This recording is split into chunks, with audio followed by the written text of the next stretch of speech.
make their way back onto the stage and outscale the you-know-what out of these guys, we are going to be just fine.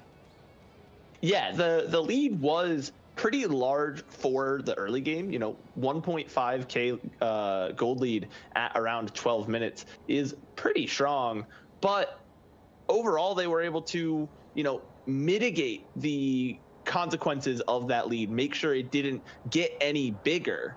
And so a 1.5k gold lead at 12 minutes, pretty strong. A 1.5k gold lead at 20 minutes matters a lot less. And so it didn't really grow. And Asurus got to the point where, hey, our champions are a little bit stronger than yours. And with just some smart decision making, we're able to very quickly turn that game on its head. And we talked about it on the way out from the last game, the smart decision making, the two really good calls from Jose Deodo, recognizing the tempo swings. Yampy getting caught in up in the top lane, literally just swung the game for Asurus. They were able to just dominate that. Not dominate. It wasn't even a contest. That Baron take and dominate the game from there. They recognized that they were stronger. Their comp out scales, yada yada, and they looked really really good. And now Fluxo, they've got to ask themselves a couple questions in the mirror, because it like we talked about, the early game went really well for them. I still believe in these players. Fu looking really good as he does. My goat. I cannot wait until he's on a better team.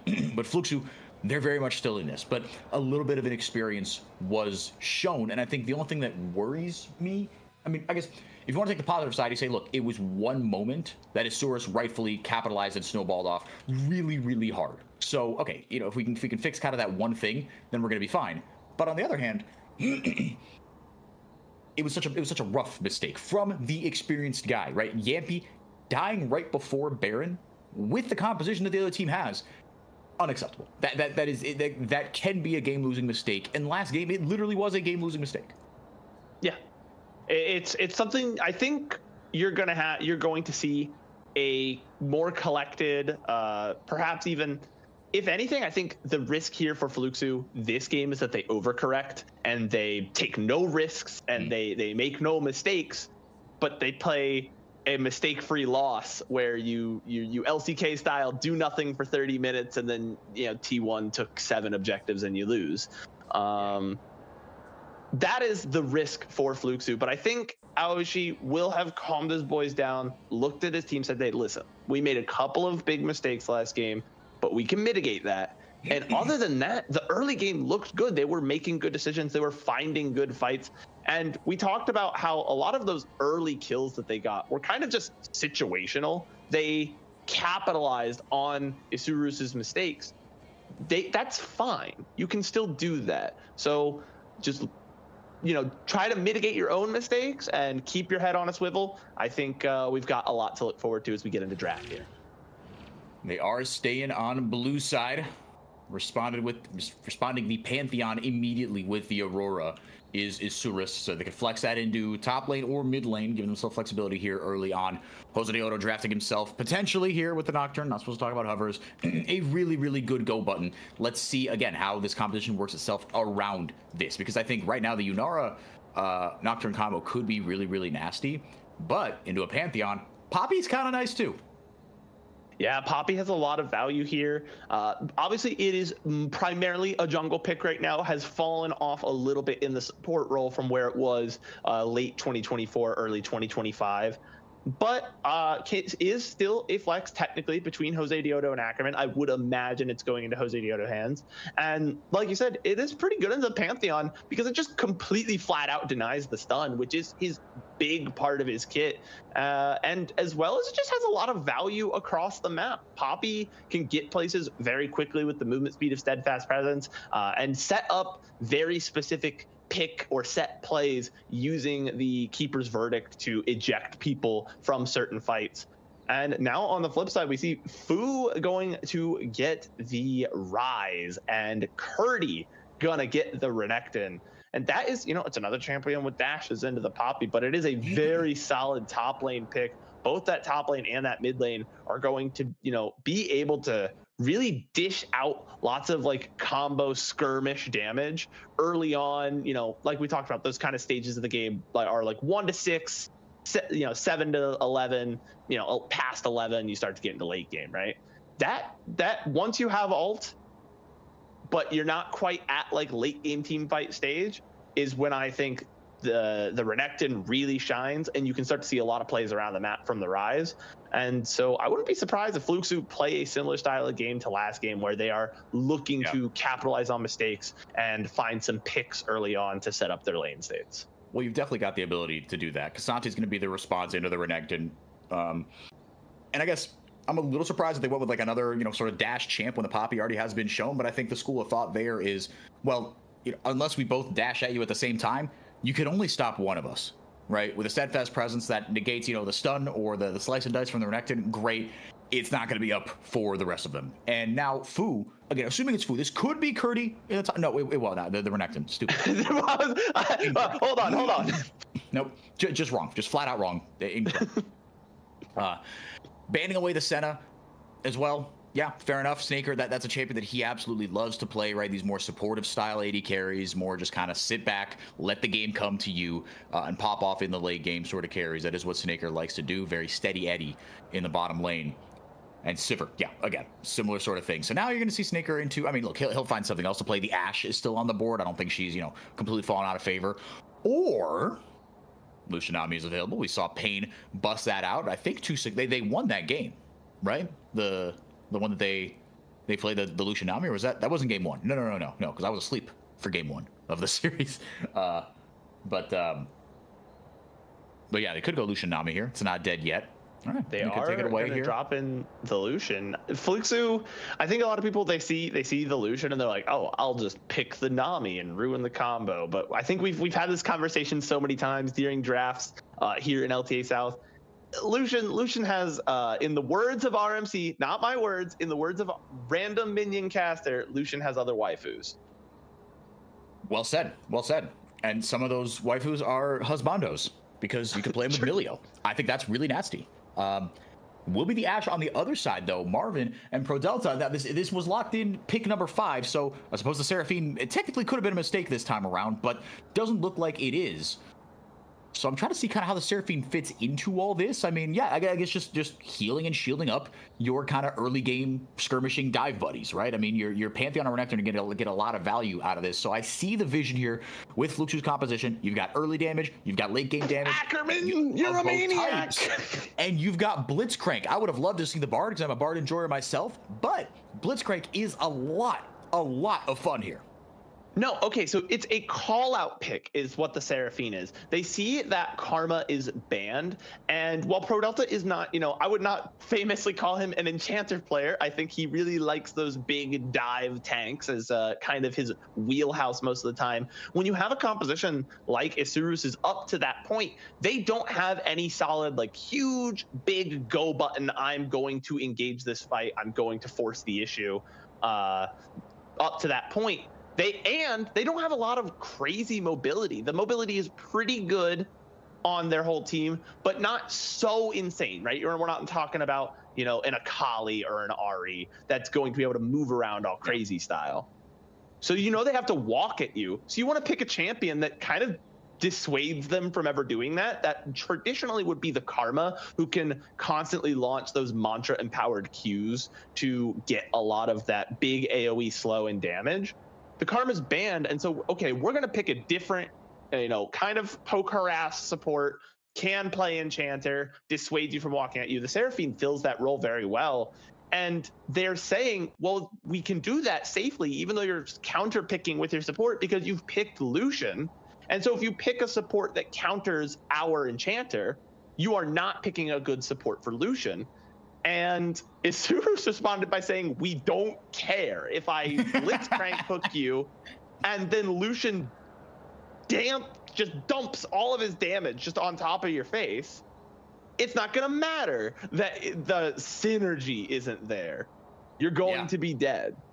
So and now there are good and bad targets to hook as a Blitzcrank. You don't want to be hooking the Renekton. You don't want to be hooking the Pantheon, right? Unless you can full combo CC chain and you can 100 to 0 them, but you've got to be darn sure you can do that. But on the other hand, if I mean, the Rise might be a little tougher, right? He likes to operate in close range, right? He's probably going to build that Rod of Ages. It's, it got some buffs, makes it a little more affordable, a little more mana as well. So wouldn't be surprised if that, wouldn't be a good idea either. But if you can lock in the Ashe, if you can lock in the Seraphine, it takes away a lot from the composition. I don't know if I feel amazing about the Blitzcrank pick. This doesn't feel like there's like kind of one high priority target. That being said, look, I mean, again, unless you hook the Renekton or the Pantheon, it's more about what you do with the follow-up, right? And how you read the team fight afterwards than anything. A death ball here from Fluke's W7M to start the game. Gonna try and force their way into the opponent's jungle, starting out very aggressively. The Blitzcrank pick to me feels like, hey, we're gonna this is about the laning phase. We can really punish two fairly immobile bot laners, that don't have the strongest early game skirmish. It's not a Leona or a Nautilus who are going to punish you really hard for hooking them in. So if we just body them in the lane, then it doesn't matter that Blitzcrank is kind of whatever throughout the rest of the game, because he'll have put his laner so far ahead. Yeah. No, I think Sorry, go ahead. No, I was just gonna say I think I agree with that. I think it's a good call out, but you got to execute, because the one thing that this Fluxy W7 on bot lane does have is range, immense amounts of range and slow and just general. We're a family stream, so I'm not gonna say what I really think about this lane, but it is so tough to play against. Right, one hook can change everything. Right, that is why Blitzcrank is still in the game. He's got one ability, and the rest of them are just like, look, we have to give him something on his W, E, and R, I guess. But the whole point of this champion is the hook. If that doesn't work out, oh my gosh, it's especially this lane. It's just so brutal. Change W, and E to just both be passives. Yeah, just give him 3 passives, Q and R. He'd be pretty much the same champion. Exactly. Heck, just let the R go. Let the R be a passive. It just goes off every 20 seconds, whether you like it or not. It's just really funny. That is the Blitzcrank experience. I will say, Blitz and the Space Groove, Blitz and Crank, maybe my favorite skin in the game. It's so because cool. Blitzcrank is now no longer a robot. He is 2 little cats piloting a robot. He's a mecha. I adore that. It is my favorite skin in the game. It's the best skin in the game. There are other contenders, but none of them are Space Groove, Blitz, and Crank, so they don't matter. We're going to see here in the bot lane, you saw that range advantage coming out with Marvin and Perdelta taking the level 2 advantage early on there. And the Ashe and the Seraphine being a pretty potent combo, Seraphine not having to necessarily rush that Rylai's Crystal Scepter like she normally would, because you can rely on the slow from the Ashe to reliably then proc your E additional stacks, right? You see right here, right, at this fight, but the hook comes through regardless. Well, flashing forward, Snaker maybe can get it done. Ackerman barely with the auto, not going to be able to put up enough damage. The heal goes out, the E not going to find its mark. Every single summoner except, well, okay, I spoke too soon. I was looking on one side of the screen. They were all dark, but Marvin didn't blow any of his summoners. That is very brave. Yeah, a lot of commitment onto Perdelta there. We talked about, once you land that hook, being able to dump out a bunch of damage. And because of that, though, Perdelta's just going to heal back up. They didn't get the kill, and he hadn't used any of his potions yet. And so now maybe they can force the dive, but the health bars are low. Bonk. I don't know if it was Blitz or Crank, but he rams his part of the mecha right into his opponent's number. Able to get the kill, but it's returned right back. So 1 for 1. First blood does go over to Asurus. Crucially out of that Lucian, you grab yourself a call. Your lane's a little bit easier to play against, but 1 kill does go over to Marvin as well. Yeah, and notably, Marvin doesn't die, so he's just going to stick around and clean up the rest of that wave, increase a little bit of that XP lead, increase that gold lead as well. And while the dive is well executed, the point I was essentially trying to get to before they started the dive was that you spent so much of your health bars engaging onto Perdelta and committing to that play. And when it didn't work out, now you're at half health trying to execute a dive under tower. Yeah, one of these things is not like the other, right? You put yourself in a tougher situation. Look, I guess it all worked out. It's a 1-for-1. You can't really be mad about that.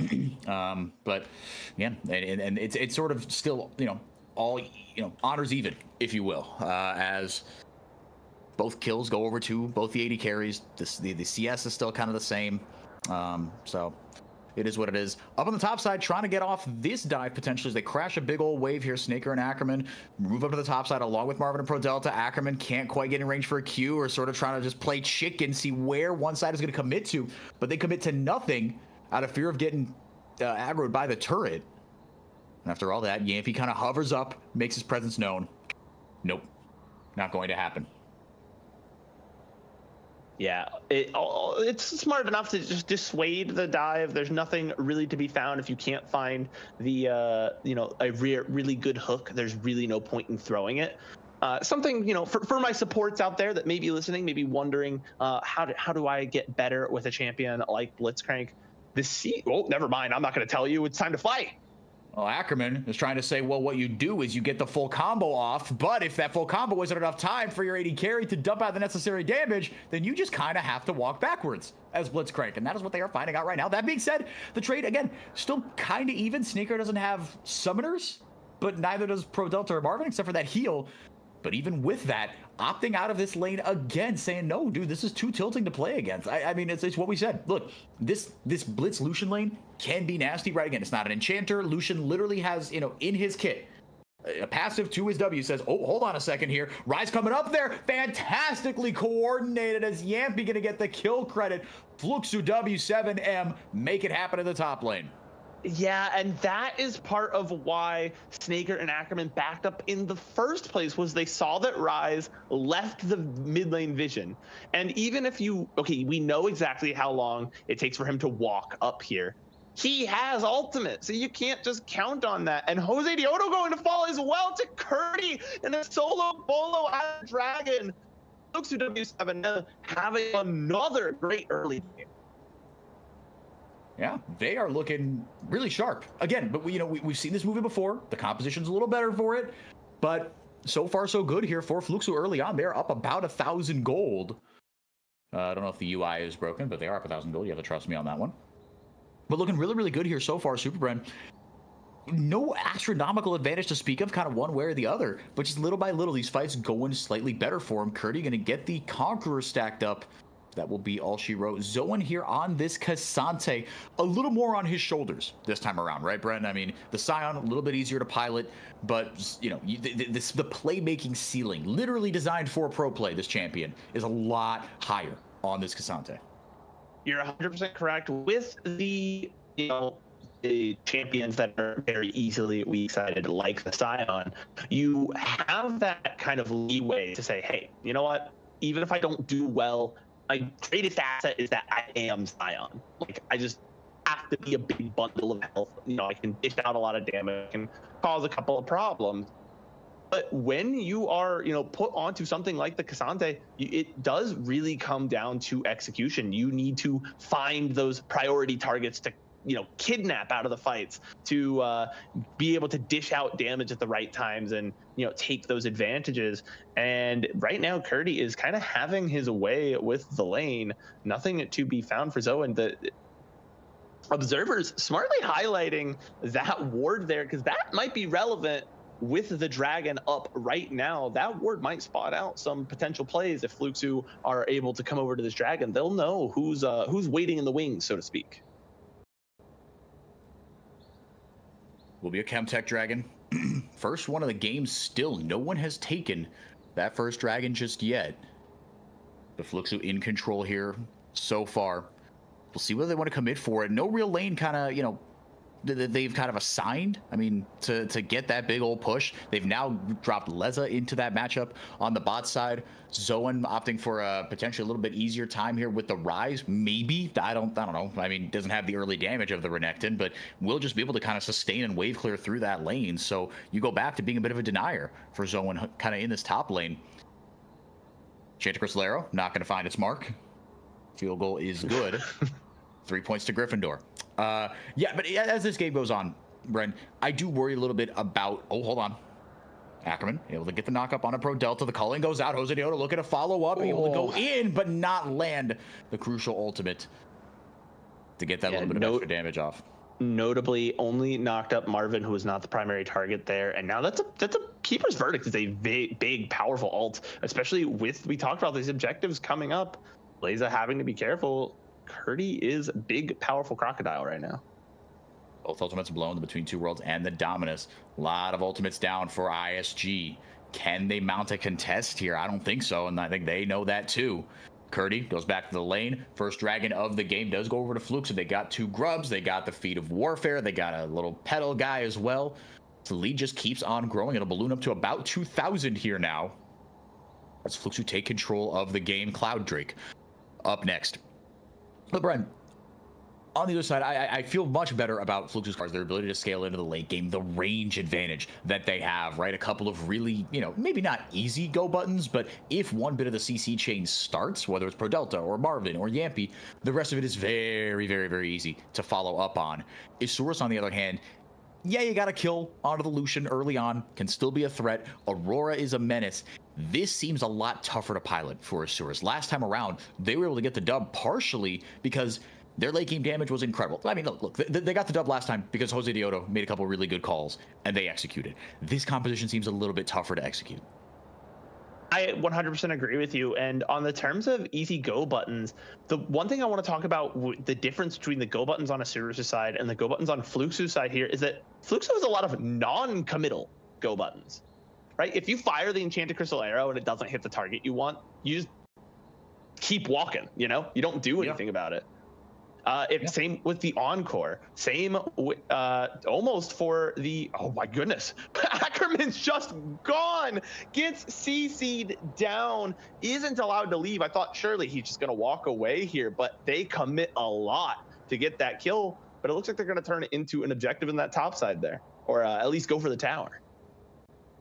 That's exactly what I was saying. If one part of this CC chain lands, the rest of it is so easy. Marvin has to flash out of the Between Two Worlds. Snaker, maybe he can put the chase on. The culling goes out, and a max rage Q will find its mark for Leza as he gets on the board. 1 kill for the Aurora. Definitely something to watch. Aurora can do really nasty things later in the game. Double Encore goes out, or double beat drop, I should say. There's the Encore, and returned right back. Isurus cannot, in fact, have nice things.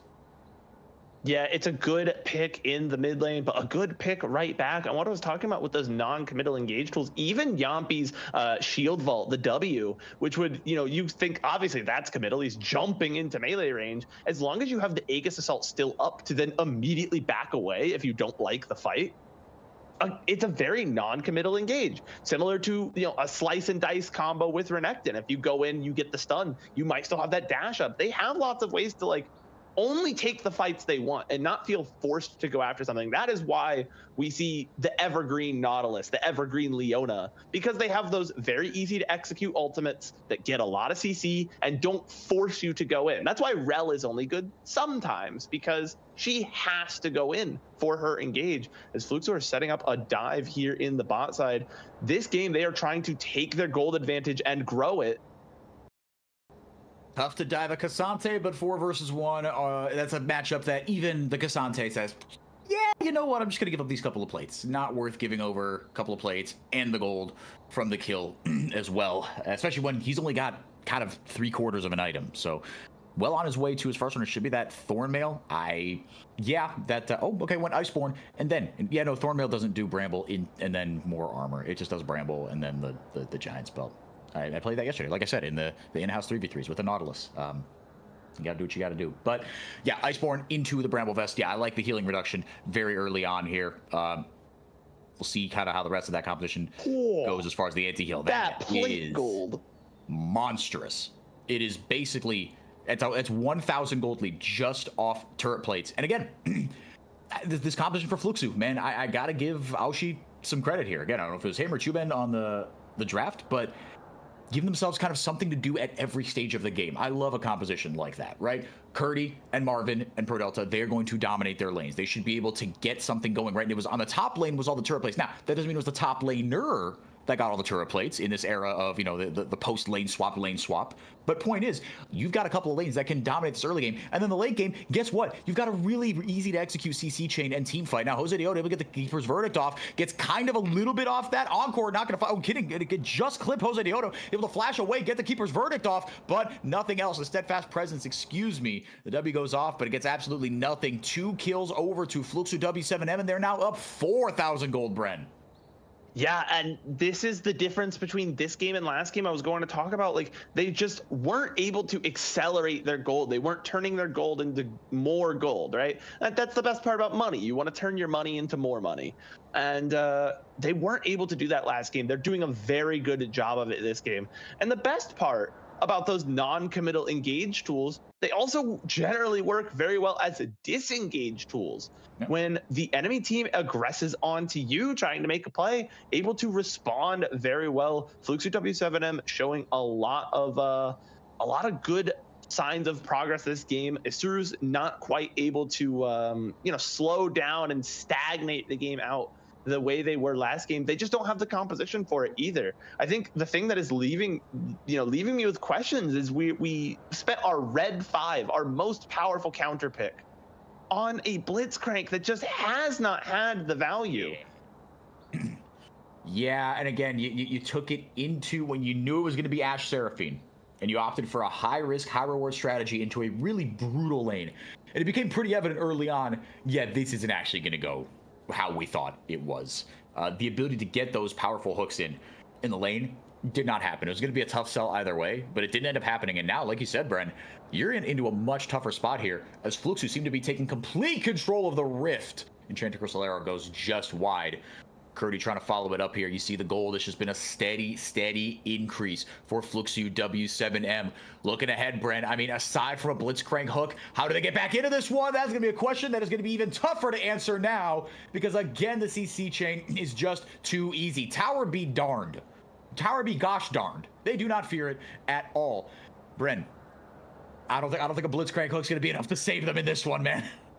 No, you hear this. There's an old adage amongst Blitzcrank players. It's not about the hooks you miss. It's about the ones you hit. This is true. And usually what that means is if your hook misses, you're in the same game state, right? It's not like Nautilus where if you hit a wall, you go in, right? Just nothing changes. You're sat where you were. The other champions are where they were. The game state doesn't change.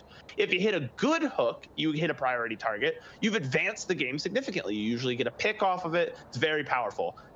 It's also about the hooks you hit if you hit a bad hook, right? The problem with this game is the Blitzcrank has hit no hooks. So now it is about the hooks you miss, because they're not even coming out. You miss 100% of shots you don't take, and he hasn't really had a chance to take any. You can see here, Ackerman, while his buddy is just getting bullied in the bot lane, he can't step forward. Ooh. Finally, he hits a hook, and it's a good one, a shutdown for the Lucian. Now that's what I'm talking about. Well done, Ackerman, able to play around the vision and get Yampy taken out. Now, unfortunately, this isn't quite like the last time they picked Yampy, potentially for a massive swing around something like a Baron, but a kill is a kill, and crucially, like you said, Bren, it's a shutdown onto Snaker, a steady, reliable source of damage, but albeit kind of short range. And that's another thing I come back to with this compositional difference, right? The Ashe and the Seraphine can wreak havoc from so far away. And if you had a longer range AD carry, I don't think it'd be that big a deal, because Leza can maneuver himself around, Cassante can maneuver himself around, Jose Deodo is a poppy, she's tanky. But for Snaker, it's just going to be tougher, right? Outside of the culling, you don't really have a way to dump everything, into an enemy target without having to make some tough decisions about where you're going to right-click. Yeah, positioning is going to be very, very important. You have all these CC tools on the side of Fluxu W7M, 2 that are from, mobile fighter style characters that are, very point and click stuns. And then 2, ultimates that can be very long range, global ranged on the Ashe. If you line everyone up correctly, it is global range on the Seraphine. And because of that, where you stand is going to be a treacherous decision. And I don't think there's going to be a right answer for Snaker moving forward. Almost met the same fate right there. Ackerman saw the ward get cleaned up. He said, you know what? Maybe Might have been a little gutsy. Didn't know kind of the rest of the boys were around there. Snaker was a little far away. That could have backfired, but hey, that exists in another timeline right now. That's not this one. Scuttlecrab picked up here, a minute and change until the next dragon, but the Otacon will be up. Fluxu still monstrously ahead right now. 4,500 gold at 20 minutes. That is a big old lead. And the Rod of Ages already stacked up to almost 10. The Seraphs is charged up. Everyone is on 2-ish items, and no one except the Lucian is on 2 items, aside, for Isurus right now. So they've got the advantage here in terms of just a 5v5 team fight, playing around the vision. Ackerman, he could throw a blind hook in there, but opted not to waste a crucial ability. The Otacon, I imagine, will not be started. Just as I say that, that's exactly what they do. It does shred resistances. You don't have a true tank on your side. Choose wisely here, Fluxu. But what they do have is a brick ton of damage in this competition. Sir Kurdi, playing bodyguard. Fluxu with the hook, not gonna land. Now they go there onto Fu, able to flash away. The Otacon being taken down really low. Chance of crystal arrow, insta cleanse there by Ackerman. Can Jose Deoda pull off another steal? He will not. Culling goes out between 2 worlds as well. Curdy goes back in. Big old Q heals him right back up to full. Zoan onto Yampy. He will take him down, but the fight is spread out across the bottom lane. Fluxu W7M come out on top, but only by 1 kill. It's a 3 for 2 as Zoan heads for the hills. If Fu can land 1 W on him, doesn't even need to be empowered. The slow might be enough. Another volley will be enough to take him down. Zoan, good night, sweet prince. 4 for 2. The Otacon as well. Yeah, it looked like some good damage was coming out from Isurus because of that, Otacon debuff. You see here, though, it's just a bunch of ultimates come out from the side of Fluxu W7, and as the fight becomes, more dispersed, as everyone becomes spread around, no one is able to find their way onto the big consistent DPSs of Fluxu, which is Fu and Marvin. And so, yes, we're able to find some kills, but notably, we killed the Seraphine and we killed the jungler after the jungle camp was already smited. So we can see a lot of damage to come out from Leza there, but not nearly as much as Marvin was able to dish out. And when you don't find your way onto that ADC, especially an Ashe, if you don't find it in that initial charge into the fight, you're never going to fight it, because Ashe is so good at just running away from you if she feels like it. Flexing those strengths in that last fight as Fluxu playing a much steadier mid game out this time around. No miracle steal from Jose Deodo. He had the opportunity, so it's not like Fluxu really defended against it super well, but again, all's well that ends well. And now they're up 6,000 gold, got the Otacon, got the Dragon. They're on soul point here, Bren. And the Ocean Soul, never ever a bad idea. More healing and shielding for this composition that has so much of it. The Enchanted Crystal Arrow hits the mark. The charm comes down, and there's that CC chain, Bren. Yampy jumps right onto Zoan. Keeper's Verdict canceled there by Jose Deodo, able to flash forward. And Leza gets the pick, and now Fluxu maybe have another angle to turn on here. There goes the Realm Warp. They guessed wrong, but that's okay. They walk away with a 2 for 1. Yeah, they're going to have to try and find Jose Deodo and Leza, and both of them are still on the run. Just because they guessed wrong doesn't mean they didn't cut them off. A great Keeper's Verdict to come out, and that is going to save Leza and Jose Deodo. Really well executed there. We saw in the last fight around the Otacon, the Keeper's Verdict was used to get rid of the Croc, make sure he was out of the fight, but he just came back a little too fast. Saved it that time, was able to find the flank without that ultimate, and was able to use it later on to get them out of a bind. Really, really well played there from Jose Deodo. They get the flash out of Leza as well. So not for nothing there, that empowered E, able to get a little extra value. And now Fluxu, little by little, just playing this game along much, much cleaner this time around. And again, it was a lot more Isurus than Fluxu in the mid game last time around, but still, I think some of that is the composition, but the team fight execution is very good. And again, I know I'm beating a dead horse here, but one part of this CC chain lands, and as long as everyone's just within the same screen, and even he doesn't have to be on the same screen. He could be on a different screen, actually. If he gets in there with the Grand Starfall, then it's just so easy to follow up. And you've only got one person with Cleanse, which is, again, into this composition. I said it kind of as a joke earlier, but Lucian Milio, man, you got that other Cleanse, right? That other Mikhail's. And Ackerman actually has that Mikhail's, but you can't use it on yourself if you're stunned. So just not going super right here. Ackerman with a blind hook over the wall. Actually, wasn't blind. There was a ward there. Apologies. Between Two Worlds comes down. Zoan goes all out. The shutdown, unfortunately, goes on to Ackerman. He was just trying to be helpful. But the Iron Giant able to get the kill credit there. Maybe not exactly what they wanted. 1,000 gold swing into the pocket of the Blitzcrank. Yeah, 1,000 gold swing into the pocket of the Blitzcrank. And the Blitzcrank is still down 1,000 gold on the Seraphine, which is just... Man, it sucks when you see a gold lead like that in support, because as much as you want to say it doesn't matter as much, when those items are super cheap like that, that little bit of extra gold does matter. That's a whole half of an item in that 800 gold when you're playing an enchanter. Yeah, no, 2 items right now for Pro Delta. Marvin able to get his 3rd item as well. The anti-heal coming in for Snaker. They're doing all the right things here, Super Bren, but it might just be too little too late. Curdy might be caught out here. He's up a level here. TP coming in. It's a lot of resources dumped into trying to take down this Croc. But now everybody else, Super Brand, going on to the Baron. Curdy's just wasting their time. 2025. They've got nothing to do here. Zoan, they got to take down this Croc quick. He is dipping and ducking and dodging and diving, and he's still going to get the kill onto Leza. That felt like the last sort of thing that they could have done. But now Flukes are going to walk away with the Baron, barring a disaster here. 7,000 gold. Now Realm War forward. Fu taking prisoners here. Taking no prisoners, excuse me. Yappy jumps onto it. Snaker immediately cleanses out, blows the flash, and it's all for naught. They give up everything and get nothing. Fluxu dominating game 2. Yeah, a really, really well played.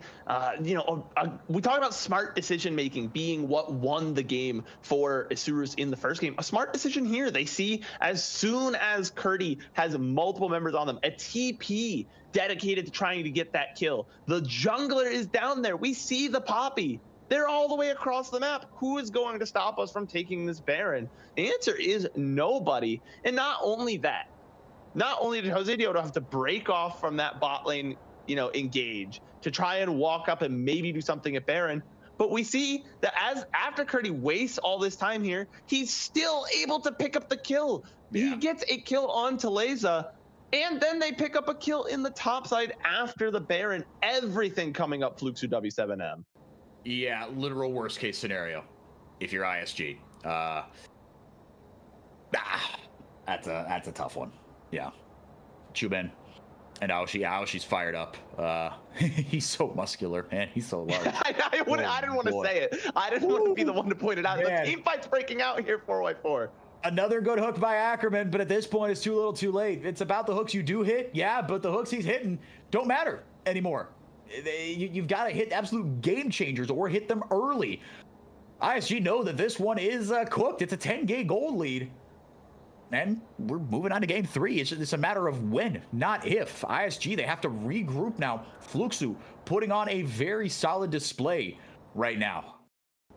Fluxu going to open up the mid lane, notably probably not going to look for the inhibitor to not give a free pushing wave for Isurus to just farm in their own base. Yampy going to go ahead and take the dragon on his own, nice and solo. Doesn't need help. Oh, they are going to look for the inhibitor. They're looking for more here. They've got Yampy nearby, even though it doesn't look like it. The Grand Starfall means he can be there in an instant. And they're going to try and force a little bit of the issue here. Maybe look for even a fight if Isurus get a little too overzealous. Yeah, it was that tiny little window there, but now that it's an even, and now you got 4 people there. The Enchanted Crystal Arrow as well. Stunned up and deleted is Zoe. And they had that tiny window to try to squeeze through, but it gets slammed on them, and there is vertebrae damage. Again, you hook through an Ecton. Congratulations, you've signed your death warrant, man. It's just a little too late. Wipe it up, go next. I don't know if you know this, but he had Dominus up. I don't think I would hook him, man. Nope. Neither would I, but desperate times call for desperate measures, and it was looking desperate with a capital D there for Isurus. Playing with their food, they wrap up a dominant victory. Fluxu W7M force game 3. And they bounced back very well. I said during draft that the worst case scenario, the wrong thing to do for that side of Fluxu W7M would be to overcorrect and become just passive and timid. They were not. They were looking for plays across the map. They knew what they wanted. And it's a really well executed game from Fluxu. They looked good across the whole game. I just have to wonder, if you are Asurus, are we upset at our gameplay, or do we look at that and go, man, we drafted terribly and we put ourselves in no positions to win once we started executing with it. We got to like really shake things up for game 3. Yeah, I think that is a genuine question, because I think it is a little bit of both, right? I don't think the gameplay was fantastic, but I do think the draft, I mean, it was a pretty huge disadvantage. If you gave away that Ashe Seraphine, right, you've got to either choose something that can also outrange, right? Or picking the Lucian Blitzcrank into that, it was high risk, high reward, right? I mean, you saw the vision there, but the execution simply was not there. And then the rest of the game kind of felt like a procession. Yeah. And we talked about, not only do you have all these engage tools, all these non-committal CCs that can layer over top. Once you find one, you've kind of just guaranteed yourselves a kill. But even when we saw some high value hooks from Ackerman, it was just too late. And so I'm wondering if we're going to, play around these late game skirmishes, why we didn't, optimize our draft for it. I'm left scratching my head a little bit, but as soon as, they have experienced players on there, they have, they have a solid core. That is something we talked about at the start of the day, was that the bot lane and their jungler, they have worked together. They looked so good in last split's playoffs. So we have a game 3. We have one more chance. Let's kind of reconvene, reconnect, and see what we can find. I'm kind of looking forward to game 3, because I think this is the point of Fearless Draft where things start to get a little exciting. Yeah, and we've already had some kookier drafts. We've had some champions picked that I did not expect. I'm not just talking about the Blitzcrank. I'm surprised we got Ashe or Seraphine together. Maybe it's a little bit of a different story, right? You can pick them as a package deal. But no, game 3 is going to be fascinating. We hope you'll stick around. Last one of the day. It should be a banger one way or the other. You're going to get some LTA South League of Legends. That's for dang sure. We'll be right back.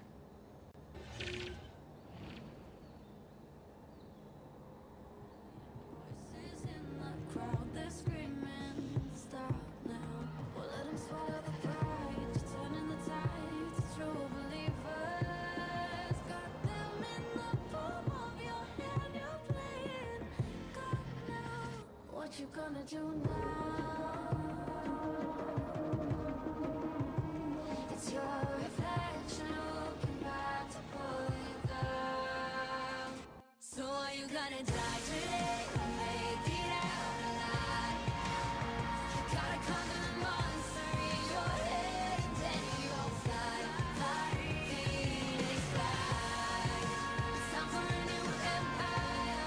Go bury your demons, then tear down the city.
Welcome back, y'all. Last game of the day. Thanks for sticking around with us. 4x4 and Super Brand going to take you through game 3 of Asurus Gaming versus Fluxu W7M.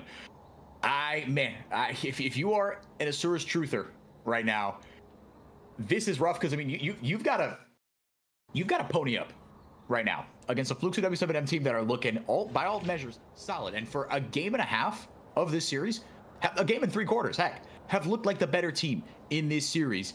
But when you outdraft yourself in game 2 and just don't put yourself in a good spot, you leave yourself with a bit of an uphill battle to climb. And right now, Super Bren, the end of the split could be rapidly approaching, right? I mean, if it's in just a couple weeks, if you don't start picking up some dubs here, and against Fluxu W7M, out of the teams not named Leviathan, that's kind of your best shot to pick up a win. Yeah, we've talked about Fluxu W7M no longer is our, consensus lowest rated team, but they're not like top of the pack. This roster we've talked about still has room to grow. They are growing, and we're seeing that, and I love that kind of story. It's part of the reason, everyone wants all the teams to be good all the time, but I like a team that is willing to like commit to its players, commit to its coach, and just, hey, we know we're growing, and we are eventually going to scale in. As we see the draft coming up here, the early bans coming out, and finally Asurus has said, you know what, actually Blue Side is pretty cool, and we would like to draft for it. We are going to see, though, some good of those response jungler bans banned out on the side by Asurus Gaming. And that is because, like I figured, they were going to blue one their jungler. And by banning out, those early, kind of skirmishy fighter junglers, especially the Trundle, you open up a lot of opportunity for the Vi to do what it does. Now, I will say, I'm not Vi's biggest fan. I'm in a similar boat. You and a lot of other people. I'll say I'm in a similar boat with Wukong right now, and I feel like a lot of that is because Jose Dioto gets put on them a lot, and it feels like champions he could carry with if they were slightly better, but they aren't, so he just kind of ends up being there. Nah, Wukong, I agree with your Vi take. I disagree with the Wukong take. I think Wukong is like Maokai. He's like, if you have well-trained monkeys as your teammates, you can carry with Wukong. If you have people who just know where to be with Wukong, I think that champion is so free. I think he's so strong. But Ackerman will get the Alistar, and he's all right at Alistar, is he not? Yeah, talking about this during the break, Ackerman is pretty dang good on the Alistar. Throughout season 15, he has so far picked Alistar 9 times, and 8 of those are wins. It is by far his highest win rate champ this split. I'm surprised no bans were even looked towards that, because I think, as weird as it seems, we talk about this team goes as Jose Dioto goes, Ackerman is in a similar boat. A lot of this biggest pop-offs from this Asurus side have come when Ackerman is playing well, because when he plays well, he enables Snaker to do well as well. And we know that Snaker has that capacity in him. I think back to the game against Loud in last playoffs where he picked the Zeri, and we were like, oh, this guy can game. Like, this guy is kind of cracked at the video game. And so we know he can do it. And a lot of that comes from, can your support get you to the point where you can do it? We're going to see some bans coming out here. The mid lane getting a Cassiopeia ban, which I'm gonna have to double check my sources. I believe is a bit of a Leza special, if I am not incorrect. Well, get a look at that one. But so far on the other side, Yampy on a tank and spank jungler. That is what I like to see. Again, that's why he was brought in, man. You brought in Curdy as well, who hasn't been talked about enough, I don't think, as far as this is a big gamble that they're taking. Curdy is definitely a project player. RMC will tell you and be able to talk with more authority on this. He's seen him in CD or, CBLOL Academy as it was back in the day. His highs are very high. He was on Loud Academy, and I think that's been kind of the book on him from the jump, but the consistency is, shall we say, not there. The lows are pretty low as well. Now he will be on this Jax. Again, not going to be such a top Jax jungle. I'd be floored if that was it. But it looks like they're just kind of going to draft in order. This is a very, very, very short-range composition for Fluxus W7M. But if it gets going, this death ball can be brutal to stop. The Corki is an interesting pick. I'm not entirely sure how many times we've seen Marvin pick it up. I do want to correct myself. I am wrong. Leza has actually not played that much Cassiopeia. He does have a 100% win rate on the champion, however. Okay. He's picked it up once and it was a dub. So, well, we've got the the Victor Yorick. God, I just could not remember the name of that champion for the life of me. Yorick for Zoan. So a late game team fighting composition. Look, at Yorick, obviously he's a split pusher kind of first and foremost, but he can team fight, man. We saw, I mean, to open the season, I think it was Robo on the Yorick, right, in game 1 on for Loud. He was just monstrous on that champion. But on the other side, yeah, to another really kind of easy to execute composition for Fluxu W7M. And I give the edge to Fluxu just in terms of, like, I view these teams in terms of just skill overall kind of equally for me. This is just my opinion. And Fluxu drafted themselves an easier to execute composition, albeit very short range, and you can get punished by things like the Sivir, things like the Yorick, you know, in a 1v1. Actually, no, I mean, the Yorick in 1v1, you've got other champions that can kind of take that down. Silas and Jax, they can hold their own in a solo lane. Yeah.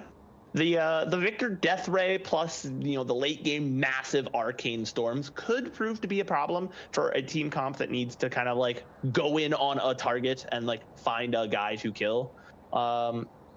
You know, with the Corki passive, the extra damage really coming from like those spell blades and single target, you know, auto attacks.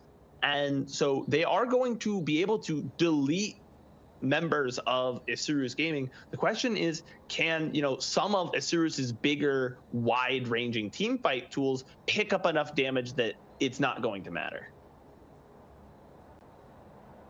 Let's see how it all plays out. Yeah, I mean, as far as those team fighting tools, Brent, I mean, in the late game, I mean, kind of, you know, early, mid-late game, how do you see this one going? I think Isurus, they've drafted themselves a comp that is really good at a couple specific things, but again, I things like a Yorick, I worry that, you know, potentially Zoan is going to like just get too much in his own head about, oh, I need to be here, I need to do this, and you know, with again 2 solo laners that you're trying to integrate into the team, that worries me a little bit.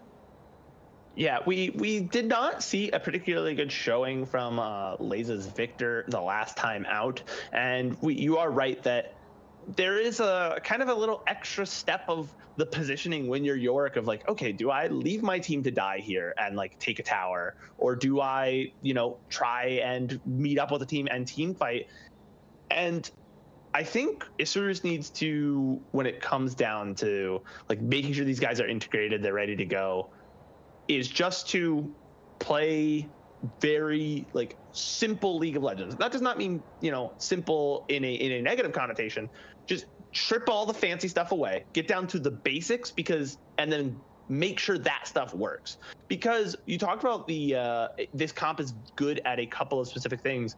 Those specific things, when executed right, are the things that win you the game, right? Taking towers, fighting around neutrals. And I think this team is going to be very good at those 2 things. And if they can, you know, make that work, it's going to be very strong. But we see a lot. It's early CC, Jose Diodo. My goodness. Ackerman doing Ackerman things on the Alistar, bailing out his player. Jose Diodo, yeah, gonna get some vision in his jungle as a result, but, well, that's the price you pay. You didn't get lit up. You didn't blow any summoners either, so that's very good. Yeah, all even, but a couple of deep wards placed here early by Fluxu W7M. Yep. And that's been actually the kind of style we've seen. It's kind of translated down into solo queue as well. One of the earliest priorities of a mid laners right now is to go and get wards over to kind of track the opposing junglers. The abduct almost lands there onto Leza.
Welcome back to the LTA waiting room.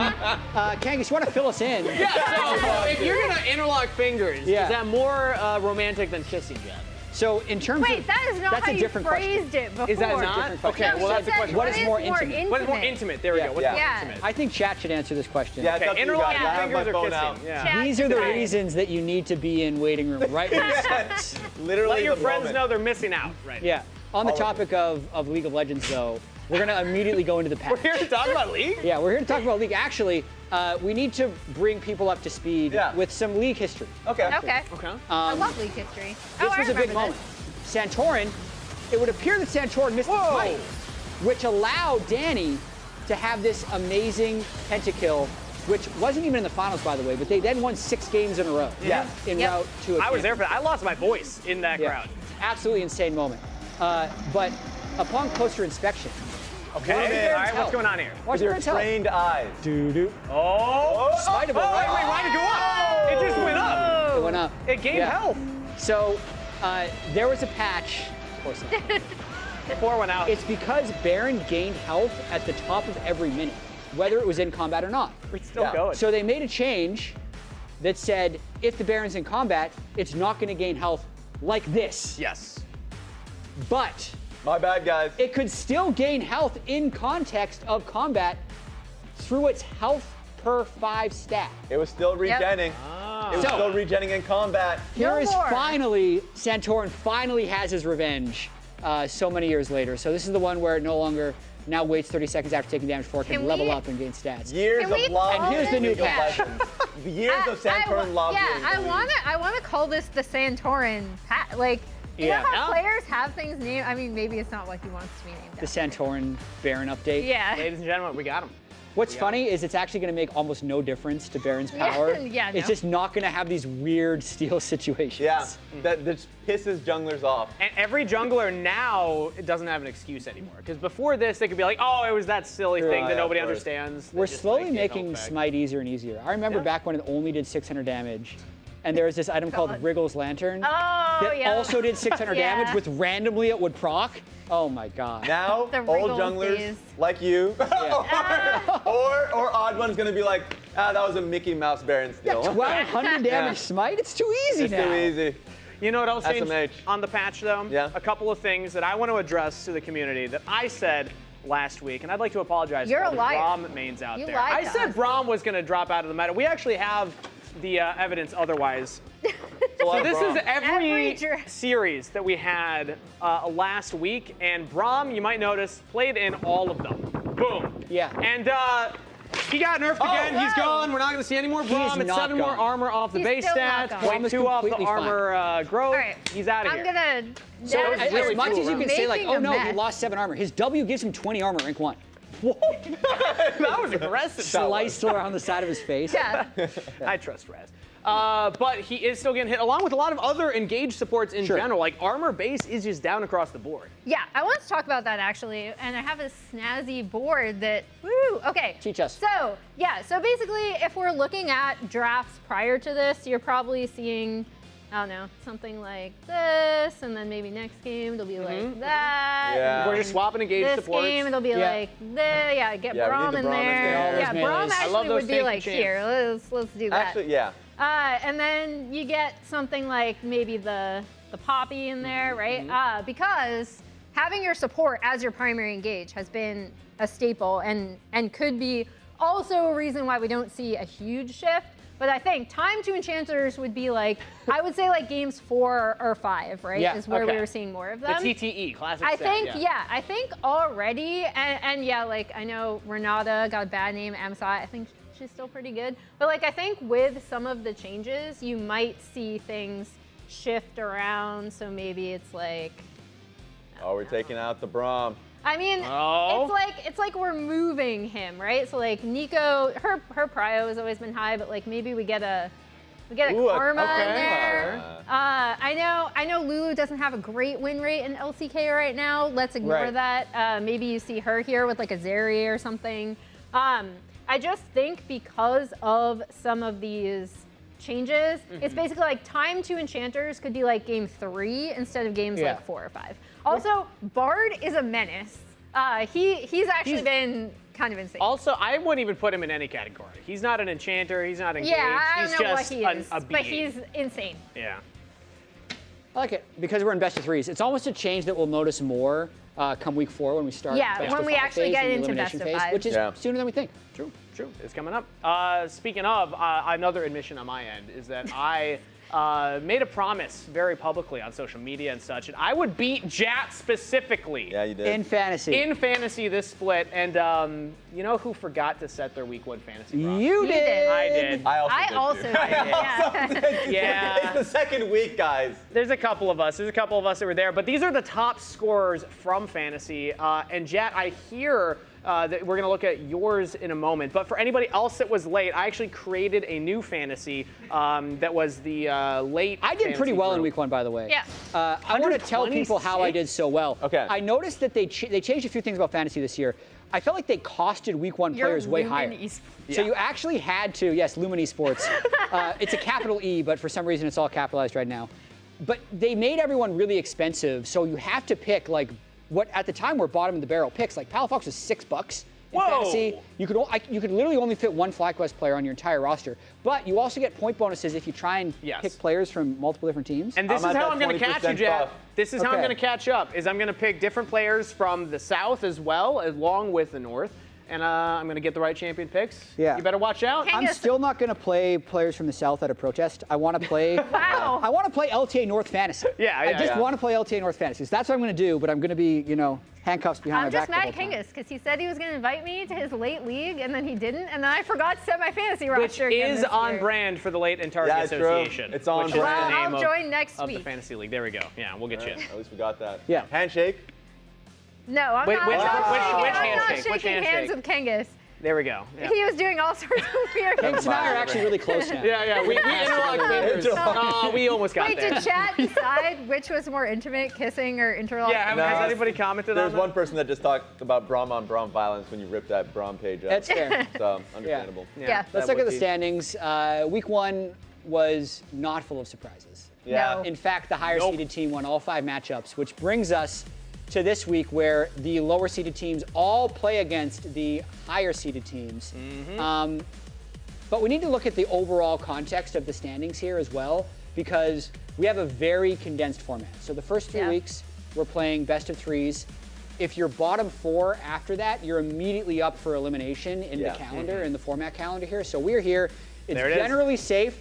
I would argue that it's not safe because if you do top 4 after 3 weeks, you're still safe in week 4. But if you're in week 4 and you've been playing poorly, then you're going to be immediately up for elimination. But it's coming up so quickly. Yeah. I wanted to go over a bit of the format that I feel like is slightly misunderstood by the general public. So they're thinking like, what if the top 4 keep beating the bottom 4? Then like, if you have exactly the same game record as someone, then you can't pick them. So it's like, oh, all these teams would lose, and then we just get like a different configuration of them against the top 4. But actually, if any of these series are close, so let's just say FlyQuest subs in Gakos game 2, True. he runs it down, Sniper gets a little bit of revenge, but they still lose the series. 2-1, let's say these are still 2-0s, and let's say DSG, because Darkwings has an amazing performance in one of the games, gets a win. Yeah, we got one series from him is versus Fly. We haven't So really the seen it. overall game scores of all the teams, at this point, you'd have TL and C9 at the top of the standings, because they'd actually all be 4-0. Yeah. But Like then I'm you back in have 4-1 for FlyQuest and Shopify. And then you would also have, 1-4, 1-4. I'm going to try to do this fast so it doesn't take too long. 0-4. I feel young again. 0-4. You studied esports in high school? That's And that's did. going to be, Got my just really MBA. quickly, Great 100 university. Thieves, DSG, in a weird order because my brain broke temporarily. Yeah. You know what? Yeah, and then you would have, because I believe Lion and actually Dig. Lion, Lion it and would be Dig, lower yeah. than Dig because of their And last season technically, standings. C9 would be above TL, but it's fine. I mean, this is just hypothetical, right? But so now we're going to say, if this all happened, and we do the selection process again, Lion is actually able to match up against DSG. Dig is able to match up against 100 Thieves. Yeah. And then Shopify probably picks TL, as I picked the worst color for this. But I see what you mean. Yeah, I cannot see. I'm picking up what you're there putting we down. go. There we go. Kind of visible. Yeah, Why didn't I just a little keep better. using black? A little better. I don't Why know. didn't I keep using black? You wanted to make it colorful. And then we'd also get Fly versus C9. So, like, if all we get is some game wins from the lower teams, and I'm not even talking about if they fully win the series. All you need to do is win a couple of games. Then we will have much more dynamic matchups because we'd have C9 Fly, TL Shopify, 100 Lion, Dig GSG. Yeah. If that's the way they decided to pick, it really hinges on every series not having exactly the same score. Yeah. And then it's fine. Side quest, you're right. Markers suck. Bring us back to chalkboards. I know. Bring Yeah, it back. where's chalkboard Could era? have done that. I missed the chalkboard era. Yeah. It gets all over your fingers. Also, Ugh. it And it can smells, and you have to Yeah. The worst is the Clap the screeching. erasers. The screeching is the worst Ugh, aspect yeah. of it. So we just showed the schedule, but we're going to do a better schedule graphic now with color I thought that was great. that is Don't digitized. put yourself down like Yeah, that. that Yeah. looked amazing. Hey, Emily you're had to insulting do. my Did you handwriting. notice Yeah. how much better the pre-drawn ones were than the post-drawn ones? I felt the opposite Yeah. personally. Thank you. Wow, Ralph. I'm on Emily's side here, but it's all right. So today's schedule, we got 100 Thieves versus Fly. That's one of those ones that you said maybe there's a chance 100 Thieves picking up a game there. Lion versus TL. I also think there is an outside chance here because Team Liquid, their early game last week was not perfectly clean, No. and maybe there's avenues for Lion to actually strike there. But it's still, like you said, bottom 4 versus top 4 for all the matches this week. You go first. I mean, yeah, exactly. Team Liquid was losing game 1 to 100 Thieves. Like, Yeah. you play out that early game 5 Yeah. times, 100 Thieves wins like 3 or 4 of them. And also, The like, Shopify games as well were quite close. yes. And also, like, everyone you talk to about Lion is like, we promise Lion is better than what they're showing. Like, Yeah. we promise that they're a competitive team. This has been like 2 splits now, and their games just look rougher on stage. So it's hard to see and hard to say. I know they now have Surdy, that new top laner. We'll get into it later on. But, like, I feel like I'm going to give more leniency to Lion. I'm still a little bit of a Lion believer. Okay. That they can pick up a game. So all I'm asking for from our teams, by the way, is just A game. one game. You Give just us have one. to take a game. Just give us one game. River, can you get the game? He's with Azale. I'm asking you. I'm here with River before your match up against FlyQuest over on the other side. So we've heard that this year, maybe your last year, that you might be going to military at the end of the year. How do you reflect on your career, and like, what does that feel like knowing that this may be your last split? It feels like bad for sure, but I never win LCS and LTA, so I really want to win this split. So I'm gonna do my best this split. Are you feeling like extra motivated as a result, like knowing that, hey, like this is maybe your last chance to really accomplish something that you really want to do?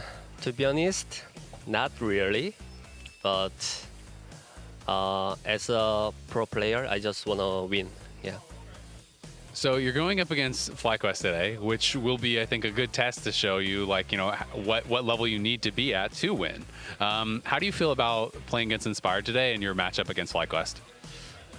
I think FlyQuest is one of the best team in LTA now, but we beat them last split, so I think for sure we can win. But they are pretty good, so it's gonna be like hard game, yeah. All right, well, I definitely think it's going to be a tough game, but wishing you the best of luck, and best of luck on winning a championship this year. Thank you, River. Thank you. River doesn't need extra motivation. Yeah, doesn't. that's how I take that. Constantly motivated. He always wants to win. I'm gonna be really, really sad to see River go. Like, I remember him. I didn't actually watch a lot of him when he was in the LJL, but I did watch him when he was on PSG. And I remember the moment I'm like, oh my gosh, he's really cooking. Was this like triple teleport composition that they brought out? I believe at MSI one year. It was either MSI or World. But yeah, like I just think he's always been such a creative and like unique jungler. And I think we even saw that, to your point, Jet, where 100 Thieves actually were having, especially in that game 1, like some really nice early looks. Yeah. And it started with River really playing around vision, getting those level 3 ganks in, coming in when you wouldn't expect him. And there's been a couple years now of this roster kind of being together. Yes, they made a few changes with FBI coming in, but the River Quid core, I feel like, has been at their best when they're able to play through those two. Yeah. But I know we have some criticisms for their drafts actually during their recent stint. Yeah, and I think the big thing I wanted to point out here, because I agree, I think River Quid as this kind of 1-2 combination has been 100 Thieves' bread and butter in addition to their team fighting, right? And so I thought it was really interesting looking at their draft against TL, because both of their drafts had, even the second one where you have Jarvan, which is a River like staple. Yeah. You have a lot of scaling, right? You have to play a little bit more patiently around some of these drafts, and it's more of a, especially in game 1, you have this kind of big frontliner in Sion prepping for more like 5v5 team fights. So I thought it was an interesting shift away from what I have known this 100 Thieves roster to have as an identity. Yeah, exactly. It comes back to the whole question about going with what you are naturally better at as a team and indexing in your strengths versus trying to improve your weaknesses. Whereas I felt like 100 Thieves as a team, their weaknesses are being a lot more meticulous about their mid game, like getting structured vision control, playing through sides. This was a team that was just smork, team fight. We're a better team fight team than you, and like smork. Yeah, you better believe it. And we will just basically run you down in fights. That's how they got to the finals in Split 1. That's how they did so well in Split in the last year. So now they're basically being different. Even the biggest one being Sion for Sniper and trying to pick towards tanks on the top side. I feel like that's been a question for me that I haven't been happy with. And if you're in a position like River, I mean, he even said, he's like, I've won LCS, I want to win LTA as well. And, you know, we had a couple split winners, but no championship winner yet. So if River can be that one, this is the time they need to lock in and actually play to their strengths and actually play what works for 100 Thieves, because we're kind of past the point where you can experiment. I mean, Jad, even just talking about the format and how difficult it is right now, you were even mentioning, like, there's less time for teams to really try new things in this summer split. Yeah, for the most part, if they get swept by FlyQuest today, they're bottom 4. Yeah. Like, I think there might be a scenario where they'd be able to 2-0 and get some weird tiebreakers, but probably not. Yeah, probably not. So they need to at least win a game. Ideally, they win both games. And what's interesting to me about the draft question that we're posing here is, I feel like it used to be a strength. Yeah. Like, they were pulling out all these interesting drafts, I'd say a year and a half ago, where sometimes they'd have, like, Seraphine bot lane, or I feel like they'd pick these compositions that were a core of 4 champions, like the jungle, mid, 80 support were like this really good unit, and that just allowed Sniper to do whatever random thing that he wanted. But now they're really trying to bring Sniper into the team as this, like, frontliner, where he's clearly playing with, like, I don't know, he's in, like, he's constrained or something. He's having to hold towels under his armpits, so he can't really fight that well. Have you ever done that drill in golf where you're trying to keep everything really tight? No, but now I want us all to do. I want to actually put players in a chair. Just imagine trying to fight someone like this, and you can't. That's kind of how I feel like. I've never seen this drill. Yeah, but just isn't this how it feels like Sniper's playing? Just a tiny bit. Yeah, a little bit. Yeah, I can see it. And I want to, like, one thing that I wanted to touch on is just the strengths of 100 Thieves that we saw from the last series, because it looked like they kind of got swept. But game one, they were looking very good. And I wanted to highlight the vision control that they generally had. This one, yes, you can criticize Core JJ for trying to find an angle on towards Lucian when walking into their vision. But I thought Trundle and River in this instance, like, completely veiled walking through. Now, another instance here, we saw Ayla put down a lot of vision towards the enemy red side jungle. He based, and while they were coming back onto the map, what you ended up seeing was, once again, you see Core clearing out vision, walking through the vision to try and get up and like set up around Dragon. And guess what happens? He gets completely blistered. So while we run this replay, I think that I wanted to point out is I do think in the early portions of the game, 100 Thieves is getting better at being able to set up vision and punish him. What is he doing out here? Get that brother, run him down. It is, at least they could be a little bit more measured with their smorking. But a little bit more measured. This isn't going to be a thing, Raz. It will be, and I'm making it a thing. All right. And the positives are there. The problem was that beauty of their team fights is starting to dissipate a little bit in their last series. I hope it's not something that's constant with them and that they can bring it back into today's games. Because there's a lot of beauty there, but not in the team fights that they had lost. It's crazy that we actually had Ayla's comms in that. You just switched into Ayla. Yeah, of course. Exactly That was POV. Or JJ. He's smorking, or we're smorking here. Yeah, exactly. Either way, they're against FlyQuest, who's just super good. Yeah. And I'd say there's almost like a half joking that they'll put Gakkos in as like a preemptive victory cigar. Inspired talked about this last week. Let's take a listen. FlyQuest is a really good team, but I just hope they sub in Gakkos. That's the only thing I'm asking for. Like he's 17 years old, you know, that's crazy. So I just want to play versus him. Odds of Gakkos or Blippo? I mean, if you guys make game 1 too easy, we'll see. So there's a chance. Yeah, there's a chance. So there is a chance. My favorite thing is Sniper just being like, he's 17 because like it hasn't competed that he's no longer the youngest player in the league. My brand. Yeah. That's who I am.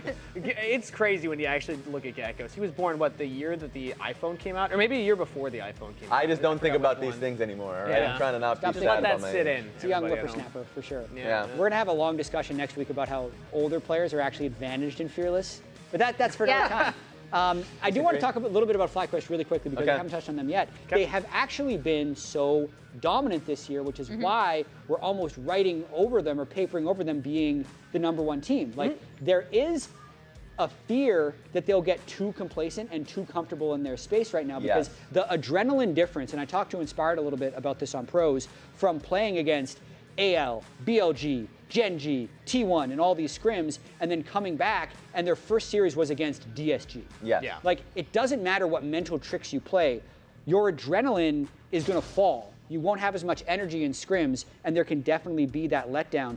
Burnout's almost like a totally different topic here. It's more about just like readjusting to still putting in the same energy, even if the opponents aren't as prestigious. Yeah, it was really interesting to hear that from Inspired because we also heard it from Busio in your interview, right? Like he brought it up where he was like, we go from facing all these really top teams, we're learning so much stuff, and then it's on us to be as diligent as possible. Azael is standing by currently with Inspired. We'll see if he comments that or on something else coming up. Hello, everyone. I am here with Inspired, ahead of the matchup against 100 Thieves. Inspired, I want to talk to you a little bit about the jungle matchup. You know, River's known obviously as a very creative player, someone who kind of likes to do some of the early game stuff. How do you kind of prepare specifically for 100 Thieves and for River? I don't know. We don't really prepare specifically for them. I think all of the teams play the game similar because there's a certain meta of play. And maybe he will decide to make some risky plays because they are a weaker team, and usually weaker teams wanna make unexpected stuff. But I don't know, we'll just play and we'll see what happens, and we didn't really prepare specifically for them in any way. That's totally fair. When you are playing against a team and you think that might be looking for more like risky plays, is that anything that you kind of keep in mind when you're in game, or anything that you kind of talk about as far as like how to react to that or how to maybe expect that? I mean, yeah, whenever health bars get low in lane, you just have to like remind the players that there is high chance they will like look for a fight then and there, because usually they don't get many good opportunities. So whenever there is one, they will just go for the play. So yeah, I guess that way. Makes a lot of sense. So obviously, you won your matchup last week. You're coming into 100 Thieves here. They're the highest seeded of the teams that lost last week. Are are you feeling pretty confident that you're going to be able to take this as well and just kind of continue forward? Yeah, definitely. Cool. Well, best of luck with the game today. Thank you very much, Inspired. Awesome to hear from Inspired, as always. He seems pretty confident. I think, again, to your point, we're expecting FlyQuest to be confident. He's like, yeah, when we're against a weaker team, we're on the lookout for them to make crazier plays, which is even something he talked about when they lost 100 Thieves in that Split 1 playoffs as well. It was like, what's this Jax doing here type of situation. Speaking of Jax, we gotta talk about these guys. Got these big subs. Hey, pull out. All right. I'm getting big. Oh! This is a wide whip. That's a big boy. I gotta stand up for that one. This is like my regular height almost. Wait, Gakkos is bigger. Gakkos Is he? big. Oh my God. That's He's crazy. on your knees, though. All right, talk about what you need. All right, cool. So the way that Papa Smithy kind of pointed out, because we're going to talk a little bit about these two top laners, right? The way he introduced Gakkos to me was basically that the things that Gakkos is like S tier on are very different than the things that like Bwipo is S tier on. I'm also noticing we don't have a Swain over there. I feel like we need a Swain for Bwipo. There's a lot of duplicates also. Yeah. Remember, we're doing top 10s, which is the big difference. Whereas Bwipo is going to have a lot of things outside the top 10s that he's going to be able to bring out. The Vladimir, yes, there's a Viego in there somehow. Okay. But like just in general, Bwipo's going to bring out a lot of weird picks, and he always makes them work. And if we're talking about weird picks, technically, yes, you can look at Yasuo, Aurelia, like as a top laner and think of them as weird, especially as they're like his top picks. He will pick them. So if Gakko comes out, then that is going to be an interesting swap that is very CFO-esque. And I know it's not the end-all be-all, but in general, I'm seeing more ranged on that side with Jay Snar. I'm seeing more just kind of pure tank here with like Orin Sion and the way that Gragas sometimes decides to I'd build. say there's a bit of a pattern in this, like top laners that have come up in the last 3 or 4 years. They're going to be really good at playing all these bruiser picks because these are the types of things that you want to climb with in solo queue, things that can really win lane and then transition their power. And where you're going to get more from the veterans is like the Ornn, the Sion, Gragas. Really good Gragas play. I would even say like Gangplank. I feel like Gangplank's one of those ones. Yeah, because he kind of sucks in solo queue now. Right? Like you need an acquired taste. It takes a lot of timing memorization. I do want to call it the random Viego in there because what's up with this? He jungled. Oh.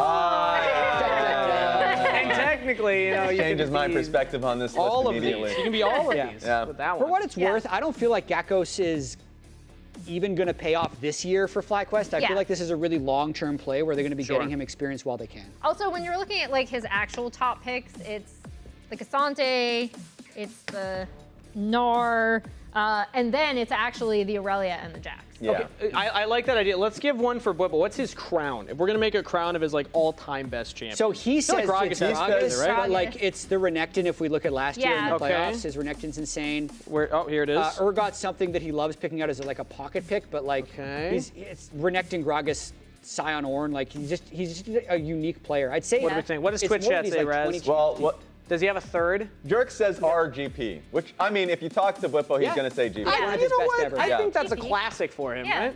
Okay, so let's have this one. Renekton's a crown jewel.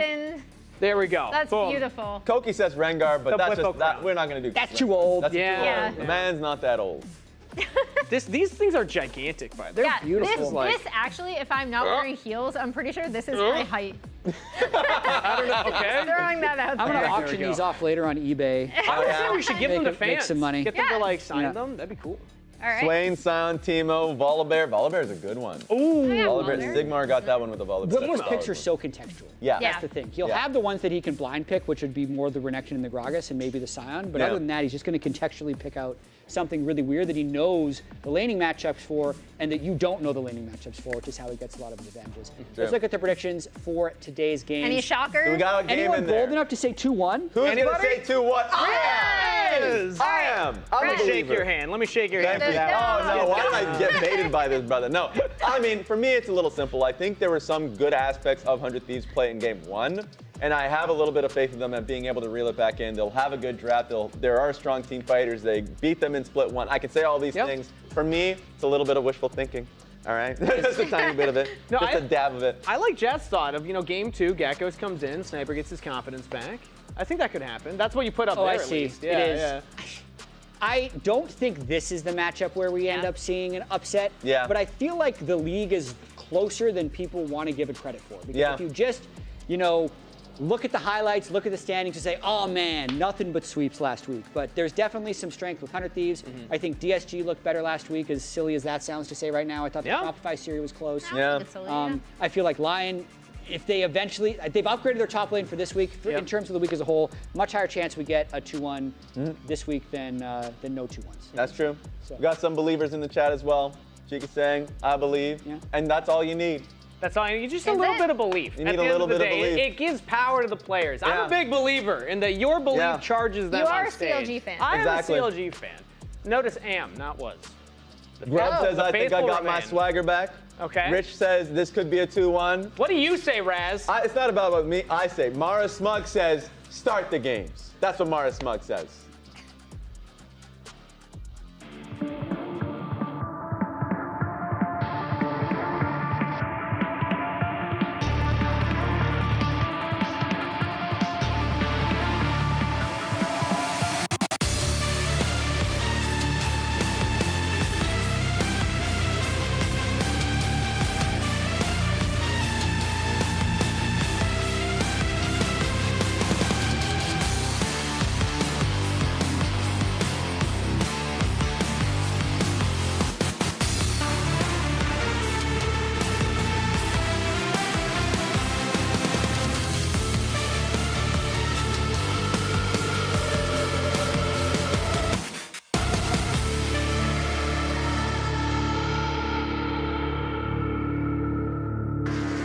Hello and welcome to the LTA North here, week 2 of Split 3. I'm Azale, joined today by Kobe for 100 Thieves versus FlyQuest. Should be a fun one. What joke do you think Busio just told Masu? It was cracking him up, it looks like.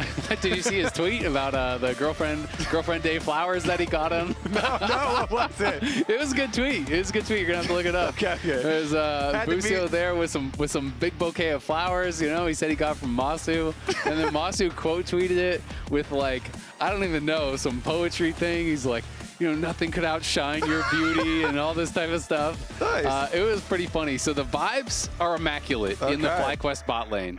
But, you know, I told Busio, you should play Yuumi so he knows it's real, and he said that's too far. So, you know. That's true. There's some lines that you just don't cross. They're just not down for it. And Yuumi is that line. Or nerf that cat again. So please, maybe no Yuumi then for FlyQuest here today, but we'll see. Maybe they can go with the lovers duo after Girlfriend Day. You know, a little Zyra Khan. Yeah, or you know, there's some of the skins, like there's a Kog'Maw monster and a Lulu monster trainer one where they like go together, and part of the Lulu's fingers in the other one, and Kog'Maw, you can see it in the Lulu one. Yeah. And so like my friends queued up with those skins, and then everyone's like, oh, cute, are you on a date? They could hit that up. There you go. And we haven't seen a Kog'Maw in a long time. Yeah. You know, so they got options. Maybe we could get into it. Let's see about that draft, though. Expect the meta actually to just kind of continue pretty similarly. Yeah, absolutely. Be interesting to see if we get any Yunara here in the LTA North, as it is now active. It is available, as it has had that kind of 2-week competitive ban after it does get released. So is good to go here. Bans coming through, pretty standard stuff thus far. Varus, Pantheon, Trundle, all going to be banned away. Trundle really has been rising in priority quite a lot, it feels like. And we do also have Azir up with Taliyah banned. So they're just going to take the Azir side of that. Thank you very much. So what is the trade on the other side? I mean, there's maybe a like lot of Yone or something for quad. Yeah, there's a lot of stuff open, especially for top lane. But Bwipo being on red side, you assume they're gonna just save the red side counter pick for him later. So probably not jump on any of those top lane power picks. As far as like into the Azir, yeah, you can go for the Yone and look for one of the like kill combinations here. Yone Sejuani or try something. And put that pressure on him. Exactly. Sejuani always pairs really well.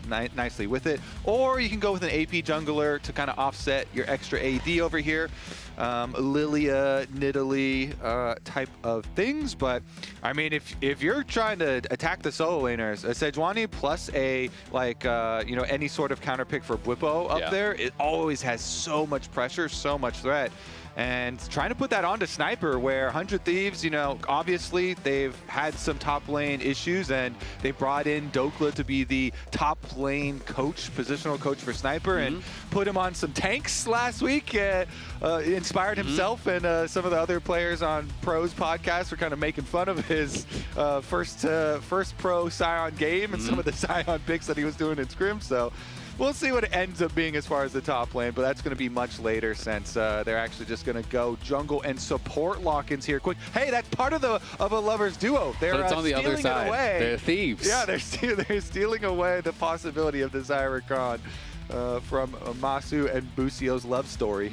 So a lot of engage here drafted up by 100 Thieves. The Rakan plus the Wukong does give them some dive, but Rumble coming through. This is definitely a really powerful first couple picks here for FlyQuest. Double melee on the top side with the Sejuani. You got Rumble, you got Yone. Like, this is super strong, I feel like, as far as the first three is concerned. And they really just kind of need some sort of like hard engage support now to pair alongside that. You're thinking like Nautilus, Rel, these types of things. And then pretty much dealer's choice as far as AD carries go. I feel like Ezreal can fit well with this stuff. Senna can fit well with this stuff. You really can go a lot of different routes as far as that's concerned. So FlyQuest feels like they're going to be able to round out their draft pretty easily. Yeah. And just kind of covering that Rumble now with some bans. I really like the full dive like Kai'Sa look as well with like a Kai'Sa Nautilus or something. But we'll see. We could get the classic Xayah versus Kai'Sa matchups on the bottom side. It looks like they're not going to soak any of those bans quite yet. Couple of protection bans here for the Rumble. The Aurora, one of them. What other sniper counter picks is Whippo worried about? I mean, the classic one that we've seen a lot of is Galio. So you can see Galio. I know people do like Ornn in this matchup as well, but I think they're just less concerned about him playing the tanks in general, and so they're not going to be banning out the Galio. Is the Ambessa instead? So more of that dive. Another powerful top laner going to be taken off the table, and 100 Thieves are just banning out some of these engaged supports. We had talked about, Nautilus, about Rel. They ban out the Alistar. I kind of feel like support bans in a lot of these cases feel somewhat wasted to me, just because I feel like early on in Fearless, they all kind of do similar things. So they're just going to ban the Alistar, and then they're going to take away the Kai'Sa that you've been talking about for that full dive. So still other options for Masu. Again, sometimes people do like Ezreal with dive, just throw the ult through. It allows you to be able to play safe on your own. And things like Senna can really assist that as well. Yeah, definitely some good options there. Let's see. Jin's another one even. Jin can assist, obviously, with the ulti pretty easily. Yeah, staying safe, staying long range. And FlyQuest really have liked a lot of the Jin combinations. But still going to go with the Nico down here. Okay, so whatever it is going to be a powerful lane and going to try and put a lot of extra pressure here. Sivir's been gaining a lot of popularity over like the last month, basically, of play. Has gotten pretty good at stabilizing so many lanes and just turning them into farm lanes. But here we go. The Gwen, the other hover here, another one of the very common ones into the Rumble, where people basically just decided it's fine, like I'll be able to have a fine lane and I'll be able to scale on Gwen, and then I'll end up with a lot of potential as the game goes on. So 100 Thieves, if they can get there, lots of team fight potential later on for themselves. Yeah, absolutely. Gwen, obviously, great side laner to be able to try to answer against potentially Yone in the side lane later on. Can use the Shroud really well to farm in some of these difficult early matchups too, just kind of farm under tower. The Jin will be taken away, so potential little grab away there from Masu. So now we have to see exactly where he wants to go, and it's not going to be that. So we'll just kind of find out. I mean, I feel like I wouldn't be surprised at all by Senna or Ezreal. Those would be the two that I'd be thinking of. Yunara would definitely be cool, but I feel like he's just baiting us. Yeah, it does feel like that. Maybe they get the speed up for their pretty short range comp here for a lot of the hard engage. That would make sense. They end up going for the safety route instead, but still, it's a brutal poke lane here. So if a lot of these skill shots are landing from FlyQuest side, this should be a lot of harassment down on the bottom side, and that would kind of free up Inspired to go gank for Yone. Yone, we talked about the very beginning of draft, but this champ into Azir, if you get extra jungle pressure, which a Sejuani can definitely leverage over a Wukong early on pre-6, and post 6 also has lots of really good combinations, but pre-6, if you can leverage that advantage over Wukong into the mid lane, that could become a very scary Yone in the hands of Quad. Yeah, it really could. And I mean, I think the Ezreal works for a lot of reasons. Obviously, can assist with the dive with the ulti, but Busio also just loves roaming. This guy is out on the map so much, so I feel like that is partially why we see FlyQuest tend to go towards some of these kind of like safe picks for Masu, because he's often left on his own. You know, I know at MSI they had the lowest bot lane proximity as far as, you know, support and AD staying together. Busio was always out on the map, you know, always helping those other lanes, looking to pair up, you know, with Inspired, or sometimes even one of the things I think he does really, really well is just allowing Inspired to prioritize his farm, and he'll be the one covering lanes to allow them to push out, you know, and kind of filling that jungler's role almost. So we'll see if FlyQuest can continue their winning ways here, or if 100 Thieves can take their first win. Went down 0-2 to Team Liquid last week, which was kind of our expected closest matchup. That was the 4th seed versus the 5th seed. And 100 Thieves definitely going to be wanting to avoid playing another top team like C9, so they've got to be able to at least get one win for that pick and play ceremony. Yeah, there's so many eyes on 100 Thieves this split because already announced that the organization will be leaving. Masu, though, is going to have to leave the bottom side. He's going to have to go for a recall. He's almost dead already. Oh my God, that was confident to not barrier. That is actually crazy. I barrier that 10,000 times out of 10,000. I'm going back to check. 11 health is what I saw. Okay, I'm clicking on him. Oh my goodness, yeah, that is some close stuff. But you know what? That's confidence crazy. there. Yeah. You know, confidence. Respect. And evaluating level 1 damage. Yeah, it's either that or you just accepted your fate. But we're going to give him the confidence. There you go. He does survive and doesn't even have to use a summoner. I'm kind of curious how that even happened, if he just like wandered in Tribrush or what actually happened at the level 1. I think we're going to get a replay here. Thank you, observers. So it was a little wander. This is some criminal behavior. You're just walking in there blind. Yeah. He just robbed him and walked away. At least he kind of hugged the wall, the vision, the shadow on the wall over there. But yeah, he took some punishment, and he started Q too. So Quid's face there. I mean, they're just laughing. They're like, what is he doing? All right, we have Emily now standing by with 100 Thieves positional coach, Big Dokes. Thank you very much. I'm here with Jokla. Just what did you think of the level 1 there? Our scouting was in action. I think we should have taken Scorch there, and it might have been a kill. Yeah. In looking at this draft for the team, I think it's a lot closer to kind of the skirmish-heavy identity that 100 Thieves has built for themselves. Talk to me about joining up with the team and what you think the team's strengths are.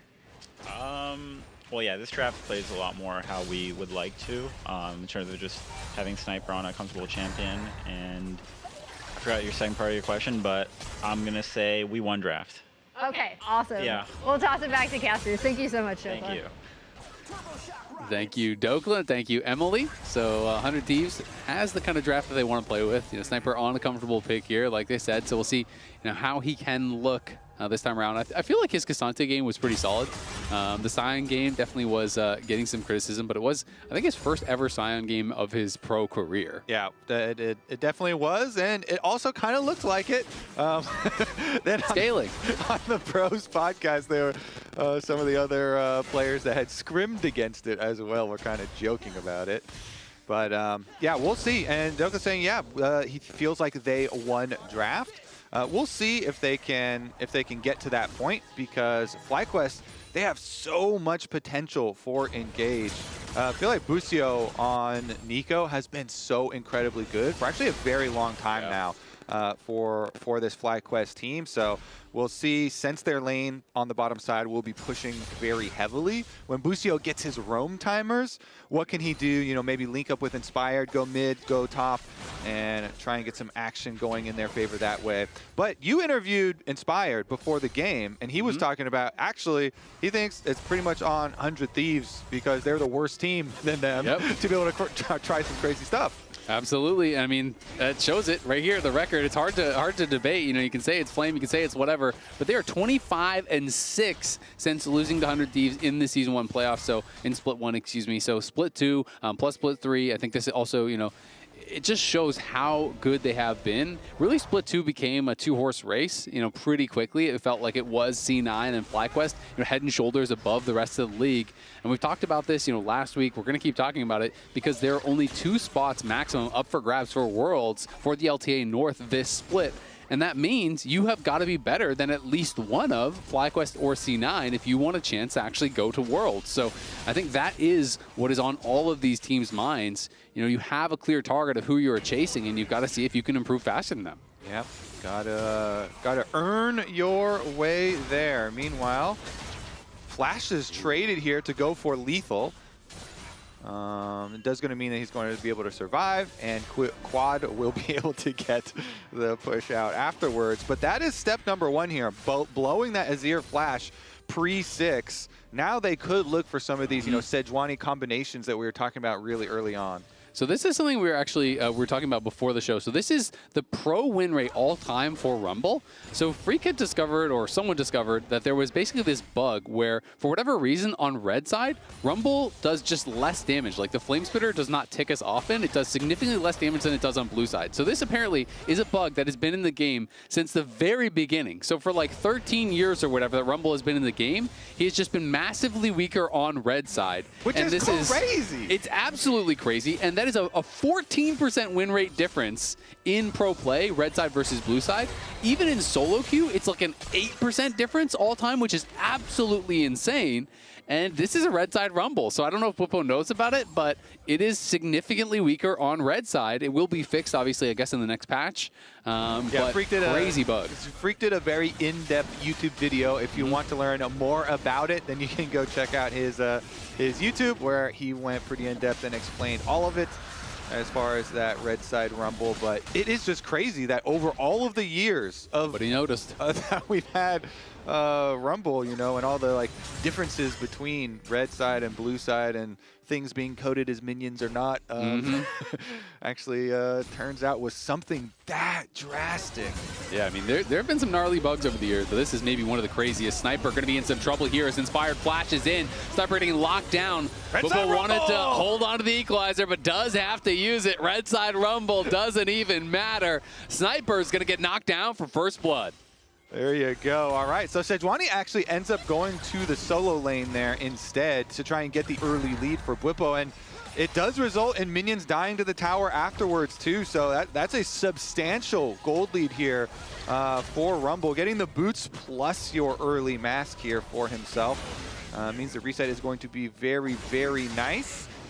Meanwhile, just going to be an easy, you know, progression here for Inspired. Very, very decent lead over River, about half a level at the moment. So he's got his early access to his level 6. Of course, River now will tick over level 6 on Wukong and does have a lot of more opportunity. Now that you're level 6 on Wukong with Flash ready, maybe we'll get to see some of those creative River plays. And we actually have a play from last week that we saw from River that was really early on that we can pull up as well, where he just did so many of these vision plays. River's really well known for like working around the information that his opponents have available to him.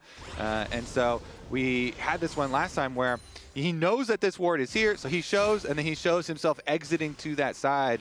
And so mid laner is going to assume that he is just continuing his full clear, but he wraps around, he goes for a gank on you. So we'll see now that this Wukong's got some more tools, but Inspired striking first. Yeah, Inspired is there, and Ayla is in trouble, flashes out and barely survives the final auto attack coming through from Masu.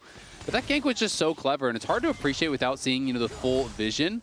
But basically, they knew he was starting on top side. They had tracked the enemy ward on their Raptors, and now we're here over on the Grubs. Inspired will grab that first one. Yeah, because Inspired got the early presence on this gank, does mean that they've got the extra lead. Now we see Rakan coming from base, still pretty far away, but 100 Thieves still going. Yeah, Busio could be in some trouble, pops the heal, is going to use his clone. The last of the Grubs is claimed there by FlyQuest, so they have them all, but Jhin is going to open up over the wall here. Inspired there to block. And Quid, not able to find too much. Inspired, likely to be able to walk out, but he's going to get shuffled back here by Quid. Quid could be in some trouble himself, as Quad's going to come over the top, trying to finish him off. The Azir in trouble, but there's a great charm peeling from Ayla, does keep him alive, and now Busio's in some trouble as well, as River going to go forward, trying to finish him off. The Deadly Flourish does connect, and River takes the kill.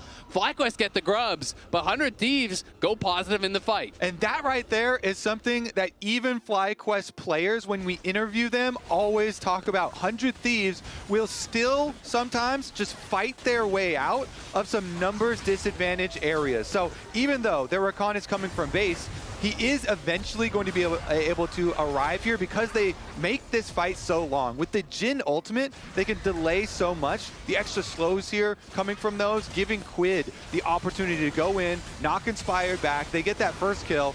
And then Quad comes in to try and answer, but as you called out, the peel from Ayla, even though he had been forced all the way back to base, he got back in time, and critically, he got his level 6. So he's able to use the ultimate to peel to keep the Azir alive. And 100 Thieves, still able to remain in this game, as it had started to snowball a bit away from them with the first blood going the way for Inspired and Whippo on the bottom side of the map, and then all of the grubs kind of being earned by forcing the Rakan back to base. But 100 Thieves say, you know what, we're going to fight it anyway. We've got our Wukong level 6. We have our Azir ready to go for a play, and they got themselves some gold at least to be able to fight with. Yeah, absolutely. I mean, it's a pretty nice lead for Quid now in the mid lane here of over 300 gold without even getting a kill because he's up in the farm. He didn't end up going down, grabbed a couple assists. But then you look over at the top lane, Whippo's up nearly 1,000 gold now. Oh, yeah. Off of that kill, and he was just kind of farming it up during that last fight over by the grubs here as well. So does get paid pretty heavily and is thriving in the 1v2 for now. Yep, certainly is. And he's got his Rumble ult ready too, so he can deal with any sort of extra pressure. Even though Wukong's on the bomb side of the map and has fully cleared, Rumble ultimate, you can just delete a wave, buy your team another 30 seconds there quite easily. And so we'll see about that dragon spawn, because River, of course, is on the bomb side of the map. Inspired currently is top side, but it doesn't look like he's needed to take this tower. So FlyQuest duo will just take the tower themselves, and that allows Inspired to cross over, defend Dragon, and go for mid. Yeah, going to be looking here for Quid, but is able to get the play in the face of Quad and walk out. So nicely done by him. 100 Thieves at the same time, utilizing that bot lane pressure to just start up the Dragon. Masu just now basing from topside, so this Dragon's going to be gone. There's no shot at really contesting it. So Inspired just going to clear out some vision, try to cover for his mid laner to take a plate or two. Exactly. Let Quad get a little bit of money there. And they do successfully, get the extra pressure out. Now we've got the reset. Once again, Whippo here up to the top side with all that extra money on. Rumble gets the Faded Ashes as well. Dark Seal in pocket, so he thinks the game is going to go even better for him. I'm a big fan of buying early Dark Seals on most AP champions, just because the upside has such high potential. And especially if you have an early lead already on a champion like Rumble that wants to get to team fights early on, should be able to tag a lot of people and start to get some stacks going for himself. And something we hadn't touched on is he is playing Phase Rush, which can help you a lot in the side lane against Sniper here on the Gwen. Obviously, Gwen, the slow on the ultimate is so powerful that if you are overextended, oftentimes Rumble can get just kind of chased down all in. So that is why he is, of course, playing that Phase Rush to be able to take these trades, chunk down Sniper, and just disengage with that Phase Rush when he needs to. Yep, and all the first item power spikes, or several of them, are starting to come in here. So Trinity Force for Wukong, definitely a big one. Want to see what 100 Thieves are cooking at the moment, because they're rotating over, but look at all the deep vision for FlyQuest. So all this vision behind should see the rotations over. Yeah, going to be able to spot them there. Just trying to reclaim some vision. Quad drops a bit of a weird pink outside of the brush there, so isn't going to be able to actually spot that ward. Dude, I'm getting trauma. That the is Masu spot? The Masu spot, bro. He literally dropped He's dropping flowers on his grave. On it. He dropped a signpost on it. What the heck? I'm forever traumatized by that spot. Are we going to see a mid-solo kill now? Just walking up under tower? No, not again. Okay. Not again. Never again, Kobe. Okay. Sorry, I just had some night terrors popping up. Some day terrors. You could hear the choppers coming. Okay, so anyways, nobody actually goes for any fights, though. Yep. A lot of wards being expended on the bottom sides, but no fights just quite yet. Everybody, though, well and ready to fight. Now, so much move speed on the Jins, too, that do like to go for this build with the Ghostblade rush and Fired the swiftness ups. Okay, yeah, actually. Yep, Inspired, going to be looking here for Sniper. Sniper flashes over the wall, but there's the flash to follow. Has the skip and slash over the wall. Can he actually get out? Busio in trouble on the bot side. He's going to fall down. There's the feat of warfare claimed by 100 Thieves. Sniper should eventually die here. No angle to TP out whatsoever. Is trying to hide, but he is spotted by Inspired, and Inspired will be able to finish off the kill. At the same time now, Quad could be the next target. Trying to delay on the soul inbound, goes back, flashes back, great knock up, and he does get one onto River. Nicely played by Quad in the 1v3, delayed so long, and has the outplay with the knockup. Yeah, and so Whippo pushes on the bottom side, gets the minions in there. They push in towards the mid lane as well, and this gold lead for FlyQuest is now 1.3K. These extra grubs also going to be very, very nice for them, already allowing them to cash in on a decent amount of money. And now that Whippo has an extra kill here, I mean, that gold lead, his individual gold lead is more than the team gold lead overall. Yeah. So it's like wherever Rumble goes, wherever Whippo goes, is going to be all of this power for FlyQuest. And of course, he's got his little stack there on his Dark Seal, so it is a little bit more. All right, Quad looking, going in. Ayla in some trouble, gets a big chunk onto Quid as well here. Nicely done by Quad, putting the pressure on them, and they're going to be starting up the Herald. Looks like this will not be contested. FlyQuest, with that chunk, earned themselves this objective. Quid just way too low to be able to walk forward after it, so we'll see where they want to go now with this Herald. Inspired moving in as Quad has actually pushed River out of his own jungle, so now this three-man squad from FlyQuest going to start to take away the enemy jungle as well, and River starting to get starved a little bit here as Whippo going to get TP'd on down on the bottom side. Here comes Quid, but it's going to be a solo bolo, and he's just going to walk it out. Whippo's up 2 levels now. In comes Ayla, 3 members down here on the bot side. Can Quid get something done? They're going to expend so much to kill off Whippo here. FBI's ult, Ayla's ult, Sniper's ult, and a TP, and now a dive on the other side. It's River trying to defend in the 1v3, and River has no chance at all. Inspired tanks up the tower, and FlyQuest knocks him down. They're going to take the tier 2, and they didn't even have to use the Herald. Yeah, with everybody going to the bottom side, that is going to, well, I'm actually not hearing. We switched headsets, so. Yeah, I guess you guys are hearing me. Pushing through. We can still hear you, so we're all good as far as that goes. If your side tone would be that one. Quid now going to be able to knock down that tier 1, so they do get something back on the other side here, but FlyQuest now up nearly 2,000 gold. Even though the kills are even, FlyQuest is just getting so much more on the map, and Quid could be in some trouble now. Is going to try to slide out here, but Inspired is round. He has the flash, he has the ult, he's going to look. Quid flashes, but he is still tagged by the slow, and it looks like they are going to call things off. Happy with what they have gained. Ayla now behind Whippo here, the Deadly Flourish there to follow it up, but Whippo not going to be knocked down that easily. Does still have a pretty significant experience advantage at this point, you know, nearly 13, and Sniper hasn't yet ticked 11. Yeah, and they should be able to start up and presumably take this dragon, but 100 Thieves are here trying to fight their way out of it. Is Whippo going to turn around and come back? It doesn't look like it. Masu shifting back. Ayla trying to put the pressure on him there with FBI. But yeah, like you said, Whippo has no TP, and he's still just pushing out topside, so they may eventually have to call this off. Ayla going to flash in. They're looking for the engage here on Masu. Masu in a lot of trouble. Flashes out. Does survive with the pair and the flash. They get the TP in now from Sniper.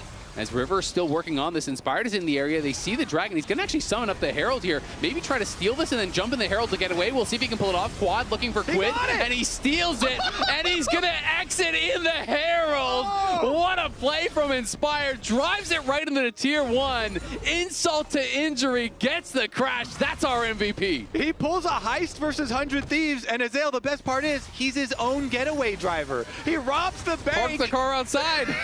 He robs the bank, then jumps inside his own car. He left it running there in the middle of the river, and he got 2 charges off too. That is crazy, man. When I saw him pop that, I was like, no way, no way. You know he's gonna go for it at that point. I love that these Rift Herald plays have become so popular now. It has really, really been like a snowball, I feel like. So many, especially junglers, I feel like. Sick value from it. It's so good. The fact that you can just jump in it immediately gives you so much safety. You know, people are using it within skirmishes. People Inspired here using it to go for the seal timer. And look at that. He is right in range, and they go with the Masu ultimate into his smite to be able to steal it, and then just jumps right in his getaway car. That was beautiful from Inspired, man.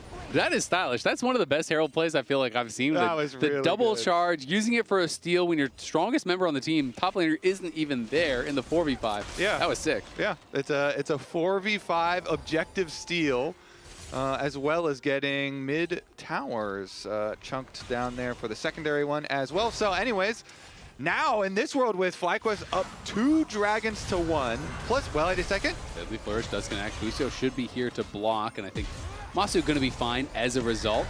Some good damage coming in from FBI, but now Inspired is here. And Quad was moving over, but looks like the fight will dissipate.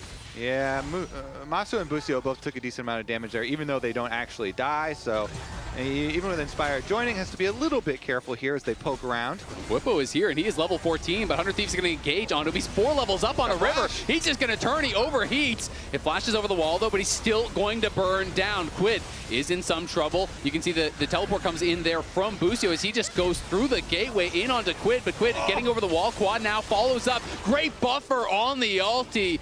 Jumps right over the Azir ult with the Faded Seal. The timing was perfect. And FlyQuest get another couple kills just at the cost of Busio. And that's got to be the Otacon for them as well. This game well and truly snowballed here for FlyQuest. Another extra objective to add a whole bunch of extra experience on top of the leads they already have. And Whipple being able to finish his Riftmaker here after the fight as well. This is a downward trend that I'm looking at on my screen right now. Yeah, this is one of the things, you know, when Sniper first came in, I was so happy because he had that killer instinct as a rookie. And yes, there was things he needed to work on in his game, but to be able to come in and lead the league in solo kills and be able to kind of really maintain that aggressive play throughout 2024, it feels like he's kind of lost that this year. And I'm not sure if it is, you know, an overcorrection the other way where they're trying to teach him, you know, how to more read the map and play around enemy pressure and play around the enemy jungle and vision and all these things, and maybe that's making him be a little bit too hesitant, you know, this year. But it is something that I have been noticing, and I want to see Sniper get back to that confident Sniper that first came into the league, you know, where you can play with that aggression and really show off what you can do. Yeah. All right. Let's take another look at and Whippo, his opponent, who gets so much respect, especially from this team. He's able to just burn down River, and then even though River flashed over, still had the Leandries ticking on him, so they got the big lead here. Same thing happens to Busio, though. He ticks down to the Leandries of Quid, so 100 Thieves getting at least one back for themselves, but of course, you know, the bigger prize is that Otacon, and the value from 30 empowered petals versus the 5 of 100 Thieves, that's got to be like almost over 2,500 gold, plus all this value of the experience that you get. So that reward is so much more than you know, even a trade back kill or anything like that. So they're going to be able to finish off the mid tower, and FlyQuest full control of the map, 40 seconds ahead of that dragon. They can easily reset if they want to, go back and get enough control wards to reset and grab their Dragon Soul point. As well as just take away all your jungle resources away from 100 Thieves. Yeah, I mean, Ayla has the Mikhails. We saw him use it on that Sejuani ult in the last fight, which obviously is quite nice against this type of a comp, but they don't really have the damage, it feels like right now, to actually deal with Inspired and Bwipo. And Bwipo just has such a massive experience advantage. And we saw River engaging on him in that pit, and he's 4 levels down. Like, he just turns on you and kills you straight up. And now he has the Riftmaker completed. He's on those 2 items. 2 items coming through for most, if not all, of those FlyQuest members. Really just Busio not on that 2-item spike at this point.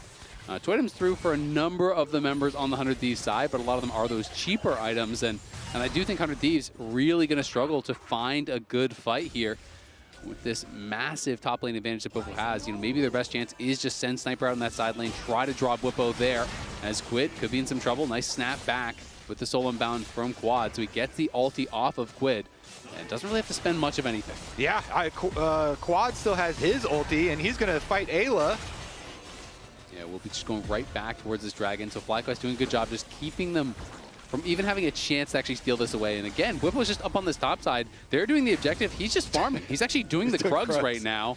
And, you know, he's closing in on level 16. Quad going forward. He's going to look at the 2-man ulti. Oh, my God. Just deleted Ayla there. River is able to limp out, but Quad is just going crazy in the side lane. This guy is completely uncontested right now. They've dominated Krugs on both sides of the map. Oh, and they're gonna dominate more. Yeah, Sniper might go down. He has to flash back.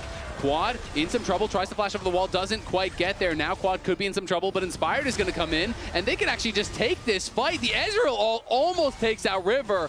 He barely survives. Quad is going to be able to actually get out of there after everything. 100 Thieves can get nothing back whatsoever, and Inspired, still feeling confident, just continue walking forward in the face of the 100 Thieves members behind their tier 2. Oh, dude, they can't get anything. Even with Quad not flashing over the back of the Krug pit, they still can't get him.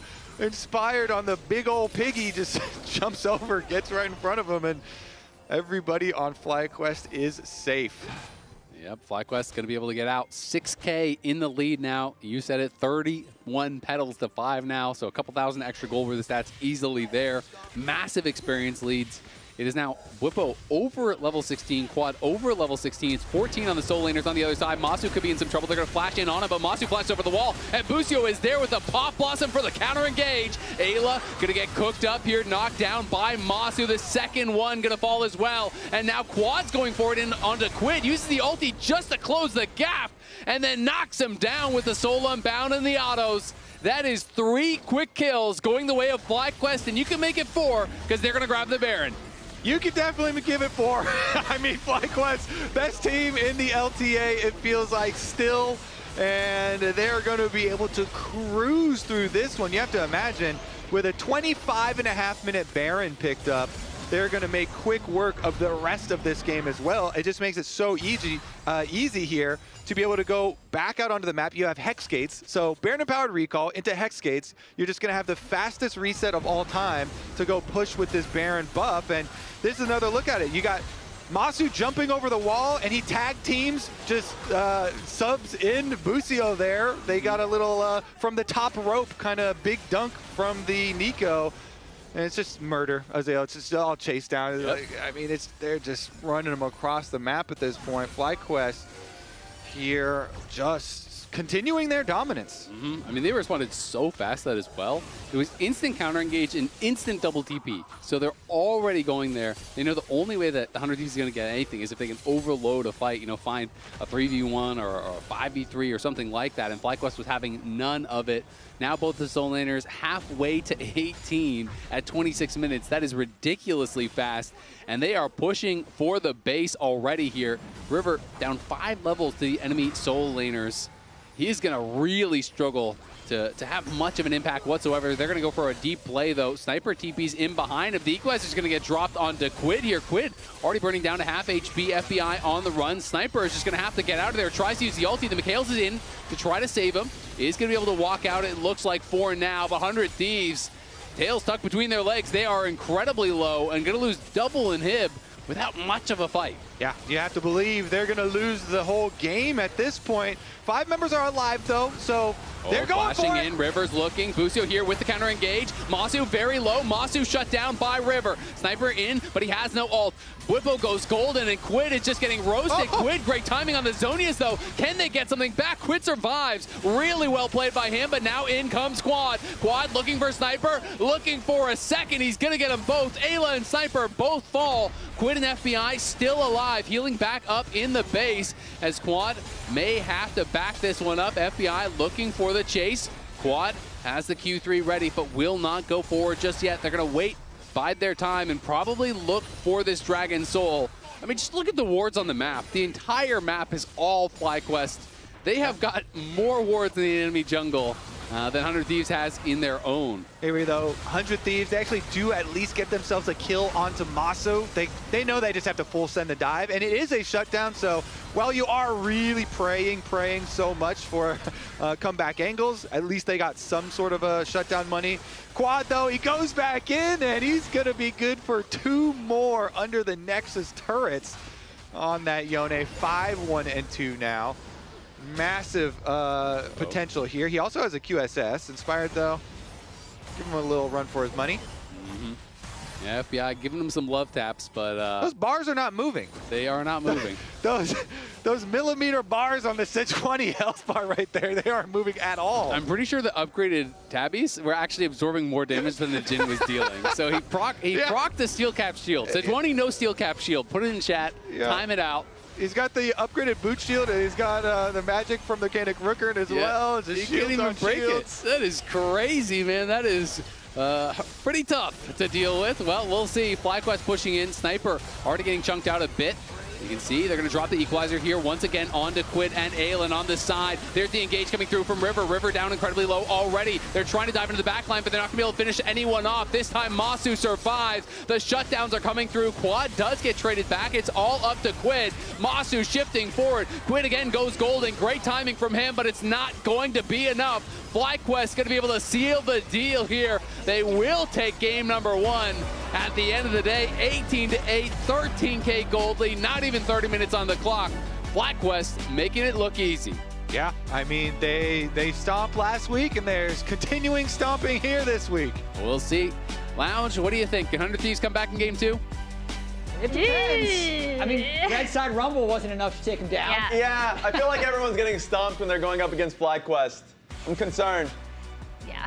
That was just a very impressive showing. I'd say side lane dominance, inspired showboating a little bit as well. That hero play was great. That was fun. It was one of the more fun ones. I agree with them. I think it's one of the more fun ones we've seen. Yeah, I mean, we have comms of the last fight. Yeah, let's check it out. I'm gonna ulti them when the wave gets close like this. I will charge the kill minion, guys. I didn't want to engage, I think. I ulted the Azir, okay? He can't follow up. Rakan has flash. I have Zhonya, so I'm just baiting, okay? I'm just Zhonyasing. Wukong is here, low. They went on me. You guys are chilling. They have no damage. They do indeed have no damage. I'm dead, guys. I'm dead. Okay. They All you guys, ult okay? Azir. I'm low, I'm low. I didn't know flash. When flash. Nice. Nice. I should eBay only. They do indeed have no damage. Yes. I'll be here in game 3 if you need me. Oh my This is over. You know who did have damage? Yeah. Yeah, Rumble. Red Side Rumble. Rumble quite good. Absolutely. I mean, there's a whole big, amazing thing we read that Red Side Rumble has a 42% win rate in pro and Blue Side Rumble is like 57%. But if you're Whippo, it doesn't matter. Doesn't matter. Yeah, it doesn't matter. Yes, I also stole this interface from Uma Musume, which is a different game entirely. So yeah, but it was a very confident pick, and Whippo delivered. Yeah, I have one that's going to lead into our next replay, but mine is Inspired's ego is exactly the right size. Big. Yeah, so his heist of the Hextech Drake and Smooth Getaway is this week's Pagoda moment. This was hilarious. Because first of all, they took the fight 4v5. That's number 1. Rumble was taking waves topside. No number TP. 2. Yeah. No TP. He's just vibing. They're like, okay, so what's gonna happen? 100 Thieves big moment. Well, he stole the dragon. That was number 1. Then he rides that damn Herald. And gets 2 charges. He killed the mid turret and both. There's always a fear when you have a lot of success that it's going to go to your head and you'll play worse. But it's going to his head and it's allowing him to pull off he's more playing stuff. better. So real quick, if you see a Pagoda-worthy moment, let us know by spamming the Pagoda emote in chat. And Raz, what do you got? Well, Raz, it's this actually is just beautiful. exactly that moment. It's exactly that moment. If you want to, like, basically, it's Geraldo, and I know we're going to Texas when it comes to finals, so it's just basically This is him beautiful. riding that thing, getting that one Drake, that one turret, and that one game. I don't even know why I put in the fact that he lost some HP, because he just didn't. This game, he just didn't lose HP. There was no one that can really threaten. Yeah, That's the amazing. end of that game where I he love had that. the Canic Rookhorn Magic Shield. Yeah. And then the plated steel caps. Inspired, you're pretty tanky that game. Pretty tanky. Yeah. As he walks past, she says yes. We don't know if we're going to be seeing, the rosters don't get submitted until 5 minutes after the game, so we don't know if we're going to be seeing Whippo or Geckos in that next game. But I feel like it would probably meet the criteria if they were hoping to have a stompy game 1. If I'm in the coaching staff in that one, I'm looking at Geckos and say, go ahead. Like, because at least you get more experience as a team on stage. And I think that's the main goal that they want to take away from, especially since you talked about like not wanting to experiment with a split like this. When you get an opportunity to do so. However, they want to end 100 Thieves. I just heard no subs. Oh 100 my Thieves, 100 Thieves God. is blue side. As expected, 100 Thieves is going to pick blue side again. Whippo is going to have yet another game against Sniper, maybe one of his favorite top laners to play against in all of the LTA. Yeah, he's had some things to say. They just, about him. they're so good at punishing him in side lanes. I'd say better than any other team, because if Sniper does have a weakness, it's his overall map awareness that gets punished by FlyQuest. But they also beat everyone. Another reminder, LTA North Twitch subs, they're back. Join the community for exclusive content, including League of Legends in-game emote. No. Tell me everything for paid and gifted subs, plus get access to all of our exclusive exclusive LTA North Twitch emotes like Giga Flowers. So subscribe to the LTA today. And this guy, put him in. Gakkos wouldn't go in unless it's a game 3. So I believe it's Blippo time. It's Blippo as it time. always is Blippo time for game 2, which will be coming up next after the break.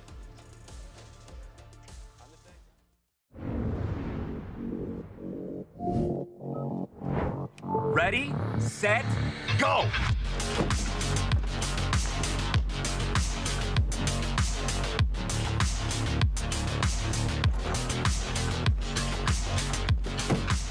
I'm at 47%. Oh, I'm on 63%. Man, I'm at 50%. Boom! 80%. Winner! The Kia EV9 can go from 10% charge to 80% charge in just 24 minutes with DC fast charging. Red Bull gives you wings. Rich in the ground before Dub can even get there. In time to try to knock out as Impact gets burst. Don't feed. Knocks him down. Get fed. Scan the QR code for LTA deals only on Uber Eats.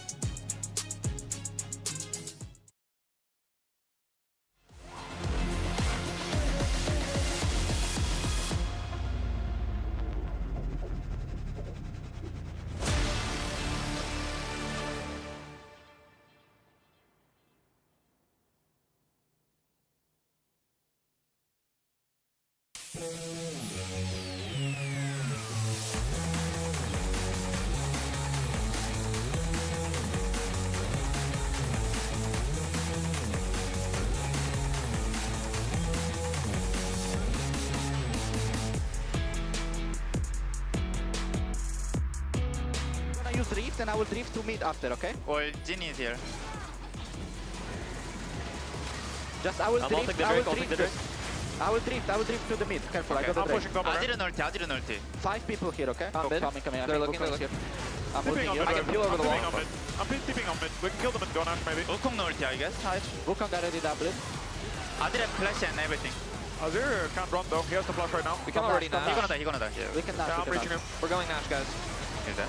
We got Azir as well. Azir no flash. Nice. You can go bot if you are. I mean, I don't wanna give a minute tier 1.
Hello everyone, I'm here in LA with Sniper. Today we're going to play 1v1 with the new champion Yunara. And here I have a couple rules that we're going to pick to see how the 1v1 is going to be. Your choice. Okay. Yeah. I don't exactly know what to go. I'm gonna just do this one. I'm gonna spell this one out. You must build AP. Oh my god. It's not that bad. It's not that bad. But she's AD, no? She's an AD carry. Is she? I have no I think she's an AD carry, no? Hey, we'll find out, I guess. I don't even know the skills. Yeah, neither do I. The time has come to prune the tree.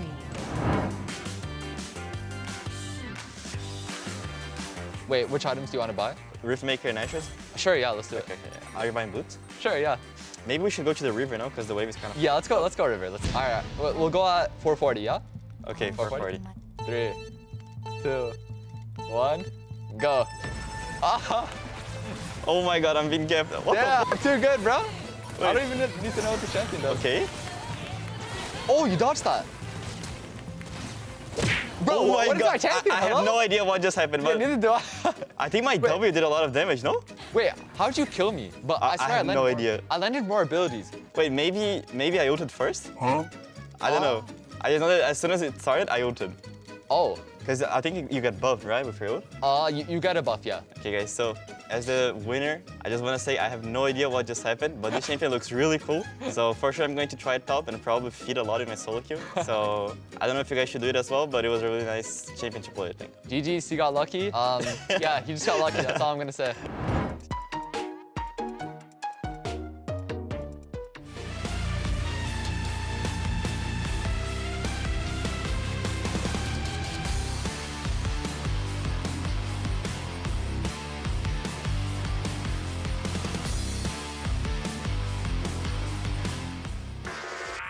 To the LTA North, we are in split 3, which means every game brings us one game closer to the LTA Championship in Dallas, Texas. Tickets are now on sale, so reserve your seats now to join us on September 27th and 28th to crown the best team in the Americas and send our teams off to Worlds. But before that, we have a few games to play between then and now, and one of them is going to be Game 2 of 100 Thieves versus FlyQuest. This is certainly going to be one of them. Inspired's going to 1v5. Look at the empty seats all around him. That's pretty confident. FlyQuest, though. The rest of you guys can go home. Yeah. I got this. He doesn't even look excited. Just, just locked in. Just another day at work here on the Rift. Mowing around on Sejuani. FlyQuest, though, they locked it up pretty quickly here in game number 1. So 100 Thieves will have a lot to turn around here coming into the next game of the series. And people have been mentioning, even Inspired himself on the Pros podcast was talking about, well, there is a chance that 100 Thieves could beat us. If you remember back to Split 1 in playoffs, they did upset them, and none of the FlyQuest members saw that coming.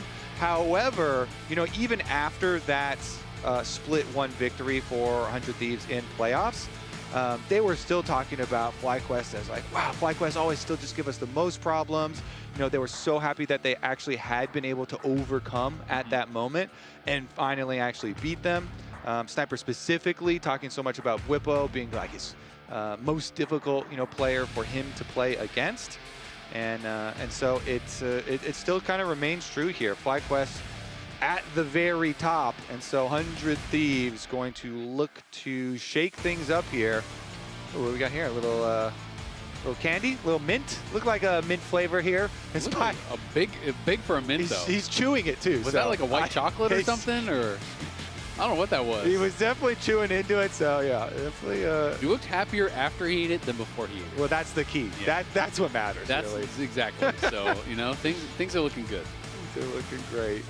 We'll see, though. We'll see what 100 Thieves can get done. Because, I mean, let's be honest. Game 1 looks like kind of just a gap across the board, right? It did look like, even when 100 Thieves were getting something done, it's because FlyQuest were getting even more done on the other side of the map. And I think that is the difficulty against FlyQuest is they don't have any clear weakness right now that you can really look to attack. And Whippo is going to stay in for Game 2. Last week, Gatghost did get to come in after that Game 1 win. This time, Whippo looks like he is still in. Yeah, and since they're still on red side, it is pretty nice for them. Of course, last time around, they just blind picked the Rumble anyway, and they're like, you know what, we're just going to slam this one and allow Sniper the counter pick. They didn't care about it, so maybe it's not even that big a deal for him. Blind pick or counter pick, doesn't matter. But as we get into it, the Poppy and the Trundle both taken off here. So there's a lot more, opportunity for like Xin Zhao or something like that. As far as the priority on these AD jungles, Vi is still available, so you can always go for a Vi plus. Doing a little River Jarvan?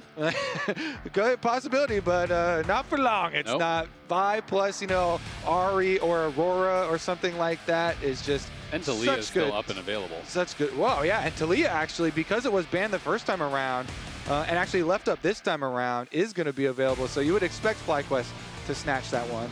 Yeah, you would think that they would take the Talia away. If they don't, for sure it's going to be grabbed. Now the question to me is, what is the pairing going to be for Quid and River? Will they go back to kind of like the more old school one, which was the Ari Vi that we used to see all the time? I feel like Talia kind of just completely replaced that. It's kind of just like a better version of Ari Vi. But you still could use that as an answer if you do want to. And there's this Xin Zhao that you had called out with a couple of these bans going through, and some of the strong AD junglers already gone from game 1. Like you said, Xin Zhao a lot harder to contest. But one of the things you had been talking about recently was actually Jack's jungle as an answer, to some of these AD jungles and how that can be pretty strong.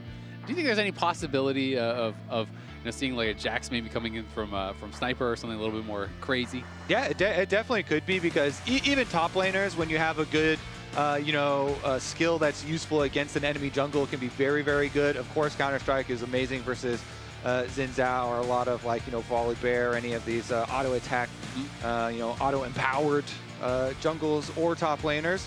And honestly, I actually do think with Jax's passive attack speed getting the buff last time around, it disproportionately buffed Jax jungle, which is very rare, but it does get seen sometimes. So, maybe in the future, yeah, maybe in the future as well for us, we get a little bit of that action. But there's the Aurora that we were talking about to pair with that Vi, and I think this is also a better pairing than with the Ahri. So she's been replaced. She really has. There's too many replacements as well.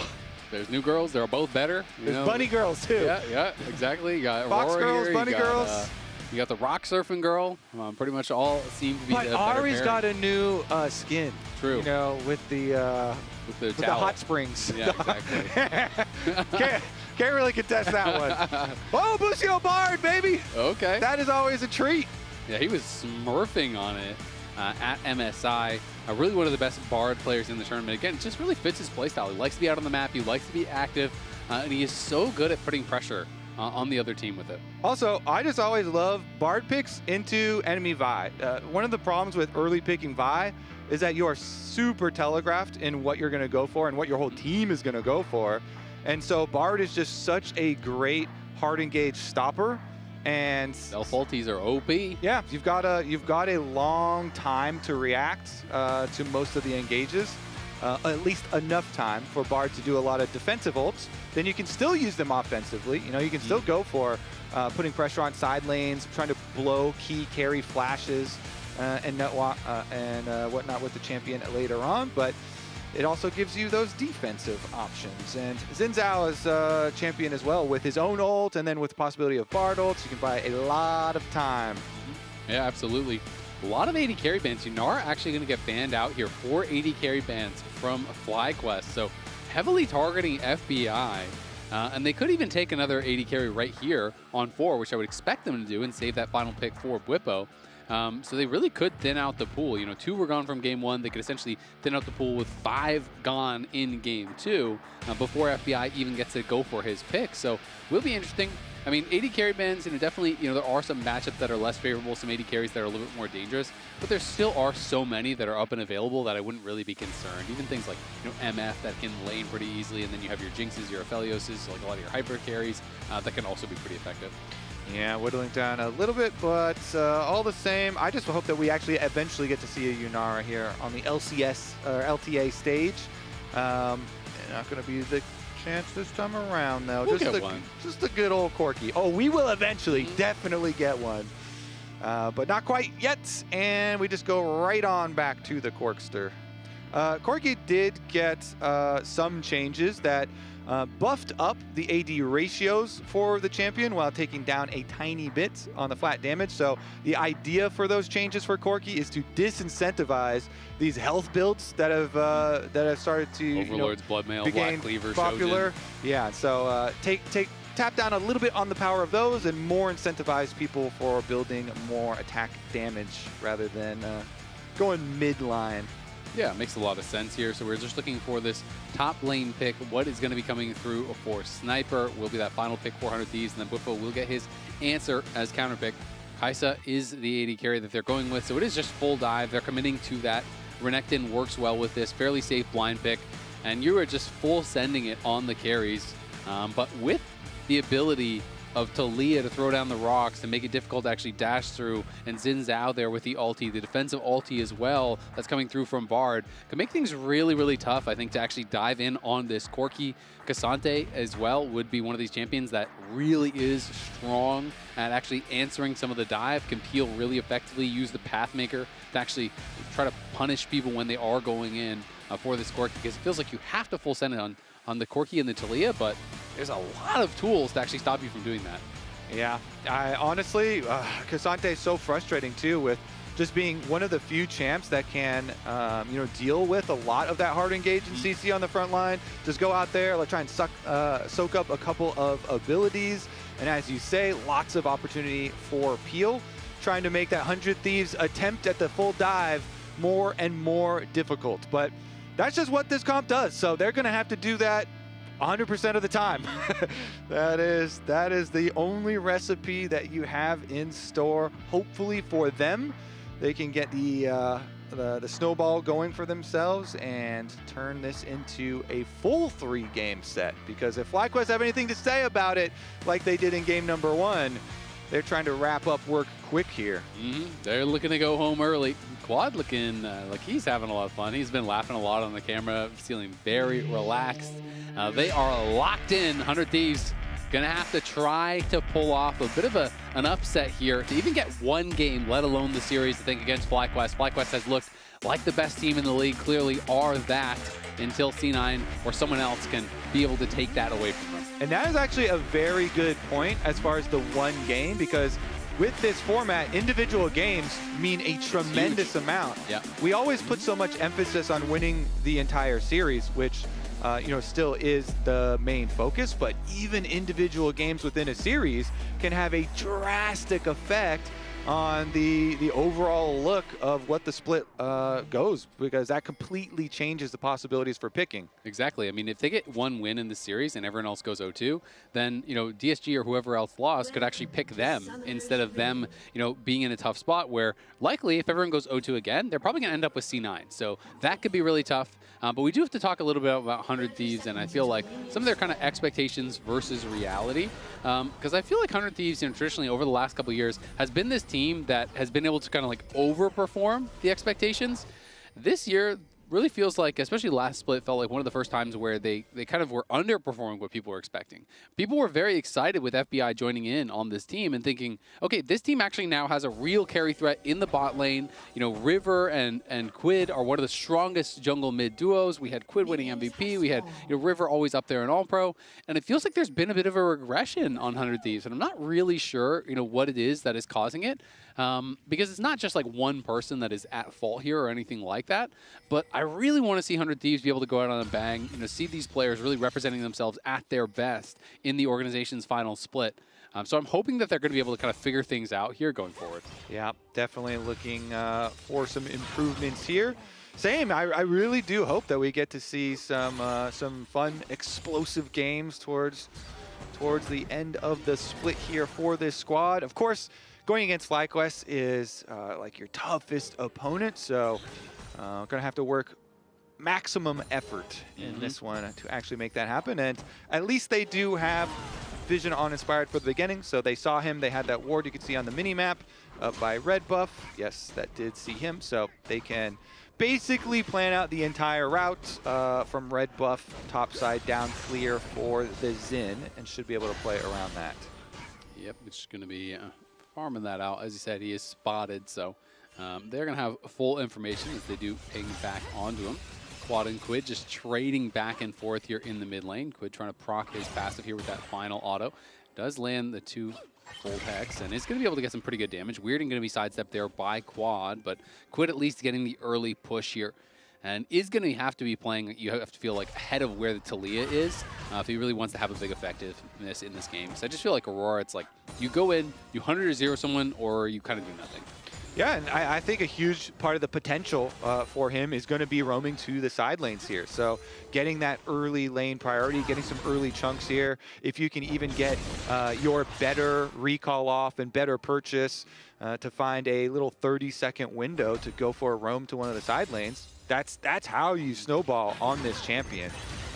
Just get some early skirmish kills can go crazy for an Aurora. Flip side, of course, Talia also very good at roaming himself. Yeah, he'll combo a little bit there. Does bump him into the wall. And then smash the ground in frustration. Exactly. That's what the and cue stay is. out. Inspired going to be able to finish off this blue buff here. So does have this Fam clear done just in time for the spawn of the Scuttle Crab here. Both junglers doing the exact same thing, pretty much at the exact same time as well. And River will take his recall after hitting this vision plant, just slightly after what we've seen from Inspired. But actually, he's going to go up towards topside, so interesting. Does just drop a ward, doesn't actually elect to hit the vision plant, so it doesn't reveal that he was recalling from there. We'll be a little bit behind on tempo compared to Inspired, but very, very similar. Yeah. Meanwhile, we do see the difference in those first purchases for the mid laners. And those boots is mainly what I'm looking at here, giving yourself the opportunity to make a big snowball play. You get your Dark Seal and your boots with your extra money that you had here for Quid on his better recall, in addition to both of them, of course, getting the sustain here from their refillable potions. But he set himself up. He's like, you know what? I'm going to make a big roam at level 6 with my Aurora, with my boots, with my Dark Seal, and we're going to snowball this game. But Busio's trying to beat him to it on the swap here. Yeah, you're going to use the heal, and Sniper might have to flash. Flash Q is flashed away from by Sniper. That ward on the Krugs kind of gave him a little bit of a false sense of security, it felt like. He's like, oh, I see the jungler, no one's ganking me, and then immediately Bard comes over the wall there with the Corki. Ayla now catching out Whippo. Didn't have the Pathmaker timed right on that combo. Is going to take some damage here, but is able to survive pretty easily with the Footwork Shield.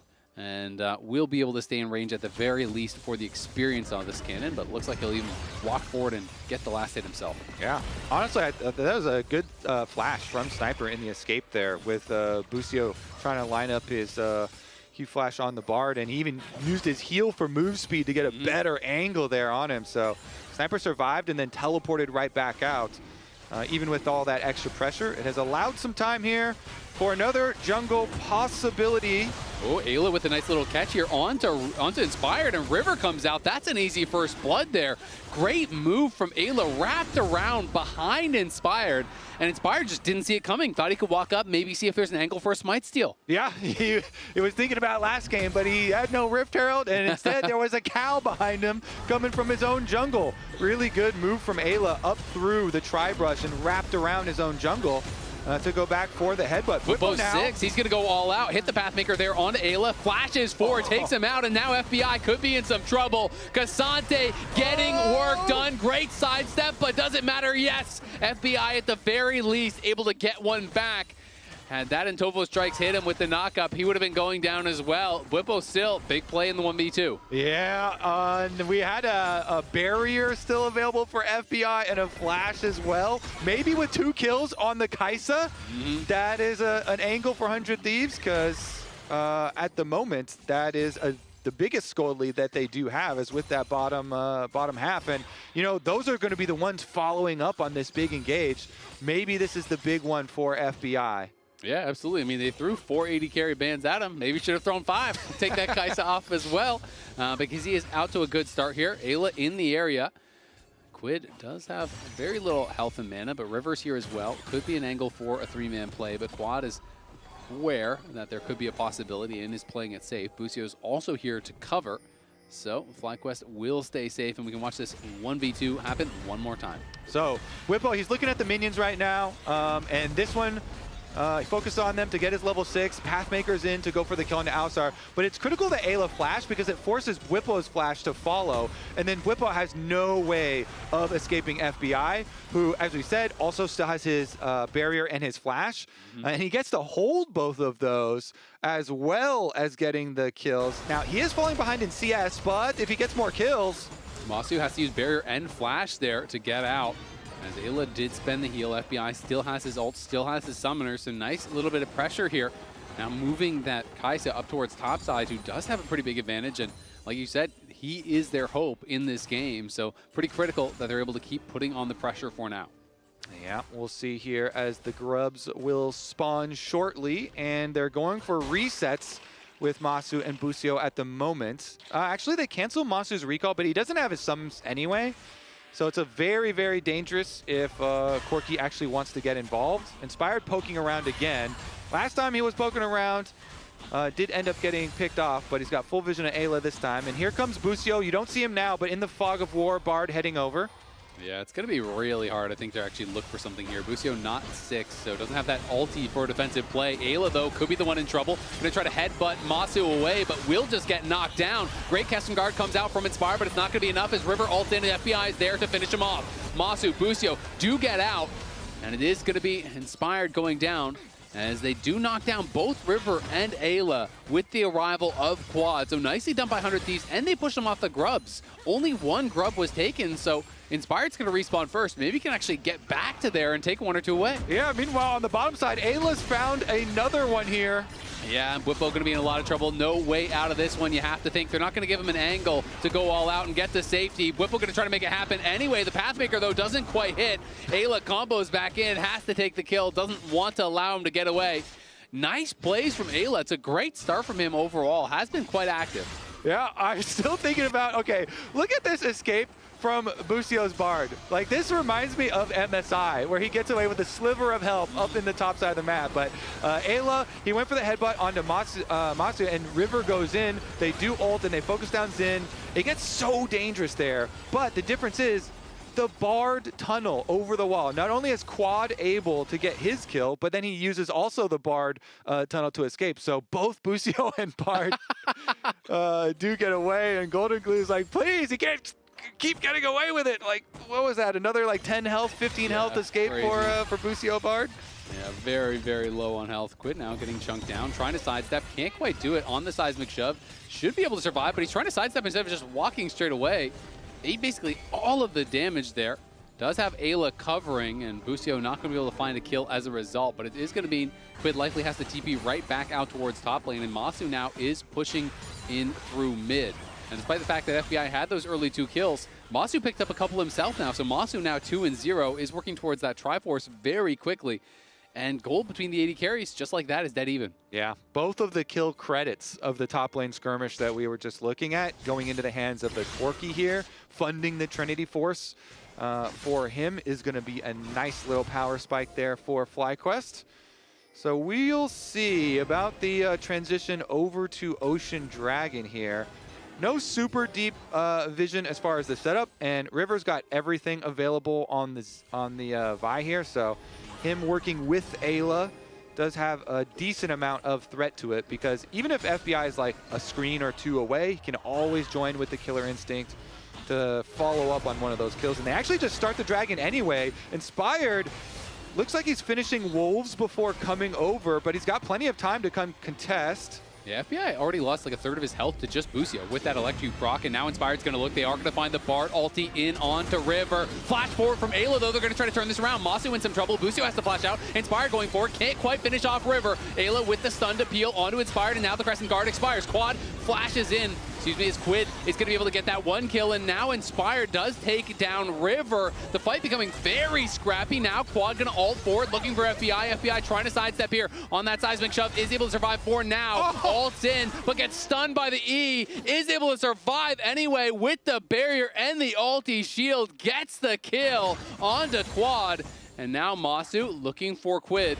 Should not be able to find him. Honestly, this is when 100 Thieves kind of look their best. When they're just rolling with the punches, when they're going scrappy fights. And Quid is like, you know what? I see the angle. He goes in. He starts off the chain here with getting the extra kills. But here's the initiation. Busio ults over onto River, stuns him into the wall, and Inspired tries to finish off during the Quid ultimate. But after Aurora's ultimate times out and they all kind of kite back, he sees the angle to flash back in and actually finish the kill onto the Bard. Ayla going down as well as River there, which gives the confidence to Quad and Masu to try and follow in. But Masu actually valved over towards Quid rather than coming with Quad. And so Quad unable to then have enough to finish off the end tier versus FBI. It's just such a roller coaster for the 100 Thieves there. Okay, what is he saying now? The big dokes. In the aftermath, though, of course, they also pick up the Dragon, so that's number 2 for 100 Thieves. Yep, but still, the gold pretty much dead even. It is exactly the same on both sides right now. So 2 Dragons going the way of 100 Thieves, and it is FBI with 5 kills. Played really well in that 1v1, you know, good sidestep on the seismic shove in that Raptor pit. And you could see he tried to get out of the Unraveled Earth before he ulted, but I guess just the very edge of it clipped him. Yeah. But then that one rock he tripped over. He still calculated it anyway. Even he was like, you know what? I can trip over one, and I'll still be able to finish it, still be able to win it. So he does do that. Of course, bottom side, Busio again. Oh, nice ulti there. You know, jumps forward. It gives you that little kind of hop forward when you do it, and that gave him just enough to actually get out of the Bard ultimate. So well played there by Quid to create enough space to just barely get away. You can see that Bwipo is just stacking pure armor, because the reality is the only magic damage is Quid, which is just that upfront burst. It's going to be hard to get through him later, but Bwipo in trouble now. Quid trying to go forward, doesn't have his flash, remember. The weirding will connect on Busio, but Busio peels enough and uses the heal to keep him alive. Wait, Alistar, Ayla's really deep. Is Ayla going to try and cancel that recall? Look at the minimap. Ayla... Oh, wasn't able to do it. Did get behind alongside River. Wanted to try to look for that wraparound to cancel it, or maybe even go for a dive like you were calling out. Couldn't quite make it happen, though. And yeah, Bwipo going to be a problem here later on. Now they're looking for a dive onto Sniper, potentially. Maybe not who they thought they were TPing in, but either way, they can just finish off the tower in his face. He cannot defend, so well done. They're going to be able to grab first tower of the game, and now the boots are going to come down to these objectives here. There's already 2 objectives claimed by 100 Thieves, 1 with the 2 grubs taken for FlyQuest, so they have to defend this next dragon here if they want to have the potential of getting those upgraded boots. Yeah, let's see if they can focus over here. Rift Herald coming up in 15 seconds. Looks like already in place, River and Ayla, and then we just had Malignance completed here for Quid. And his ultimate will be back up if they want to go for the Rift Herald fight. It's only a couple seconds away. They're positioning for their engage. Here we go. Still could be in trouble. Inspired is here. They are looking for Busio, but in comes Squad now with the Weaver's Wall, trying to catch back up. Quid in some trouble. River in even more trouble. Goes back in with the ulti, but just to be knocked down by Masu. That's a killing spree now for Masu. Sniper pushed out as well and had to use his ultimate. FBI is here looking for an angle to get some damage down, but there's just no way you can contest it. 100 Thieves were just desynced on all their reset timers. They had their engage here ready and ahead of time, but not quite every member for follow-up damage. Quid was walking from base, FBI a little bit far as well, and so River gets left out to dry there. Him and Ayla were in the side lane brush, but FlyQuest were just together, much more coordinated in their prep here as far as coming over to the Rift Herald fight. And so they get their kill. River ends up, turning and trying to fight his way out, but with that pretty easy kill for FlyQuest, that is guaranteed Rift Herald for them. And as you said, it's really getting dicey here. Now with the Rift Herald plus those grubs, it's going to come down to the next one. Yep, next objective will decide it for either team. So whoever's going to be able to grab this dragon is going to get that big edge. Sniper, remember, has no Dominus. And Bwipo does have the ability to go all out. So Sniper's going to have to be playing pretty defensively for these next couple minutes. So it's going to be all about who can kill the enemy AD carry here. Both AD carries collecting a lot of extra kills. And so both of them in pretty good situations. Masu, of course, he would like to transform to get his Muramana at this one, but he is at his 2-item power spike. So feeling pretty confident at the moment. Yeah, FBI obviously with that early lead, does have 5 kills, but Masu's been getting a ton back. So honestly, there's not this big gold differential that you kind of expect between them. So it is still just going to come down to the execution. I mean, overall, FBI is down 45 gold right now, and his team is down, about 1K, 1.3K. So it is a slight lead for FlyQuest, but they are looking good, and I think that their comp is going to be easier to play out. See if 100 Thieves can get the correct setup, because it really does feel like you have to 100-0 quad or Masu at the start of the fight, or you're probably going to lose. Yeah, there's just so much opportunity here as far as kind of countering the engage. FlyQuest, of course, with Busio's ultimate, but also it's hard to get through Talia rocks sometimes if Quad is in a good position. Inspired can also use his ult for knockbacks here, especially if he has flash available, can be really good at peeling. So definitely going to take some coordinated focus from 100 Thieves to be able to pull off their dream engage. But if they get it, it will be explosive. Of course, they'd like the extra recall for FBI to come in first, so they can get more people on some 2-item power spikes before they actually go for it. It looks like they might just be giving the dragon as well, though, because River is showing on top wave. He is hitting that tower, so they are going to be giving up this dragon. Should eventually be able to kill off that tower, but they can't even do it this wave, and first tower obviously was already taken, so Beats are going to be going the way of FlyQuest. They will get the upgraded boots uncontested here, And yes, Quid will get this tower, but they already traded one for a bottom tier one on the other side. So definitely very much in the favor of FlyQuest. Yeah, FlyQuest feeling pretty good about the situation at the moment. They've got 2 people down here. Nice combo, seismic shove out of the Pathmaker, and he's gonna go all out. That was perfectly executed by the FlyQuest solo laners. Really nicely done. Cassante stunned into the seismic shove, pulls him to the wall with the seismic shove, all out over the wall. No chance to react. It felt like it was basically 100-0 in CC. Yeah, honestly, it's kind of beautiful to see that synergy with the Rock Weaver, pulling him over to the wall and then pushing him through the wall. Actually kind of crazy here between Bwipo and Quad. Nice little combination. And that money is going to be very useful as well. I mean, we talked about it, but Cassante can just be so annoying for these dive comps to deal with because he can soak up so many abilities. Yeah, he really can. And I mean, their consistent damage is mostly just physical. And he already has a ton of armor. It's going to be building up a little bit of magic resist here as well to help deal with that. Has to be a bit careful. This tower can die in his face, but the rest of FlyQuest are coming down here. Bwipo, though, already incredibly low, uses the Pathmaker to just try to get out. And I don't know if they're going to commit in for it. River goes in onto Inspired, but he's in trouble. Inspired going to pop the Crescent Guard, but he's getting knocked down by FBI. River kills off Inspired. Nicely done. And the Herald's going to be wasted this time. And Otacon is coming up very shortly. Otacon is such a huge power boost at this stage in the game. The timing of this kill is so perfect for 100 Thieves. Can they actually turn this into an Otacon? Because that would be a meaningful victory. 22 seconds still down for Inspired. FlyQuest, they might try and 4v5 fight this. This could be the pivot point for the game. Yeah, let's see if they're going to be able to make it happen. A lot of key ultimates still available here on the 100 Thieves side. Quid has his, FBI has his, Sniper's ult is also ready. Masu is the key member. They need to keep him safe. Ayla, remember, has no ulti. There's the ultimate coming in from Quad. Walls them off on the side. Sniper looking for a flank, getting around behind them. River down incredibly low, gets pushed out, and the seismic shove hits on multiple members. Bwipo's into the back line, and 100 Thieves are crumbling. Sniper trying to make something happen on the other side. Quad looks for the seismic shove. Busio flashes away, and River gets the Otacon. 100 Thieves lose the fight, but win the objective. 23 petals is a nice advantage, but still, FlyQuest in the 4v5 getting a lot there. Yeah, getting 3 kills is a lot of money, plus it turns into priority on the map, so during this replay, they'll also take that mid tower, but they go for the fight with the 5v4, and River just takes so much damage. Look at that, they chain all this damage on him while he's under the Otacon, and so he has to wrap around on the top of your screen here, sneaks his way back as it gets low enough for the smite and barely gets it off, instantly gets taken down. But, you know, at least he salvaged the objective there, because otherwise FlyQuest were just going to completely wipe them and take it as well. So at least 100 Thieves have been able to get the Otacon, which, you know, gives you some like comeback experience as well as the extra adaptive force. And we'll see if they can chain this into some picks for themselves.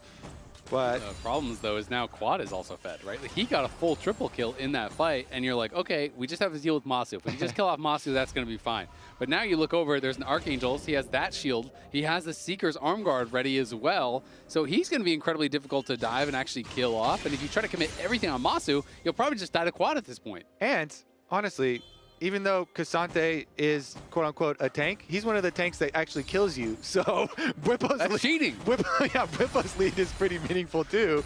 This Cassante, last time around, they actually, 100 Thieves, the reason they got the lead in the fight. Wait a second, a new fight. Oh, River is just dead to start the fight. Ayla's trying to get out. The TP is going to be coming in, but it's going to get canceled on the other side there by Bwipo as he is fighting off against Quid.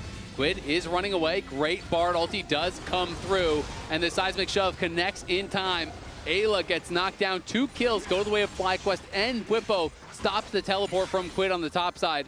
The petals are worth 1.1k as far as combat power, but that is nowhere close to the 5,000 gold advantage. And now Inspired going forward just drops the ulti, gets a big chunk in on the FBI. Wanted to try to pressure that tier 2 tower. Can't quite make it happen, but still, FlyQuest really starting to run away with this. Yeah, good little invade there from FlyQuest, getting into the enemy jungle. Let's see how they got there. Busio was there first.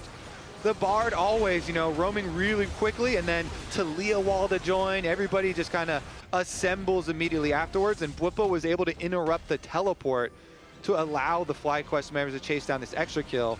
Bard tunnel allows here for him to get in range for another Bard ultimate. It's just Busio Bard making a lot of plays here. This champion is so good at creating picks for your team. Because of the move speed, he can get there first, he can get inside your jungle, set things up, and he can even use it as an escape. Nicely done here as they are preparing for the Cloud Dragon. 100 Thieves, their eyeballs on this next engage. Can they actually make it work? Yeah, Sniper's down to half HP already. Does have teleport, but I don't think he has time to go back to base. Quad got a great chunk on him, and now Quid and Ayla take a rocket to the face there. They're getting low as well. River charging up the Q, looking for an angle to try to go in and steal, but FlyQuest have stopped hitting it, and now the Q does expire. Can he actually get in there for a steal? He steals it away again. Masu in trouble now as FBI's in the back line. There's a kill. FBI now trying to fight here against Bibble, but everyone from FlyQuest piles in on top of him. It's now all up to Quad as well as Bibble here. Bibble flashing out to safety as Inspired trying to chase after Quid. In comes the Weaver's Wall. Quid going to be locked down as well, and Quid going to be knocked down. They do kill Masu, but it cost them everything. 4 members die for 100 Thieves, even though they grabbed the dragon thanks to River. Okay, but what if they just keep stealing literally every objective and losing fights? Can you steal a Nexus? Well, Baron's coming up next. You steal the Baron, then you steal the Dragon Soul. Yeah, then you're I'm like, with you. Well, I don't care about how many kills we get. But this fight actually was very close here on the engage. You can see the focus on the AD carries. Masu gets bursted down so quickly, but then Whipple was able to single out FBI and push him over to the side so that FlyQuest, even though they lost Masu here early on with the focus and the vial being used on him, they just chased down 4 of the other members. And so once again, they get a bunch of money. So you did give up the dragon as far as the steal here for River, with him being able to smite again and find that one. But the gold lead getting so big that it makes your next attempts at steals harder because you're going to be on less items and it's going to be harder for you to like stay in position to be able to steal them. But hey, if you can keep on stealing, there you go. Maybe you can get there. To steal every objective, easy. Quid versus Quad, both pumping out like 6K damage in that last fight, topping the charts easily for their teams as FBI did go into that back line, was able to help take out Masu, but again, he was really in a difficult spot after that, couldn't actually finish off Whippo. He flashes out, everyone does fall except for River. FlyQuest did start up the Baron here, but realizing it is spotted out, so they will just pull off and probably just wait to see if they can find a pick or look towards this next dragon. Busio and Whippo playing heavily on this top side, controlling vision in the area, and 100 Thieves trying to do their best to retake. Yeah, and we saw it last time, but the poke damage that FlyQuest got on 100 Thieves before 100 Thieves were able to go for the engage was massive.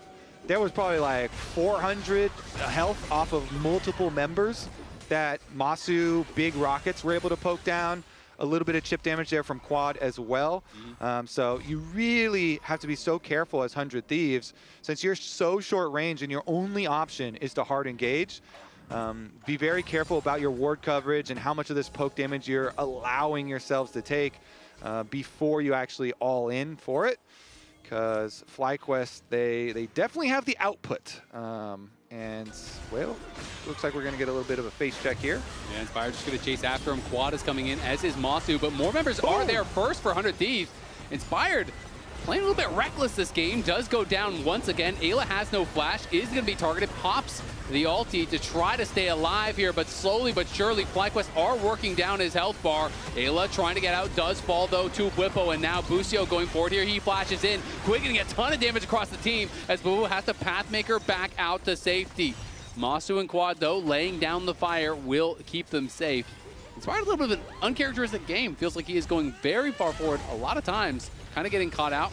As Quad does look to catch off FBI, can't quite do it. Yeah, because 100 Thieves, this is exactly what they want. They want to burst down, focus one target. So again, even though FBI is far away, just killer instincts right on over. They burn through him. Fortunately for FlyQuest, teleport in from Whippo, that Cassante, even without ulting, is just able to lock up Ayla and at least even 1-for-1 in kills. Now as we approach the next Baron, maybe the most important factor there is that River had to use Flash. That makes it harder to steal objectives. They had to use Smite. Well, yeah, the Flash is a little bit longer cooldown. True. It just makes it so much more difficult to steal. If we're sticking with the stealing strategy, which I think is a good one. Good strategy for Thieves. Yeah. Synergistic. I like where your head's at. Yeah, I think we can just keep on stealing. The team fights, we're not winning, guys. We're not a team fighting team. We're more of an objective stealing team. Let's get back to thievery. Exactly. Where we started. Let's just steal stuff.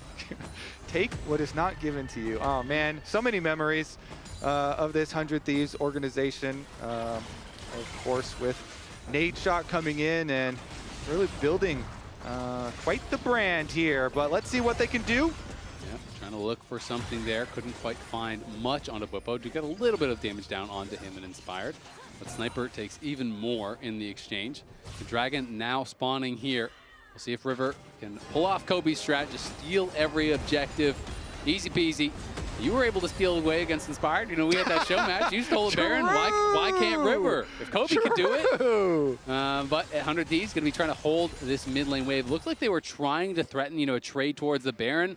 But FlyQuest are just defending this, and Inspired down there on the other side just decide, you know what, I don't actually have time to go for the Dragon. They're to come up here, and they are going to look for the flight. FlyQuest trying to position. 100 Thieves will have to pull off now, and as they pull off, you have to think FlyQuest can just send one member down to solo the Dragon.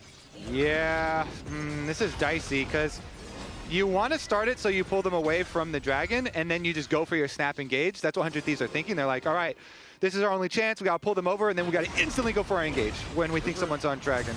River's way behind them. We'll see if he can actually find an angle there as Ayla going to flash in. Bwipo could be in a little bit of trouble. In comes River, and can they zero out Masu? Great defensive Bard ulti, though. Stops that in its tracks. Masu is alive, Quad is alive, and FlyQuest are crushing the fight off of a perfect tempered fake there from Busio. It's a triple for Masu. You thought you had the engage, but the Bardzio shut it down. That's exactly what we were envisioning when we're talking about this in Champion Select, is actually the full counter here, because within that Tempered Fate, FBI had already ulted in. So then it's like FBI is the one in the middle of the entire enemy team, and FlyQuest absolutely demolish 100 Thieves with their counter engage, and they're coming for that Nexus with Quid, the only thief left standing. They didn't do the Dragon, they couldn't steal it. They defeated your strat, Kobe. We'll see if they can steal away a team fight here, try to defend. Ayla has respawned, but FlyQuest knocking down that Nexus. This one took a minute longer than the last game, but it will end the same way. FlyQuest 2-0, 100 Thieves here. Back-to-back games, looking clean. Really dominant performance from them. Yeah, FlyQuest just looking so strong here, continuing their momentum, proving themselves that they deserve to be at the top of the league. All right, well now we have Jat standing by there. Looks like with Bwipo. Let's hear what he's got to say. Hello, I'm here with Bwipo after this game and also the rest of FlyQuest as they pack up. You got to play both games this series. How's it feel? Pretty good. I mean, I feel like I want to make sure that as a substitute, he's like well prepared. Like one thing that I think made my debut special is that like I was super well prepared when I came in back in 2018, and I didn't feel like we were able to live up to that. We kind of just made a split-second decision. Like, I don't mean to be too mean, but it was like 2-3 our first game in the last series. So we learned from that though. I think it's really important that you meet a few conditions when you introduce a rookie to the stage. Like I think it's really important that he gets to play a champion he's super familiar with, a matchup he's well practiced in, and he kind of knows exactly what his teammates are going to do around him. And I feel like we weren't able to accomplish that for him in the first time he went on stage. So going forward, if he comes on stage, I want to make sure that he's well prepared. Absolutely. Inspired, I want to quickly ask you a question as well. This game did seem a little sloppier than some of your other games. A few too many deaths on Xin Zhao, but how do you feel in overall about this series against 100 Thieves? I mean, dying is a part of the game. I think I died level 5 because for some reason my team wanted to give enemy free Drake. I was a bit confused with that because we saw Vi before she even started the Drake and we're really not ready to fight it. And I felt like, I mean, just from jungle perspective, it's pretty bad to give the early Drake to Vi playing Xin Zhao because I didn't really like the game going too long. I'd rather have early Drake and control and then be able to fight for grabs because otherwise no point of picking my champ. But we gave it. I mean, I shouldn't have died. I realized Alistar's probably flanking me a bit too late, so I died there. And other than that, I think their team comp is just good at punishing Xin Zhao, because Xin Zhao usually wants to go in and make some chaos, but I feel like I was just going in and they had very high reach, like Alistar is fast and Kai'Sa had ult, so I died. But I feel like every time I died, they use like Vi ult for me and Kai'Sa ult, so hopefully my team is gonna have a free fight after that. And I think we did well. I think I could have just died like 2 times less if I was like a little bit more locked in. Yeah, I mean, it was a pretty close game. I had to ask Lucio, though. Nice Bard ult towards the end. Oh, thank you. That was for you. Thank you. What else has been fun for you about this split? I know coming back can be a bit of an adrenaline difference after MSI, but you guys have been able to keep it up pretty well without dropping the game so far. What has been fun? I mean, just playing the game is fun and improving, I guess. Yeah. What is your... We've had... I don't want to get too in the weeds. We've had a lot of teams that are really hyped and everyone's like, oh yeah, they're going to win for sure. What's the percentage chance they're going to win? I want to ask you what's the percentage chance FlyQuest wins this split, but then I also want to ask how you prevent getting overconfident. I mean, I'm not sure. I'm not an analyst, so I can't give you the percentage. But we don't get overconfident because, you know, when we're playing bad, we're still like losing scrims or like we don't feel in control. And we're all really trying to chase that feeling of our peak. And that's when everyone's in control. Everyone knows what's going on. We're all like moving as one unit and everybody understands their job. And when we're not that, everyone feels that. So we're all striving to reach that again. All right. Well, thanks for sticking around and good luck next week. Congrats again on the win. We're going to toss a break here. Team Luca versus Lyon on the other side. I think I'm going to start the Drake soon. Wait, they're giving angle. They're giving angle. They're giving angle. Alistar no Just W. think about the vibe. Alistar for flash. I'm fine. Play slow. I'm fine. Ulting. I stun the Kai'Sa. She's dead. We kill everyone here. Kill them all. Can we end mid? Can you come Aura to here? You are alone, Quad. We are ending mid. Yeah, boys. You are alone. Just buy time. We'll end. Just go end together then. Yeah. AT&T has a new guarantee because most things in life are not guaranteed. Like common courtesy. Really, Brenda? I know you can see. When they say, I'm on my way. no way. Pretty blue, though. Or a fun night at the movies. Yeah, that's not guaranteed. Yo, hold on. Let me put you on speakerphone. You know what AT&T guarantees? Connectivity you depend on, the deals you want, and the service you deserve. Or we'll make it right. That's the AT&T guarantee.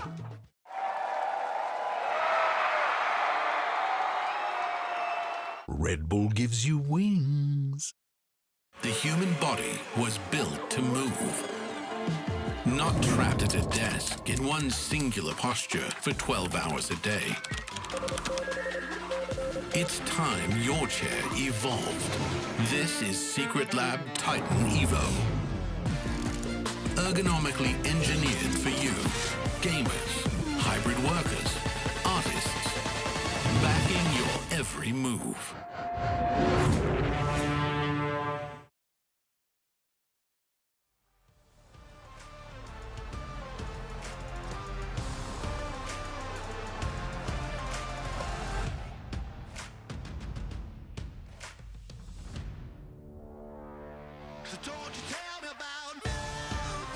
I'm taking the squad, okay? I'm coming with you. Just Vi used ulti. Aurora still has everything. And then Vi used Look, Aurora wasted W. It's hard for her to engage now. Alistar no flash. I'm ulting for fun. Careful, Quad here. Alistar no get big chunks for free. Yeah, I'm looking here. Look, Vi. Vi is already getting Alright, Vi no flash. Portal left side if you need the Aurora. She's getting as well. Vi still has smite, guys, on 1 HP here. Can you get hit this on here? Vi wants to smite. We got it. Can we go more? I will push the Barbing. The Kai'Sa has no ult. I shouldn't have let her live. You should have just killed Vi, yeah. You want a 50-50? Yeah. Alistar flashed in. Going Kai'Sa here. Vi. I'm going Kai'Sa. Yeah. Kai'Sa's dead. I have to here. Come. Yeah, I'm fighting with you, don't worry. I have B again. I got you. Aurora I'm going ulti on Aurora. Speed me. Already spending. No Baron there.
Welcome, everyone. I got Jan right next to me. Congratulations on winning your Player of the Week for Week 1. It was off of a, 18-3 and 17 performance on both Ezreal and Kaisa. Just reflect on it a bit, starting strong in Split 3. To be honest, I think the games were a bit messy for us, but in the end, I think we did play better. And it was just kind of easy because everyone else did their jobs for me. Yeah. So, kind of taking a step back, this is your 3rd year now in Tier 1 competitive. Can you kind of reflect on how you feel about your own personal improvement, and also just what does it feel like being in your 3rd year in competitive? Just reflecting on that. A lot of changes. Yeah, a lot of changes. Mostly, I definitely feel older, and I'm definitely improving a little bit, like every split, but not at the pace I would like, for sure. Okay. So I guess my question is, because you're talking about the pace of improvement, there has been a few changes. What's something that you want to see kind of like an improvement in your team, since you guys are going up against Lyon later today? I mean, my role is kind of weak, so it doesn't really matter. Is your role weak? Is that true? My role's weak. My role's weak. Do you guys agree? The only thing that matters is mid-top. Do you guys agree with this? This guy's coping so hard. Cope. The only thing that matters is mid and top lane. Okay, so it's not that's very typical, honestly. I guess last message going into Lyon. Anything you want to say, especially since you're going to be going up against Henna? He's a solid player. I don't know what else to say. It's going to be boring. That's all I need to hear. All right, I'm going to send this one back to you guys.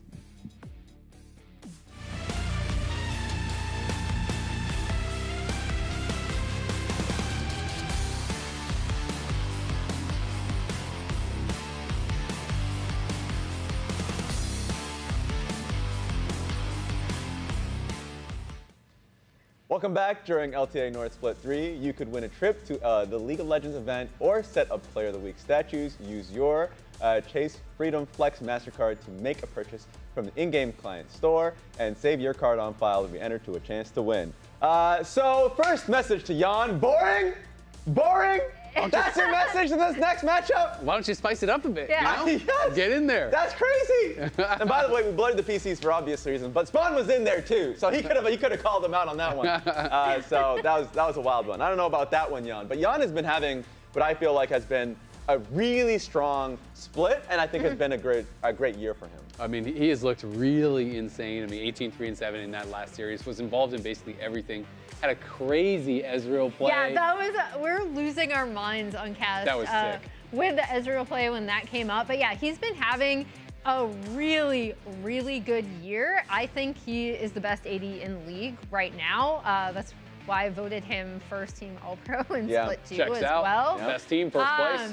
As we kind of go through some of these fights from last week, right? Like this Kaisa play was really sick.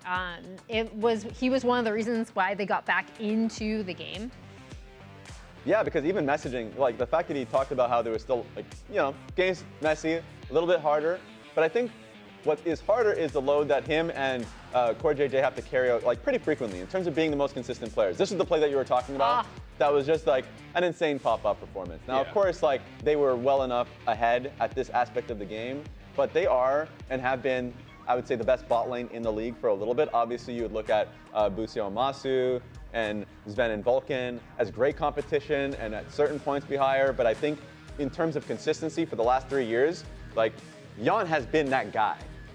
So I feel like if they want to win, we're looking straight at him. That's going to be the person I'm focusing on. Yeah, I mean, I think that even when TL is underperforming, you always look at Jan and you say, yeah, but maybe Jan can win them the game, right? And I think that is really the hallmark of a great player, that even in tough circumstances, you can still look good. And I think that's really difficult to do. I mean, I think he was kind of downplaying it, right? He's saying, oh yeah, everyone just did their job, so it was easy. But it's even when his team is not doing their job, last split, he's still looking good. So it definitely has been really impressive. But on the other side, Lyon still having roster issues. They do not have Zamudo, but Surdy with the world's shortest retirement is back a week later. It feels like a week ago. I was watching his retirement video.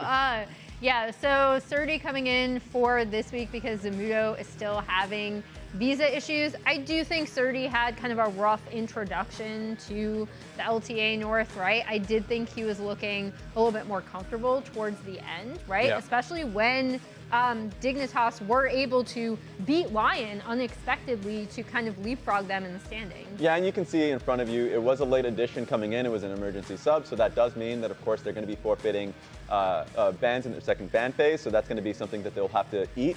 But I think it's a good addition. I mean, knowing, like, it was great for Yayo to be able to come in just last week on last notice, right? That's going to be nice to be able to have someone that can step in. I think Surdy is going to be somebody who already has that competitive experience, and I think can bring something additional. Now, I wonder, because if we look back to that video that he had as he was leaving Dignitas, or like not, like basically being benched, like he was talking about how he wanted to play his style, and how he was basically fitting into that style in the team, playing a little bit more tanks, playing util, where he is more so known for his carry champions. He has tweeted saying that he's had 3 scrims or 3 days of practice with the team.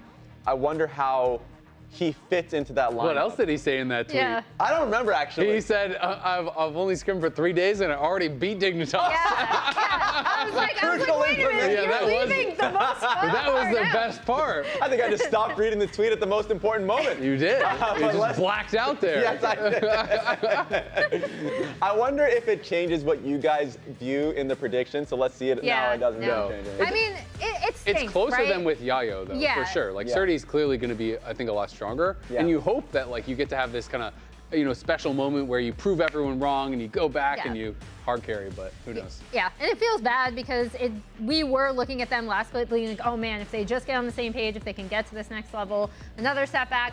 We will see how they do going into this match against TL. Casters, take it away.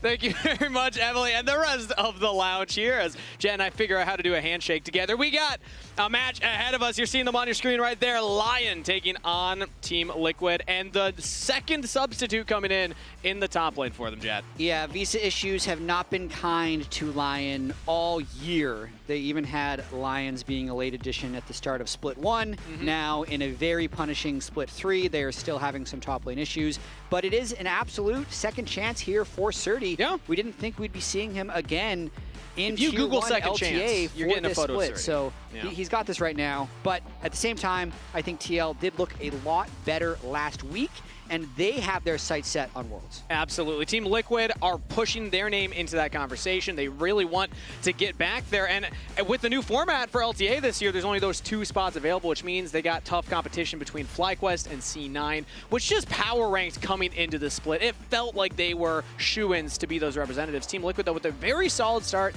to week 1, other than maybe some rough early games, they were still able to close those out. So that's what I'm looking at for this series is can they clean up that early game and have a more consistent performance throughout the series. For sure, and UG getting more and more time with the team. I'm going to talk about the format all the time. You love talking about the format. This format, I just want people to be understanding of what it is because it's different than anything we've seen before. If anybody says I don't understand the format, by the end of the split, Jad's going to find you. Well, just send them to me. Okay. I'm happy to explain it. All right. Either way, if you even win an individual game, it's very important later.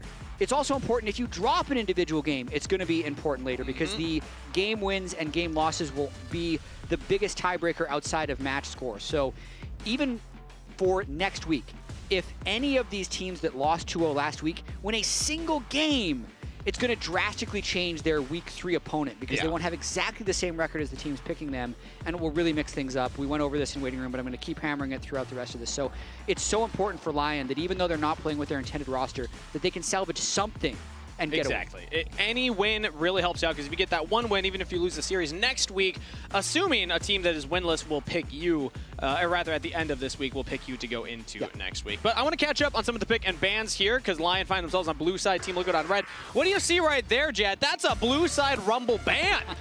Did you see that stat earlier? I did see the stat earlier. Red side Rumble in pro plays got a 42% winner in 42? 12 years. Yeah. Unbelievable. Blue side is 56%, but it's still banned because Impact is a good Rumble. Yep. Played it last week. Earlier today. And a first pick Varus is pretty standard and pretty powerful.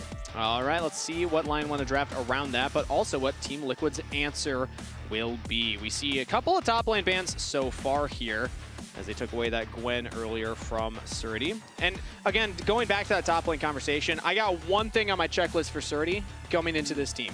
play a carry top, play comfort, play something that you know how to play. And if I'm Lyon, I'm drafting for them. I want that to be a focus as well, because if you just put him on what he was playing back on Dignitas, we saw that that was not working for that team. I think if you're Lyon, again, it's a tough situation, but getting Surdy onto a powerful matchup could be beneficial, and Team Liquid might give them the counter pick here. They're hovering the Renekton as they lock in the Vi for themselves.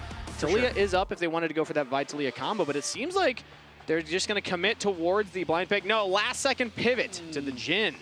Yeah, thinking about that a little bit. 1-1 Renekton record this year for Surdy, if they're thinking about letting him have choice there. I don't necessarily think there's a true counter pick to Renekton. It's just one of those things that you have to match up against it. Yeah. And we're also not going to be seeing Yunara here. That's something that we were prophesizing before, if Jan would be the guy to bring it out, because he was so into Zeri when it first came out, and he was one of the first early adopters. But it is mind game successful, perhaps, by having Surdy pick that Renekton. Hey, I mean, it fits the list that I had. It is a carry top laner. It's a decent blind pick as well, and it's denying Impact, one of his all-time most played and just kind of iconic champions. Last week he played Rumble and Renekton. Both of those off the table now. Yep, so we'll be seeing something a little bit different from Impact. Probably lock it in here. It's such a generic 1-2-3 so far from Lyon, but with his ear being locked in, I wonder if APA is going to throw in a Ziggs, actually. I know he's hovering Xerath, but this would be an angle for Ziggs. But in game one, he very rarely picks Ziggs. It's just the stock standard Azir Talia trade. If we didn't have Fearless, we will be seeing these two champions every game, because I feel like we see them almost every game one. Exactly. And it pairs so well with the Vi, so I like this combo here. Ziggs would have been exciting. My fantasy draft would have been very happy if you locked that in right there. Ooh, who do you have on your fantasy team from this game? APA. Actually, only APA, I believe, is the player I got. Do you have anybody? Nope. No? I'm for Shopify and Thanatos. So okay, you know. Big Shopify fan tomorrow. Fair enough, fair enough. Well, you're leaking your strats. Reminder that Lyon will not get any bans during this phase due to them having Surdy coming in and being late on the submission or deadline for confirming that. So, small penalty, but it is a penalty nonetheless. Let's see how much it favors Team Liquid here. For what it's worth, like as a random rules thing, I always felt like the previous penalty of just losing a ban didn't really do that much. But the phase 2 bans and losing the ability to react, I feel like is a more appropriate punishment if you've done something wrong. Now, you could also argue that like the late roster change because of the circumstances could be forgiven completely, but that's not what the rules say. So this is working as intended, and Lyon has to play with no ability to So what I'm adapt hearing in phase is 2 bans. take it up with Commissioner. Yeah. Okay, take it up with Commissioner, everybody. As Strundle is banned away, you'll see what the final ban is for Team Liquid. And I want to start hypothesizing what supports can be paired with these 80 carries. We've seen the armor hits, some of these engaged supports. They still are sneaking around in the meta, but is this where we'll start to see things like Karma, things like, you know, the Renata Glass, Camilio step up more? I don't think so. Not in a game one of these series. I still feel like the melee supports and the engaged supports are going to rule the day. Okay. I think Jhin is someone who can pair really well with Bard if the situation is there. I think Bard's pretty good against both Azir and Varus, but we'll see what J ends up doing. What TL is doing right now is they're just setting themselves up for a power jungle pick. They can easily ban, because there's no response that Lyon can do right here. So they ban the Xin, they ban the Xin and the Trundle because they've already had the Vi locked in. So there's just very easily able to get rid of this, and they can easily pick a top laner here, which hasn't been banned out because there are no 4-5 bans for Lyon. Saving that support counter pick, something JJ historically has loved to do, and it can really kind of turn the draft on its head. Taking their time with it, though. Let's see what Team Liquid decides to lock in. I think top laner does make sense, but then what does Impact want to play? Because you said already, there's not like true counters into the Renekton, and Impact did play carries last week. Maybe he goes more towards a tank, more towards a playmaker for the team. They don't have that much pure engage outside of the Vi ultimate. Some follow from the Jhin, but Hover says Aatrox, commitment says Gragas. Yeah, I mean, I don't love it, but I still feel like it's completely fine with the overall utility to be able to have good engage onto both the Azir and the Varus. You can survive in lane against Renekton as Gragas. It's a little bit of an outscale matchup because you can get so tanky if you want to, or bursty if you want to come team fight. So it's a fine pick for Impact. It's not something that he's played a ton of, to be completely honest. I'd say I'm looking at his champions played this year in 55 games, and this is his first top lane Gragas. Wow. So they're definitely trying to differentiate a little bit. If I go to his whole career, which spans almost 800 games. He's got 15 on Gragas, but those could have been years ago since he's been playing since 2013.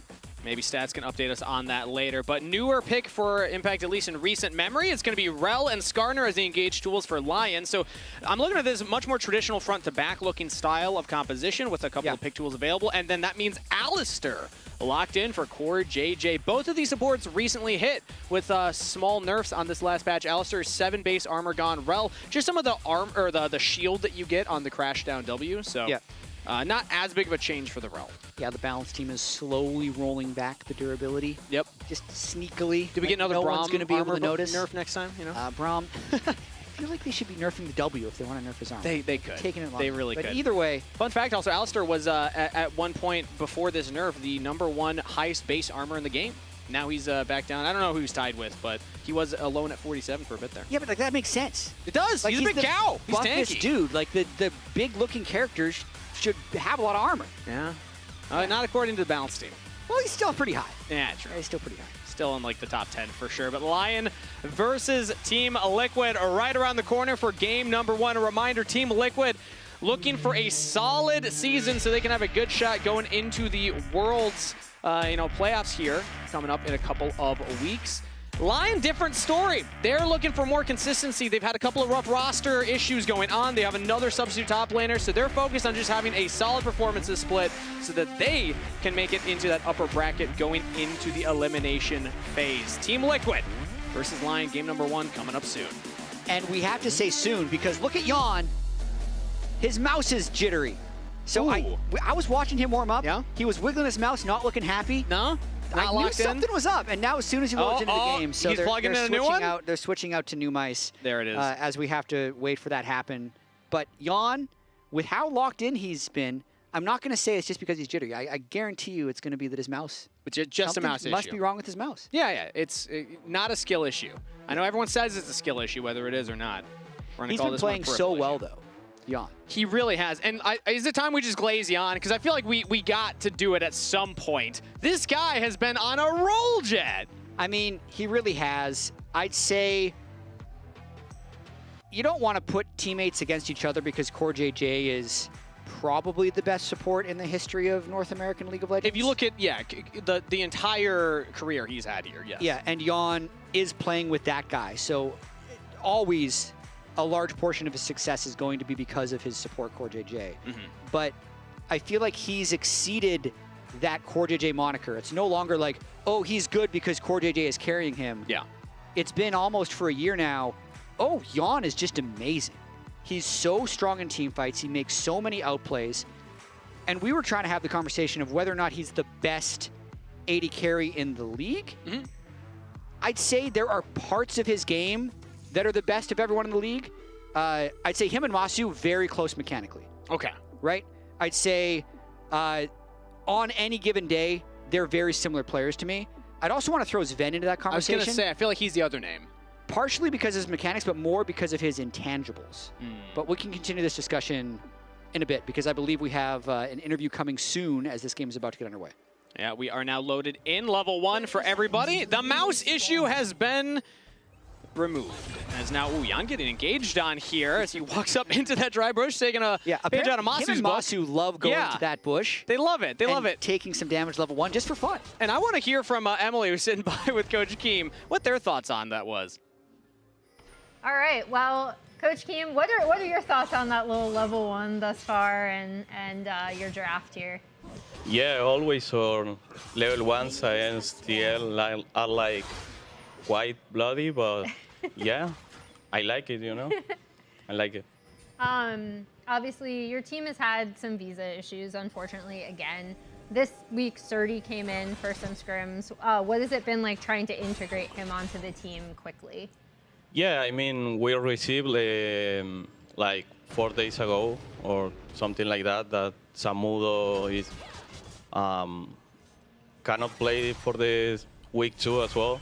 So we moved so fast to like find a top, to be honest, because Yayo is a content creator, So yeah, I mean, he came into the team 3 days ago and he's like doing really well, And he's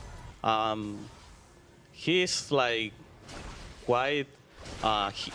I mean, he wants that revenge, you know, Yeah. because he got like bench for this split. So I'm happy with him, to be honest. Nice. Well, yeah, I heard he got some revenge against Dagans in Scrim, so congratulations for that. Thank you so much for taking the time, and we'll toss it back to Cass.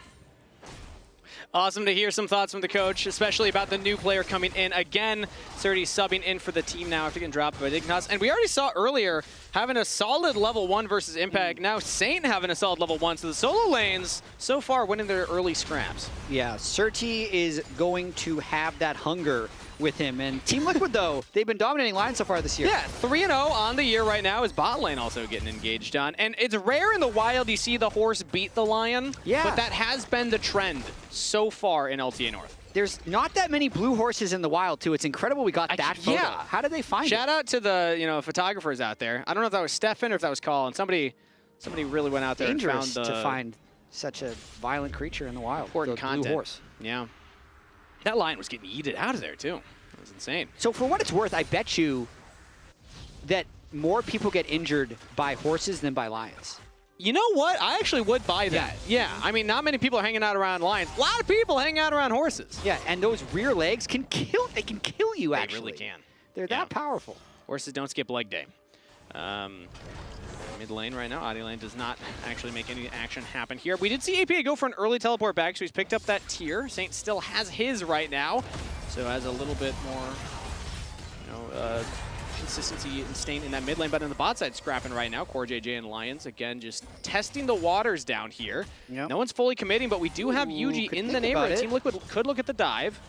Now, it looks like he's just going to place a ward and get out of there, but the thought is there. Surdy with an early plate, trying to play more aggressive. I want to see him win lane here. So I will say, Surdy's start to the year was very bad because he jumped into competitive when lane swaps were king, and he could not follow along. So he was falling behind in every single game. And then at the same time, finding his identity on Dignitas was difficult because he was oftentimes put on tanks or looked to play a different role. But his strength was supposed to be like individual matchup knowledge and outlaning his opponent to then get a lead. But all year long, he's only had a CS advantage of 15 minutes in 17% of his games. That's not a lot. Very low. Not surprising looking at the stats why he ended up being benched if you were to look at it from that angle. But now with this chance against Impact in at least week 2 for Lyon and potentially beyond if things fall his way, he's going to want to maybe press a little bit too hard, but we'll see if it pays off. Nice APA by taking APA. 1v1 versus Saint. Flash from the Azir. Flash forward. Oh, Adilan tries to body block it. Turret not going to ramp up. APA takes one shot. Excel's impact. Adilan looking for the punish now, but APA with the snapback gets to safety. And he still gets out of there. So crucially, APA blocked the Azir E, so Saint didn't get away from him and almost wins the all-in. Ends up going flash for flash with Saint and Audiland, so it ends up being a positive trade for Team Liquid. All right, interesting little action there in the mid lane. But talking about that top lane, Surdy, he was ahead of Impact in the 1v1. So what does Team Liquid do, Jat? Swap it up. Swap it up. Yeah, as soon as the lane swap protection ends, Team Liquid's going to be wanting to swap back and forth for tempo as much as possible. It's a little difficult, though, because they're trying to swap away from a lane that didn't have tempo, so they're behind on the map. And the cost of that is actually just Lyon being able to go for this Drake.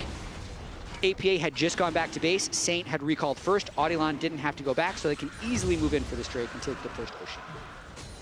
So Dragon picked up there. Lion saw an opportunity, and they pounced.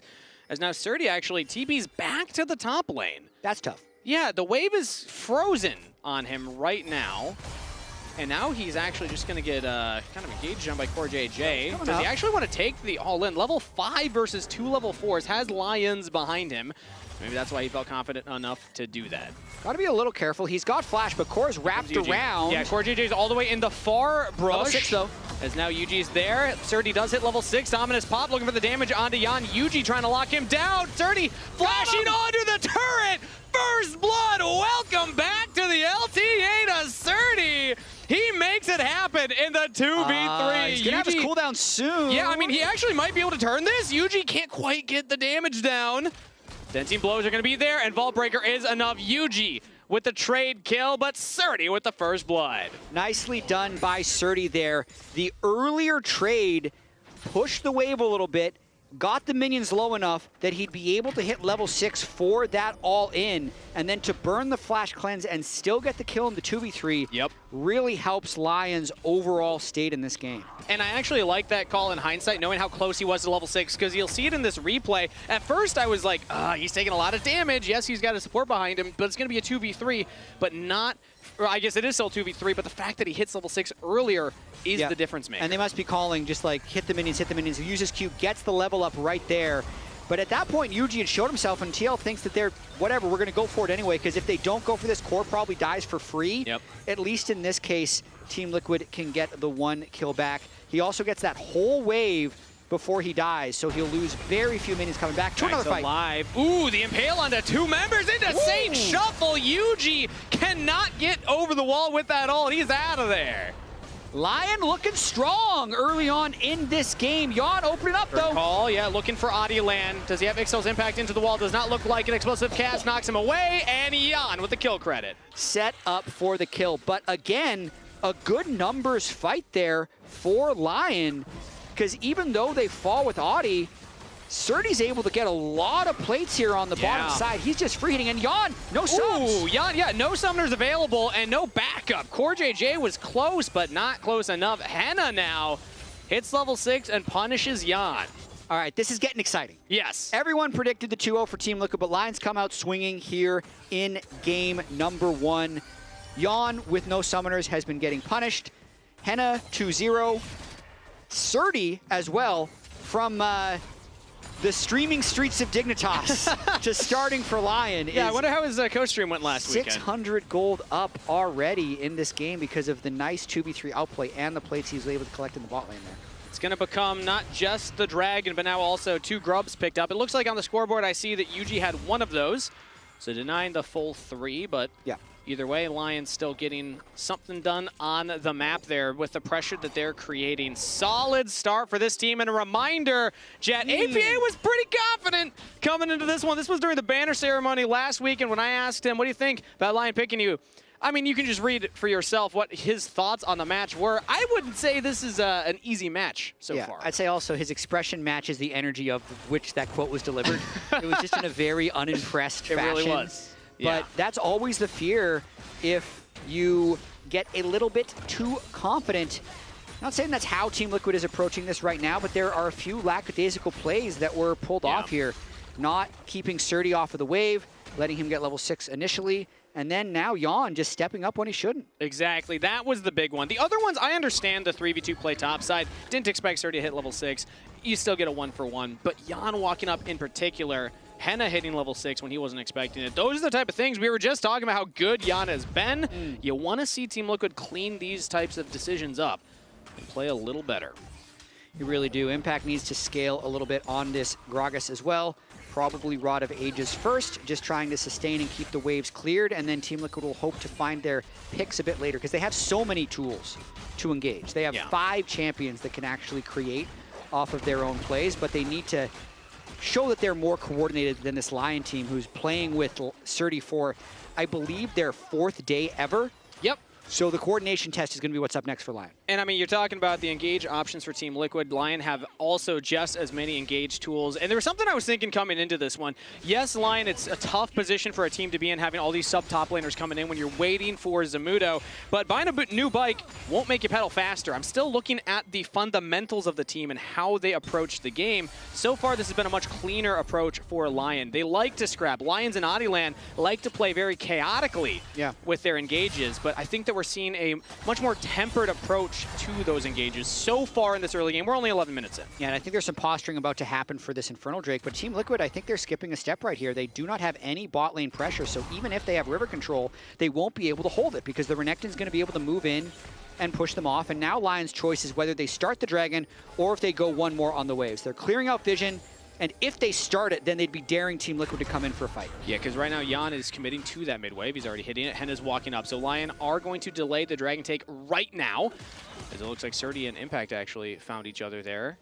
I mean, so it's a small thing, but that was a bad play by Lyon because they had the map pressure there. If they would have, they had the opportunity to be first on the wave, and they lost that opportunity because TL pushed in the mid wave first, which is now allowing Team Liquid to move in and clear their own vision. Yeah. So looking at the inventories now, they're also out of control ward, so it's not easy for Lyon to retake this space in their next turn. It's one of those moments where the first move, sure, you walk in to drop the control wards, you create that vision priority for yourselves, but now they have to clear out 2 control wards. There's already one in the pixel brush. But they teleported state down before APA could teleport down, so they have the numbers advantage unless APA wants to teleport in and contest go this. for it. Looks like he's teleported into the mid wave, so Weaver's Wall would be the call to go in. Lyon already pick up the objective. Team Liquid go for an engage. Triple pulverize from Core JJ.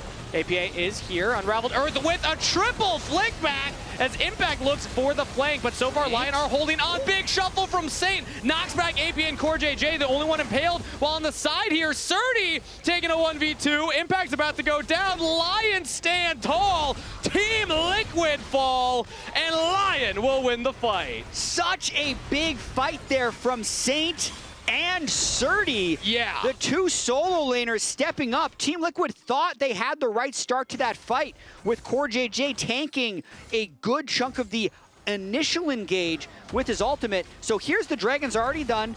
Core JJ doesn't have any cooldowns left, except he can soak damage with Salt. So that's what he does. And they think right here that it's time to fight. But Impact doesn't get a very good combo off, and that leaves Yuji and Impact unable to deal with the Renekton on the bottom right side of the fight, whereas there's now a big numbers advantage for Lyon up on the top side, and they can completely clean up.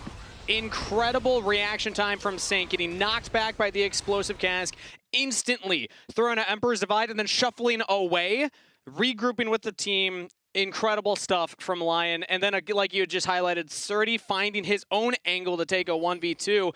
This is Lyon firing on all cylinders right now, and they have a 2.7 thousand gold lead. They have 2 dragons ahead of Team Liquid. This is not how we expected this game to be going. Yeah, this is a winning position if Lyon can continue to play the game out cleanly, but they're also against Team Liquid, who has typically immaculate teamwork and engage on all 5 players. So Lyon need to continue to play discipline from this point forward. So nice job there by Surdy taking a good trade, but then not pressing too far because he doesn't have vision on this side and they don't see everyone. Plus his team is making a play on the other side of the map. And that's one of those things that Surdy, when he was on Dignitas, was notorious for doing, is making aggressive plays when his team was elsewhere. We see them all up there. I'm watching now in the mini map. Surdy could be getting engaged down, but we're focused on APA because he's got multiple members of Lyon around him. He will get out. Now bot side Surdy is unfortunately still in that 1v2. Right as we praise him, we cast or curse him. Shut down to Yuji. And we took the camera away for 1 second and he runs it down. Yeah. He has a full turret ahead of him. He didn't want to give the push to Renekton to Gragas because he was ahead of him individually, but it's exactly what we talked about. No vision, plus the rest of his team had already shown top lane. So this is a no-risk play for the Vi. There isn't a risk of a counter gank here, so Yuji can freely do whatever he wants. Straightforward body slam into Cask.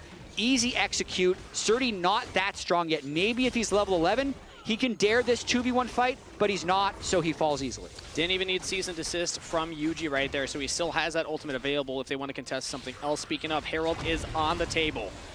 Lyon are starting it up already. Henna's walking up, and we have an approach from Team Liquid.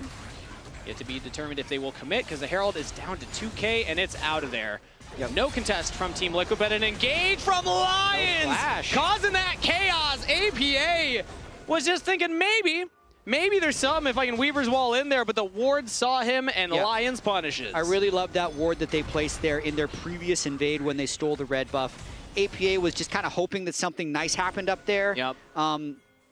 Waiting in case someone moved out of position, but it was actually him that was stuck in the trap. With that being said, Surdy redeployed on the bot lane, got the turret. So the overall, like if you're just thinking overall, they're 1 turret up, 1 Rift Herald up for a kill? I don't know. Yeah. That was a really nice sequence by Lyon. Herald could be anything, Chad. Could even be another turret. Really nice sequence there by Lyon. Dragon pickup. Lot of momentum right now for Lyon. I want to shout out a couple of individual performers in this early game as we're approaching mid-game now at 15 minutes. Lyon's the support on the rel, full 8 kill participation right now, and has been finding these very, very solid engages for the team. Henna also really stepping it up right now on this on-hit Varus. So the bot lane for Lyon currently in a really good position to carry as Impact for Team Liquid completely caught out of position. He was looking to proxy a wave, and 4 members of Lyon will punish him. Give the gift to Henna.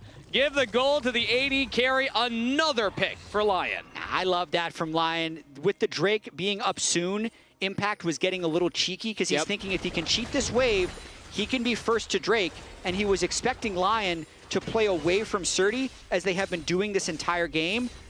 But Lyon kind of predicted that and were able to get the kill just in time to move down, summon the Rift Herald, and still be first on to Drake. So just a really nice timing there by all of Lyon. Surdy's also getting the top area. Thank you for the picture-in-picture here. So it's going to be a lot of damage on mid-structure, a completed turret take top. Surdy has teleport. That's a teleport in from Impact into the top river, as he might look for an engage now into the mid lane. The rest of Team Liquid are set up. Teleport in from Surdy, but they're just snap engaging onto Henna! Shut down for Jan. Adiland tries to go in, flashes away, but Lyon are down their AD carry for the Dragon fight. They still gonna fight though. They're still gonna engage. Goes in from Lions. What a setup! Saint can't quite get in there though, has the Emperor's Divide, and he's just free firing the Impale onto Impact. Lions buying space for everybody else, and Saint can have all this room to play with. Lions setting up their solo laners to carry the fight despite losing their AD carry. What a incredible engage from Lions to start that up. I thought they would back off. Team Liquid maybe in the same boat, but Lions say no. Never back down. They're 5-0 AD carry falls, and they think, nah, we can take it. Totally fine. Yeah. We're strong enough right here. So the start of this fight, which I believe we'll see here, is nicely done. I don't believe that ward would have seen the teleport, so Henna will notice him now and is a little bit too far up. So flash ult, instant execute. But then, you know, Adiland, very tanky. They know Alistair doesn't have cooldowns. They know the Vi and Gragas ultimate are down, so, and they have a full rage Renekton, so they figure, why not? Let's just fly in. And even though the initial damage doesn't actually kill Jan, Saint is free hitting this entire time. The Renekton damage is still ticking from the ultimate, and they're able to essentially win this fight. 2 kills for 1 if you ignore the initial pick onto the Varus. Yeah, Lions found the re-engage and then just stood in front of Jan and APA. And yes, he's only a support, but quite tanky still. Took them a while to get through that health bar. Now back to live here. It's still that 3,000 gold lead plus a 3rd dragon to Lion. Jed, they're on sole point at 19 minutes into this game. They're playing really well, and it's kind of do or die at this point for Team Liquid. I will call back to last week against 100 Thieves. Team Liquid was in a similar situation, but they kept finding picks. So in that game, it was, I'd say Yuji and CoreJJ kept combining for these really nice combos to shut down the carries of 100 Thieves. They need to do something similar against Lyon here. They did get that pick onto Henna. They need to get one of those picks onto Saint, but they need to have basically perfect engages, and I feel like Lyon need to either communicate poorly, take a bad start to the fight, or just miss position to lose this game with how strong their carries are. I will say it's not an unthrowable game, so I'm not going to cast a curse anybody here, Jad, but things are looking very positive for the Lion squad as they'll take that tier 2 turret in the mid lane, drop the Azir turret, and now everybody's just roaming down here into the bottom jungle. There's no camps to take away, but maybe they find a pick here onto a support or onto Yuji. That's Flash out of CoreJJ along with the ultimate. Yep, looks like Audi is down his ultimate, but you're going to take that. Oh, Impact. With Alistair not being able to go in. And Impact was, he's been searching, right? He wants to find a pick angle.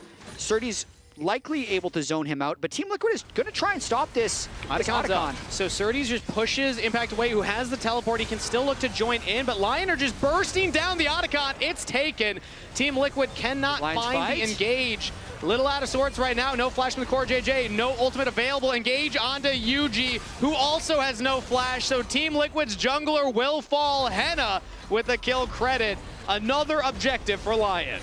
Audi and Lions have been very good at targeting flashless players this game. So they're keeping the tempo of the game fast enough that when a team fight happens, they're keeping track very well of the flashes, and then they're able to execute a play within the next 5 minutes to get, you know, I'd say the majority of their kills this game have been targeting those flashless players. So another nice job there as they get the Otacon and a little cherry on top by killing Yuji. And Surdy is looking solid in the side lane, but I want to go back to that conversation I made earlier. The fundamentals for Lion, as we see Adiland here, 11-3 career Skarner having a great performance. great engages. Lions on the rail, great engages. Saint even, great counter engages. The core of Lyon, the roster that we know is going to be continuing forward, their fundamentals are looking much, much cleaner in this game 1 versus Team Liquid. And again, as long as they play out clean and don't have big, egregious errors, it's seeming like a walk into a Dragon Soul, walk into a Baron, walk into a Nexus. Yeah, I mean, we can keep going if we're really trying to curse them. No, we could, true. I did say I wasn't going to curse them earlier, didn't I? I mean, I have said that it's weird that they finished 7th last split of 18. Yep. Because they just don't feel, and they didn't feel like the 7th best team in the league. Like Saint and Henna, when they were at their best, were so good. And they would have all these really unfortunate losses, like one of their games against C9, where they were pushing down to the Nexus turrets that would have been a 2-0. Saint takes a Silas heal that he shouldn't have. They lose that game closely. They lose game 3. Here's another situation where clearly they should be winning as Surdy pushes up. I mean, maybe we can find AP. Ooh, Impale misses the flash. Shattering Strike misses, and Surdy, unfortunately, is the target for Team Liquid. He's going to buy a little more time with Flash. And UG following up, Impact following up. The barrel will go wide. Surdy, slice and dice again out of range of the Deadly Flourish, will finally get shut down by UG. Second shutdown there by Team Liquid on Surdy when he's playing a little more aggressively than he should, but at the same time, they're going to trade up in gold. They get an inner turret on this. They get a blue buff. They get a Gromp. They get to clean the jungle. Again, it is just his life that falls. He did burn Flash. Yeah, it looks like Spectator might be bugged right now, but we can confirm he did use it. Spectator hasn't updated that Flash for Surdy yet, but he'll be down that for 5 minutes. And Lyon is, again, trying to set up for this Mountain Soul. And it's up right now. Still 10 seconds on Surdy. He does have the teleport available, so Lyon just need to make sure Team Liquid can't take it right away. And also don't get picked before Surdy gets there. CoreJJ looks for the engage on the Saint. Flash away, curtain call, but it's only going to hit the front line. Adilan and Lions doing well. Chain of Corruption lands on CoreJJ. He still backs off. Lions taking damage. Just Saint goes in for the shuffle. Finds APA, the flashless member. Precision from Lion solo laners as they will find a pick and start the Dragon Soul. And this doesn't seem stealable by UG, who's getting chased out of his jungle by an angry crocodile. That's yet another 4v5. Yeah. That they just win. 2 in a row, Jet. Yeah, Lyon is on one right now. So CoreJJ tries to make a clean engage happen. It's flashed away from by Saint. And then there's just no one else who can get into the backline. Their impact gets marked out by Surdy. APA gets flipped by Saint, who makes yet another great engage. Still deathless on this Azir. 25 minutes into this game, and now Mountain Soul just buffs him up even more. Yeah, do not approach Lyon in a 4v5. I think that's the moral of the story for game number 1. They will be ready for you, and they will have a game plan. This team is fearless, the way that they are looking for these engages, the way that they are taking these fights, just committing in when Team Liquid is not ready for them to commit. Yeah, and in this pick and play format as well, even if they can just pick up a single game, even if this is the only one that they get, it's going to do them very well for tiebreakers in the next round and beyond to the elimination phase. So, Lyon getting control of this Baron buff. Now that they have the Mountain Soul, they can be very aggressive with their front line. It is so difficult for Team Liquid to have the damage to take down that Skarner or that Rel. The Baron is the focus. They have control wards pretty much everywhere right now. We see the line brush behind the buff in the Baron pit. Team Liquid are going to have a very tough job of taking back vision control, but APA is on the bottom wave. He's shoving that one in. So far, no answer from Lyon, which to me signals they will commit to the Baron. They started up right now. Yeah. At this point, Team Liquid would hope for some type of miracle steal, but there's pretty good vision by Lyon. Yeah, I'd expect them to fly over the pit. Teleport in from CoreJJ. APA is going to look for his own teleport right now, but the engage from Lyon as Team Liquid have their battle lines drawn. CoreJJ engages. Nice seismic shove onto 2 members, but it's 2 tanky members. Lyon might be the sacrifice. He does get out. No flash available, so the team backs off. Not the cleanest engage there by Lyon. Team Liquid technically wins that engage, but winning it just means they don't fall further behind. The only player who they took the Mountain Soul shield off of was Lyon. Nobody else took actual damage in that fight. And it was teleport out of APA, so if you'd say on the global play, now Surdy might have a better lane to play through, as Impact's the only one that can answer with the teleport at this point. Saint as well can look to play for that, but Again, just Lyon being 5,000 and a half ahead of Team Liquid with that Mountain Soul. It's going to be such an uphill battle for Team Liquid. That was like a nice look for them, but it felt more like Lyon not really committing fully to the same side. They went a little far into the enemy vision as opposed to playing around their own control wards. I don't think it's going to get much better for Team Liquid next time around at the Baron. Not really. It's going to be really hard even for the Taliyah and the Jhin to scale to a point where they can touch the Skarner, Rel, Renekton front line, since they already have the gold disadvantage and the Mountain Soul disadvantage. So Baron getting started up once again by Lyon. Round 2. Let's see how the approach from Team Liquid looks this time around. We still have those control wards down. This time it's Impact in the bottom wave that has the teleport. He has a flanking ward in that Pixel Brush at the top of the river, but he's going to choose to go more front to back. It's Yuji on the flank right now as he's getting engaged on. It's just going to be a commitment. And a steal from Core JJ! The support with the smite! Team Liquid still in this game. Impale on the one member though. Impact pulled back in. Chain of Corruption to lock him down. A consolation prize for Lyon. But the Baron steal for Core JJ. 430 additional bounty gold split between the team. Another 150 bounty gold for the turret that Team Liquid was just able to claim. The gold lead is a lot closer thanks to that Spellbook Smite by Core JJ. Lyon put so much attention into marking Yuji that they forgot about the cow. Exactly, and you right can't in the face. burn him down. Like, it takes so long to kill the Alistar. I understand going for the 50-50 at that point somewhat, but punished for it. Lyon will still take 2 structures on their way out, get some of that gold lead back in their favor, and at the end of the day, Team Liquid still have a mountain to climb, but hey, what's the take to get to the top of a mountain? It starts with 1 step. Look at Core JJ. From 600 damage, he's able to get that smite. You know, on the patch where they stopped Baron from having all these health regen mechanics for junglers to miss smite, it's also a patch where Unsealed Spellbook is just amazing. Yep. So now every support is flying in there and smiting as well. Oh, that's tough. And this would be a heartbreaker for Lyon to lose, because I would say how it didn't feel like they were a 7th place team, but at the same time, their biggest weakness was this stage in the game. It was after the laning phase. How do we actually win? How do we actually close the game? They have the Mountain Soul. The next step would have been Baron. It's been delayed. And I will say, picking up a player like Surdy, in my mind, doesn't fix that weakness. This is still a stopgap to get to Zamudo, the top laner that they're hoping to play later on in the split. I'm looking to the other 4 members, and in that moment, Lions was marking Yuji. Adilan just missing the smite versus Core. He was headbutted away, but now that's all in the past. Back to live, it comes to what happens next for Lyon as a squad. How do they approach and try and close this game out? Well, on the bright side, Elder is going to be the next thing. Core JJ can't have smite again. No, it's a good He's point. He's got to cycle it a little longer before it'll be able to come back up, I think. Unless I'm misunderstanding Spellbook. But either way, currently he has Ghost and Hex Flash. Level 10, I think, yeah, it should not be up by Lyon the time. ideally can get Team Liquid into River and then start a fight and win the game that way. Might even look for his own little flank right now. He was looking at Core JJ, spotted out, knocked back, but the Azir turret going down means that there's a lot of control for Lyon to look at this Elder Dragon. Team Liquid, though, might have to brute force their way in. We see Team Liquid a little split here. We have 3 members mid, 2 looping around. It looks like that one is Jan and Core JJ. They'll be spotted by Lions as the team starts up the Elder Dragon teleport in from Surdy. Yep, Everything that Lyon have been working towards. I mean, they're in a position. They're in a position where they're really trying to pull Team Liquid in, and then they'd be able to go for fight.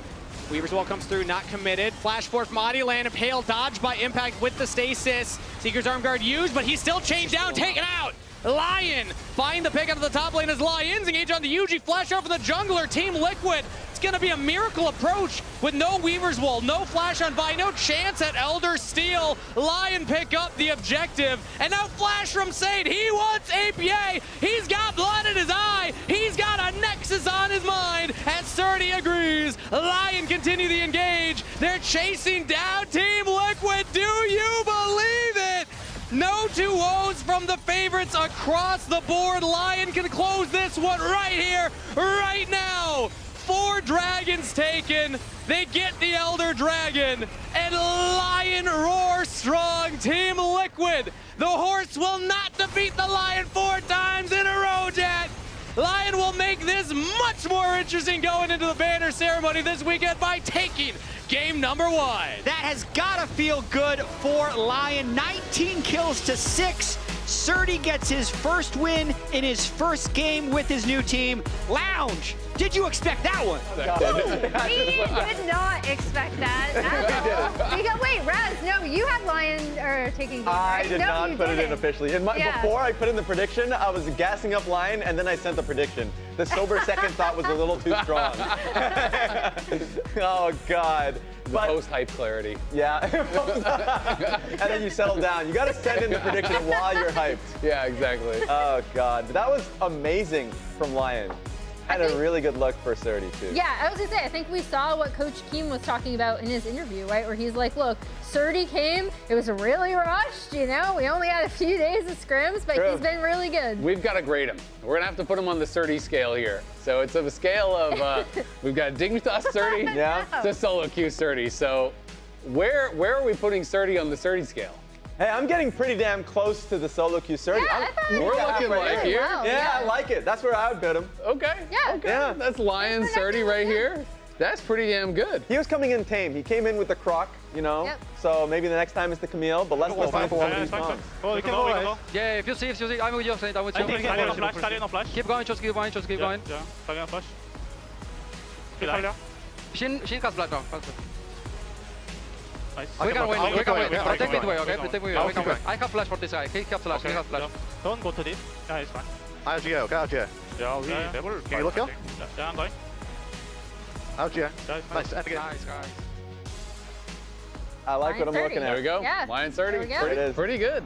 Well done. Yeah. The dangerous question is, how far on this scale does Surdy have to go for him to become the starter over Zamudo, I know, right? Like, and that's... when you have a temporary sub and they come in and they do really well, you as the intended starter, you starting to sweat a little bit. I'm sweating. Whoa, Yeah, we weren't supposed to win this My game. palms are sweaty for him. Yeah. Like, we all know the feeling of the Canadian visa. We all know that feeling. Being 3 Canadians here ourselves. Yeah, all 3 of us. Yeah. Though you are from Quebec, Emily, but I think you get the pass. I could say something, but it's not appropriate for air. Very The first thing understandable. that came to my mind was a Quebecois swear. I think moving to TL, we saw something that kind of plagued them last week, right? Where in some of their team fights, when they would go in, I'm thinking of one specifically around, I believe, second Drake, where, yeah, Core and Yuji are setting up for this, right? Core goes in, but the rest of the team, as they try to pull off this pincer move, ends up getting like stuck by Lyon, especially when Saint is able to actually get in and get that sweep onto both APA and Yawn, displacing them, right? Those are 2 key priority targets that end up splitting the fight. And it was kind of this weird, like, hesitancy around, like, when they go in. Oh, no. Oh, That is also how I felt about their performance this game. Yeah. That's a great Photoshop of Spawn Well onto done. Martin Yeah. Scorsese's head. Yeah, well done. Or Martin Spawn Scorsese's probably had body. more harsh language for that He game, I probably think, than did. the tweet. I can only imagine. What But do we yeah. have here from Emily? All right, so my rating, as we see them kind of regrouping, because I think the big thing for TL, I do think they've been hesitant on some of these team fights, right? But by contrast, we had the Rel, the Crocodile, the Renekton, and the Scorpion all working together to So get it's onto the Animal TL. Kingdom. It is the Animal Kingdom. They're called Naga Lion for nothing. So how many more animal champs can they draft in game 2 if we've now cracked the code on how they're actually going to win? We will find out. But before that, let's take a look at our comms replay connected by AT&T and voted on by chat. Hey, bye here. Bye I top. don't see you. Bye top. Bye top. I'll go Jen. Talia can move. No flash. Try to run. Nice. I will try to. Yeah, Talia can move. I'll go wave, okay? Okay. Oh, I think really good. I got whole wave. Oh, nice. I catch both waves. Both waves. Oh, Yeah. really? I can try on this guy also. Oh, look up. Oh, nice, Oh. nice. I think catch it. I'm pretty sure they're on it, guys. They're on it now. TP down. Yeah, walking around. TP. I'm gonna hit the later first. Here. I'm TP left. Oh, down. Yeah, I'm going down first, okay? I'm walking up a bit. Can you ward core? I'm Yeah, ulting. I mean, what? Okay, Okay, don't burst. Don't burst. Roll on me. I got it! Back, back. Yep. Guys, leave. Go, Faker. Nice still. Yeah. Okay, party time, guys. It's for you. Do you like it? Come on, Charlie. Use your new door. Come on, let's go. I said go. Let's go. Silly dog. I'm gonna trade you for a cat. Red Bull gives you wings. The new Red Bull Zero is here. 100% wings with monk fruit extract.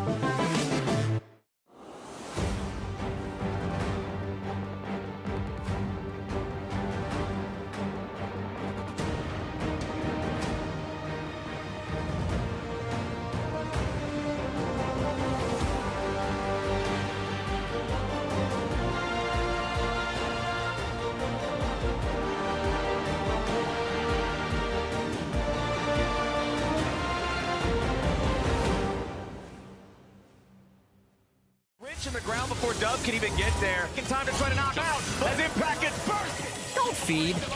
Knocks him down. Get fed. Scan the QR code for LTA deals only on Uber Eats.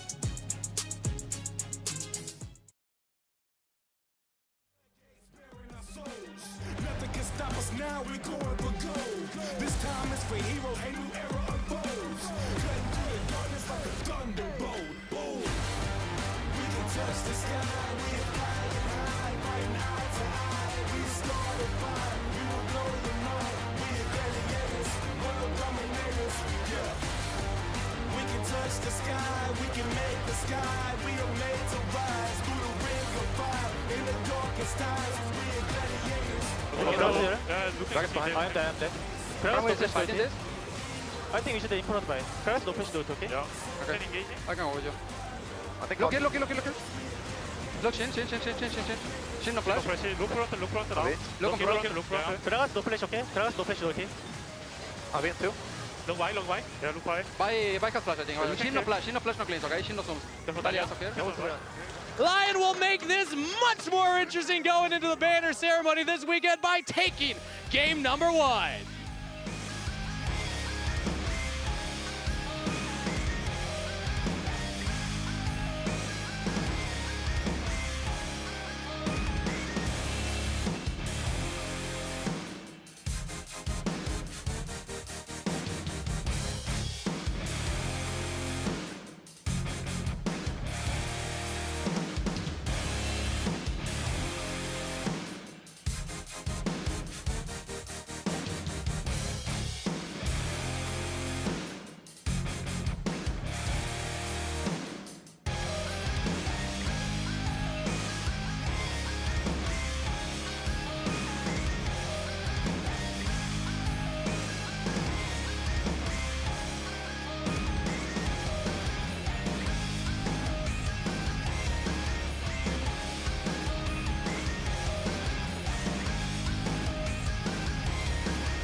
Yes. Okay.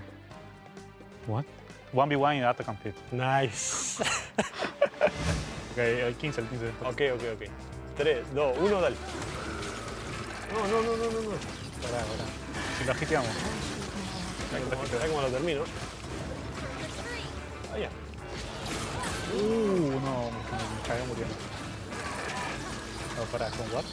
Pero te estás saliendo del pit, loco. ¿Qué es esto? A ver, ¿no tienes barrio? No sabes que no tengo barrio.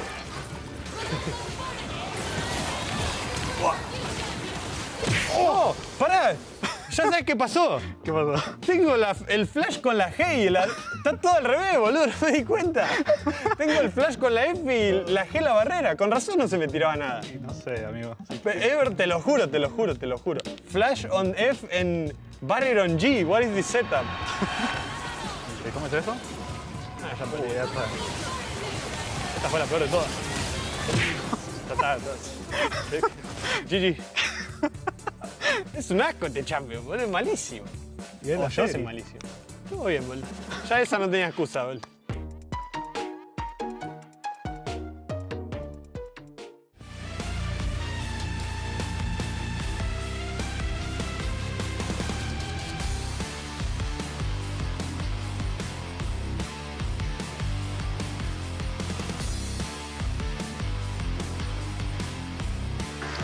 Well, we just saw Audioland take down Jose Dioto in their 1v1. He just took down Team Liquid in that last game with that man on screen. But if you missed it on that, make sure you don't miss any LTA action when you get your favorite foods delivered on Uber Eats for less gold. Scan the QR code on the screen, click the link in chat or the Uber Eats button on lolesports.com to access the Champions Shop featuring exclusive deals and 50% off on Uber Eats. Scan that code right now. Order some burgers, get some French fries. What else do people order, Jat? Burgers, French fries, and a shake. There we go. That's the trifecta. Last game, Alligator was too expensive, so they couldn't take him down. Okay, I don't know if you can Uber Eats Alligator. Yeah. I mean, beef. We can get some beef. Yeah, well, we'll work on animals and you know, food types later. Maybe if we're in like Mississippi or Alabama, you can get some of that stuff. Florida, there we go. You can get beef anywhere in the world. But alligator's not beef, Jat. That's the point. It's too stringy. Anyway, Lyon just took down a horse. That is known for sure. And Audioland, again, on our screen, had a fantastic performance. Alongside Lions, the Engage brothers, and the solo laners stood strong. Henna was getting fed. It seemed like everything was working for Lyon. Everything worked great. I would question the draft from Team Liquid. Not to be a draft person. A draft person? Yeah, You're trying to think very softly how to word this. I don't know. Draft Stanley? Something like this. But when Varus Azir is locked in and you have literally the best Ziggs player in the world, just pick the Ziggs. Yeah. I think that would have been great for APA. I also think when you can just lock in Renekton and Surdy doesn't have a good counter pick for it, and Impact has an 87% win rate on Renekton in 2025, like, just do it. Those two things irked me from the Team Liquid draft. Yeah. They also played worse than you'd expect, but I think that is some very valid criticisms. I think so. Some uncharacteristic mistakes on the Rift, maybe before pick and ban phase. You can look at some things. We know no Ziggs this time around, as Lyon will ban it here, finding themselves on the red side. Will they ban the Rumble? The question on everybody's mind. It's on my mind, for sure. It is. Well, gotta be looking at that. The thing is, Surdy likes playing Rumble as well, even though he's lost on it all of 2025. He's looked good in some of the games. And literally nobody knows except for us, because we learned like yesterday that Rumble is much worse on red side. You don't think anybody's told the players yet? But if anyone wants to check out Freak's YouTube channel, he's got a really interesting video on that. That's only going to be in the game for like another week or two because he fixed it. But red side Rumble, way worse than you'd expect, and blue side Rumble, way better than you'd expect. Super interesting stuff, but he's banned in this game, and we have Gwen for his pick. Okay, so Gwen, again, I'm happy to see the Rumble ban. I would not have left that up for Impact. He loves playing that. I think it is for sure blue winnable.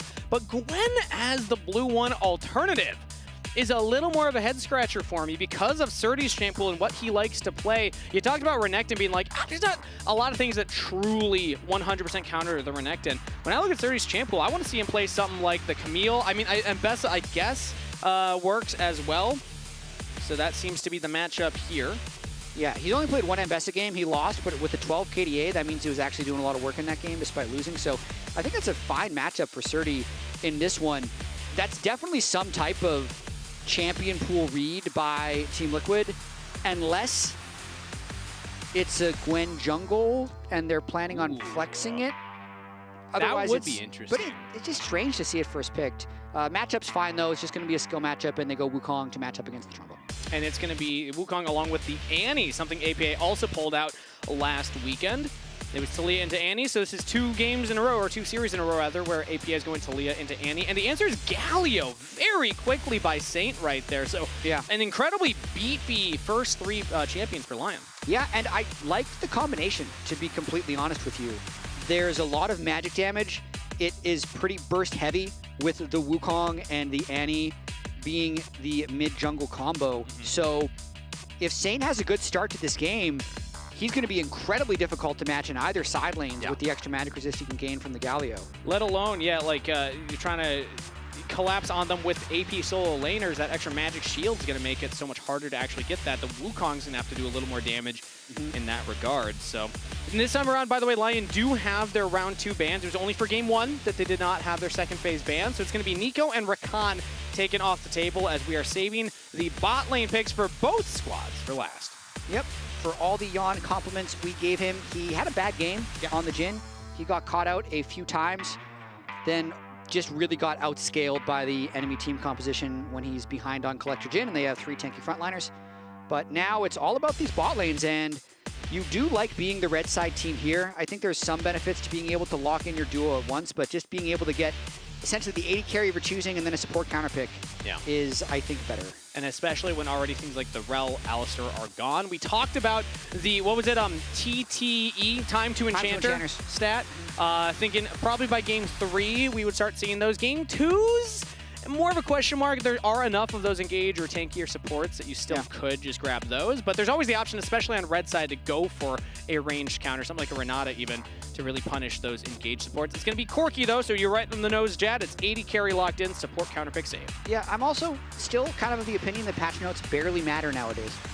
I feel like they do such small, conservative swings. I do believe we ripped them up and threw them around the studio I'm last just saying, like, the amount of inertia that players have with their champion mastery, I feel like far outweighs the power reduction of the nerfs that end up getting happening in patches. So, like, if you were already a good X and they nerf it by 1% win rate, that's going to be better than trying to be a good Y. Yeah. Just Unless you because have it's the 1% higher win rate. So, that's why I don't think it's going to matter that much. But CoreJJ does have that champ pool. He has played Karma, Melio, Renata Glask already here. And now it is Yanara locked in as well. We have the new hotness, the new 80 carry locked in for Team Liquid. I believe still yet to win, even though it's been picked a number of times over in LPL and in LEC. It has lost those games. So interesting to see how Yon pulls it out.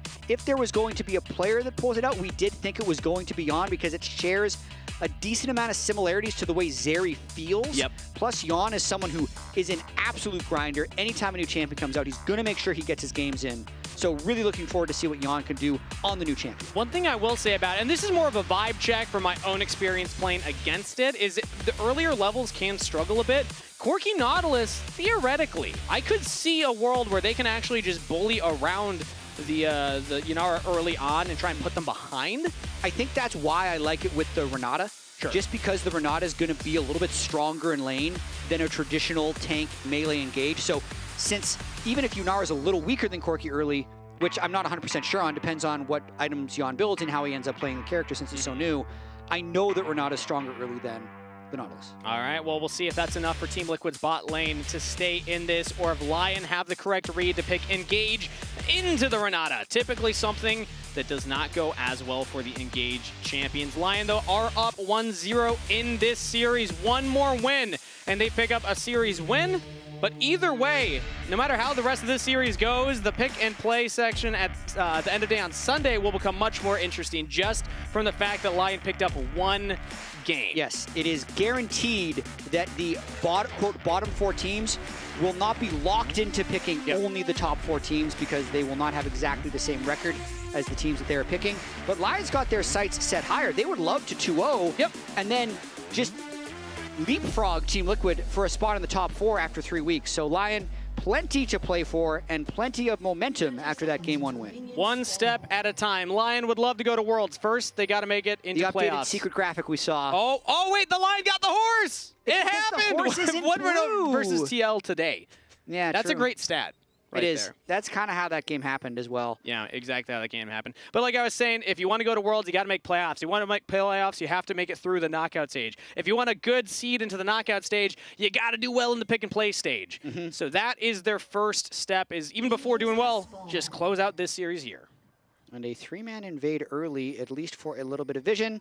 So they will have early scouting on Audieland's jungle pathing, but nothing more to be done.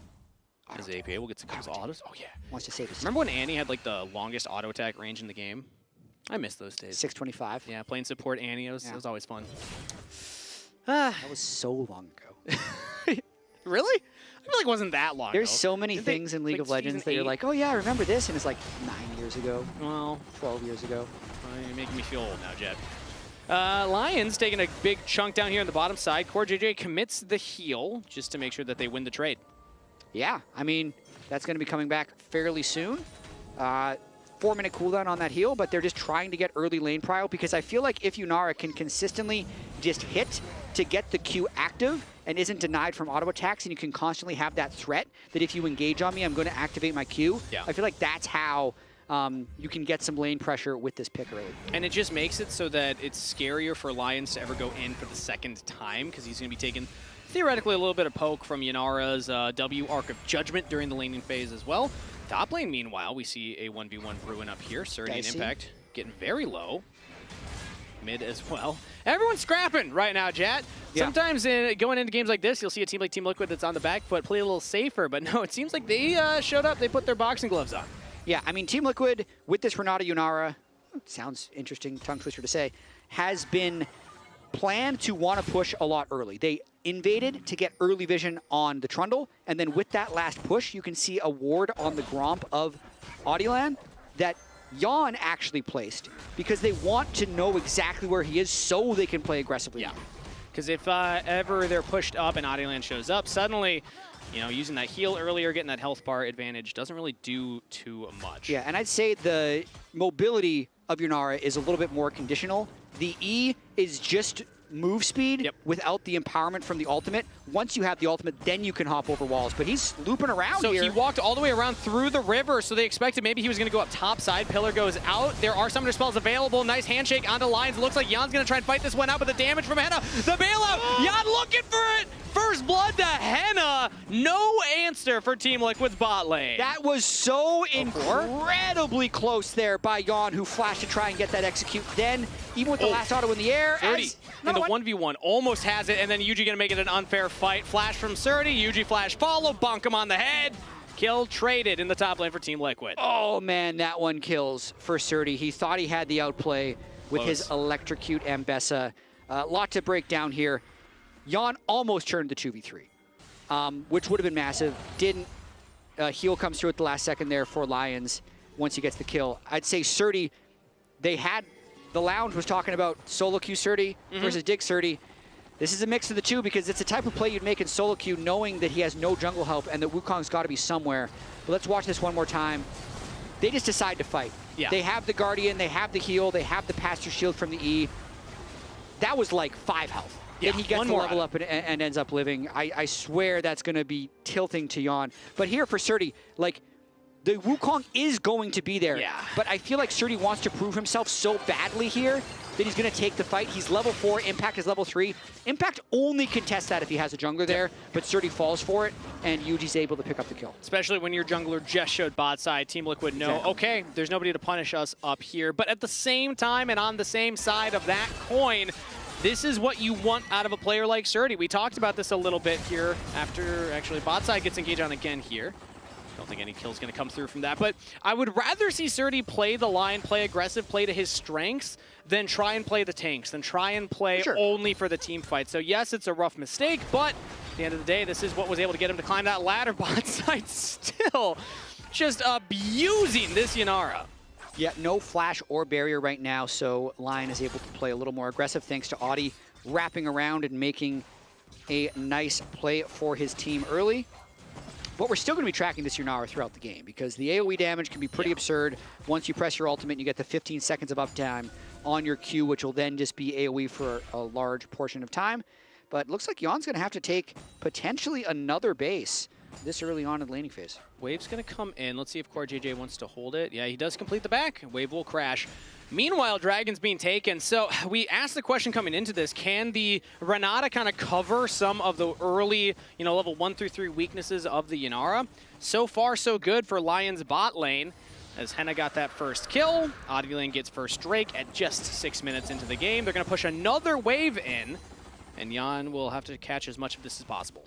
Yeah, and I wonder when Team Liquid is going to try and swap around these lanes as well. Not because they have to, but just because they're so experienced in tracking the map when they do the swaps. And you're pointing out the Vamp Scepter from Jan's Yunara. We've seen a lot of different builds. I mean, Kraken Slayer is very important. Kobe did a whole breakdown last week about all the weird builds. But we also saw Blade of the Ruin King pop up recently as well as a choice. Yeah, that might be what Jan's going towards. Seems like it. The first item, Blade of the Ruin King, I like it, or I've seen it at least after the Kraken Slayer, but it seems like Jan just wants that extra bit of lifesteal early. It's been a very aggressive bot lane, and maybe that means that they won't be looking as much towards that lane swap. Impact is up 2 full waves over Surdy, so swapping Impact out of that also doesn't feel great for Team Liquid. Having this little bit of lifesteal here for Jan means that he can actually stay around in the lane much longer than he had been before. But we do have a lane swap now from Lyon. Typically it's Team Liquid the ones doing this, but Lions is heading up topside, dropping some early vision down as Henna will walk up to catch the wave. Yeah, absolutely. As the swaps have commenced, Jan is happier in this situation where he's got a support in his back pocket and he's able to freely take shots at Surdy, who is flashless, so also the ability to close onto him has been reduced. I wonder if Surdy's going to overplay his hand, though. I would hope not. I mean, it's just, you understand the reason that he wants to try and make these constant outplays, and I feel like Team Liquid is trying to capitalize on that. Playing to the psychology of the opposing top laner. Saint walks all the way up here to the top side, had a wave to do so. Lion actually pushing Impact all the way back, but not fully committing yet. Now is APA and UG nearby. They are committing under the turret. Ignite goes down. Impact can't heal up. Audilane with a kill credit, and Lions perfect aggro on the turret. Just limps away with a sliver of a health bar. Really well done. And I'd say I like what Lyon has been doing this whole series, where they're playing a lot as a 4-man unit and saying, Surdy, do your best, bro. Hold the line. And he's doing pretty well at that job, but mainly because the other 4 members of Lyon are playing so well as their own unit. Exactly. They are. This is what I want a team that has had these, issues with visas, getting an actual top laner into the top side. This is what I want the other 4 to look like. Play to each other, play to the strengths that you've been able to build up throughout the year so far, because they're in a tough spot. Let's just be honest about where Lyon find themselves here. They technically made playoffs in that first split, but then really struggled last split with that 7th place finish. And, this is a team that we see sparks in and we have hopes and expectations for based on that. And already, great start considering the situation that they're in with the roster. Absolutely, and Saint could also become a bit of a behemoth in this game. Early magic resist on the Galio against a Gwen Annie and a Yunara who's going to take a little bit of time to turn on. He is going to be a very difficult person to take down. Add that to just the Ambessa Trundle Nautilus is going to be diving in.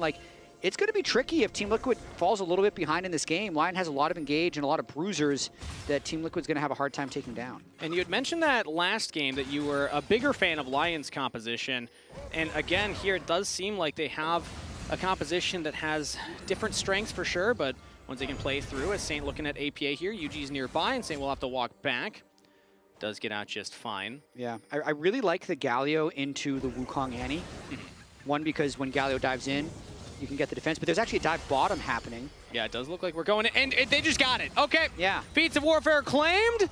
Surdy picks up the kill onto Impact, who did burn the flash. Public execution was used. It seems like Lyon just pulled the trigger, committed to the play. Now they're TPing Saint back up to the top side here, even though UG was around. Let's get a look at the replay here and see what happened in the bot side. Yeah, I mean, Audie's just in the right place, right time. They don't even need to land all their abilities, but he clicks on them, presses R, and hits him a few times. Bonk, bonk. That's enough. That's all it takes. Okay, we have to figure out why APA keeps spamming this smolder in the cage emote, by the way. What's going on with that? Is he locked in here with Saint, or is Saint locked in here with him? Usually he's muted, so I feel like he's doing that for himself. That's a good point, actually. Yeah. I hear that is the meta. His own unmuted. They can't mute this. I mean, Spam it out. Lyon, ahead in this game. Drake coming up, Galio ult up, but Ambessa and Trundle are down these ultimates. So Team Liquid might be able to get some type of play. Yeah, Impact still has the needlework ultimate ability. So far, Surdy does not have public execution, but Lyon are going to try and catch out Core JJ here. The pillar didn't quite lock him off as teleport comes in from APA. They're going to see it. He's behind them. He's going to at least give him the Drake, unless. But I mean, Sync doesn't have to go that far to be in ult range if Surdy wants to try and make a move in here, or if Nautilus wants to move in. So I don't think this Drake's going to be free. It's only UG on the Drake. Surdy's public execution, it looks like about 10 seconds, maybe 15 on the cooldown. AP spotted on the flank right here. Blast Cone does not get over the wall, has to flash. Still has the tippers available, but now no flash engage tool for the Annie. Surdy's got to play careful, though.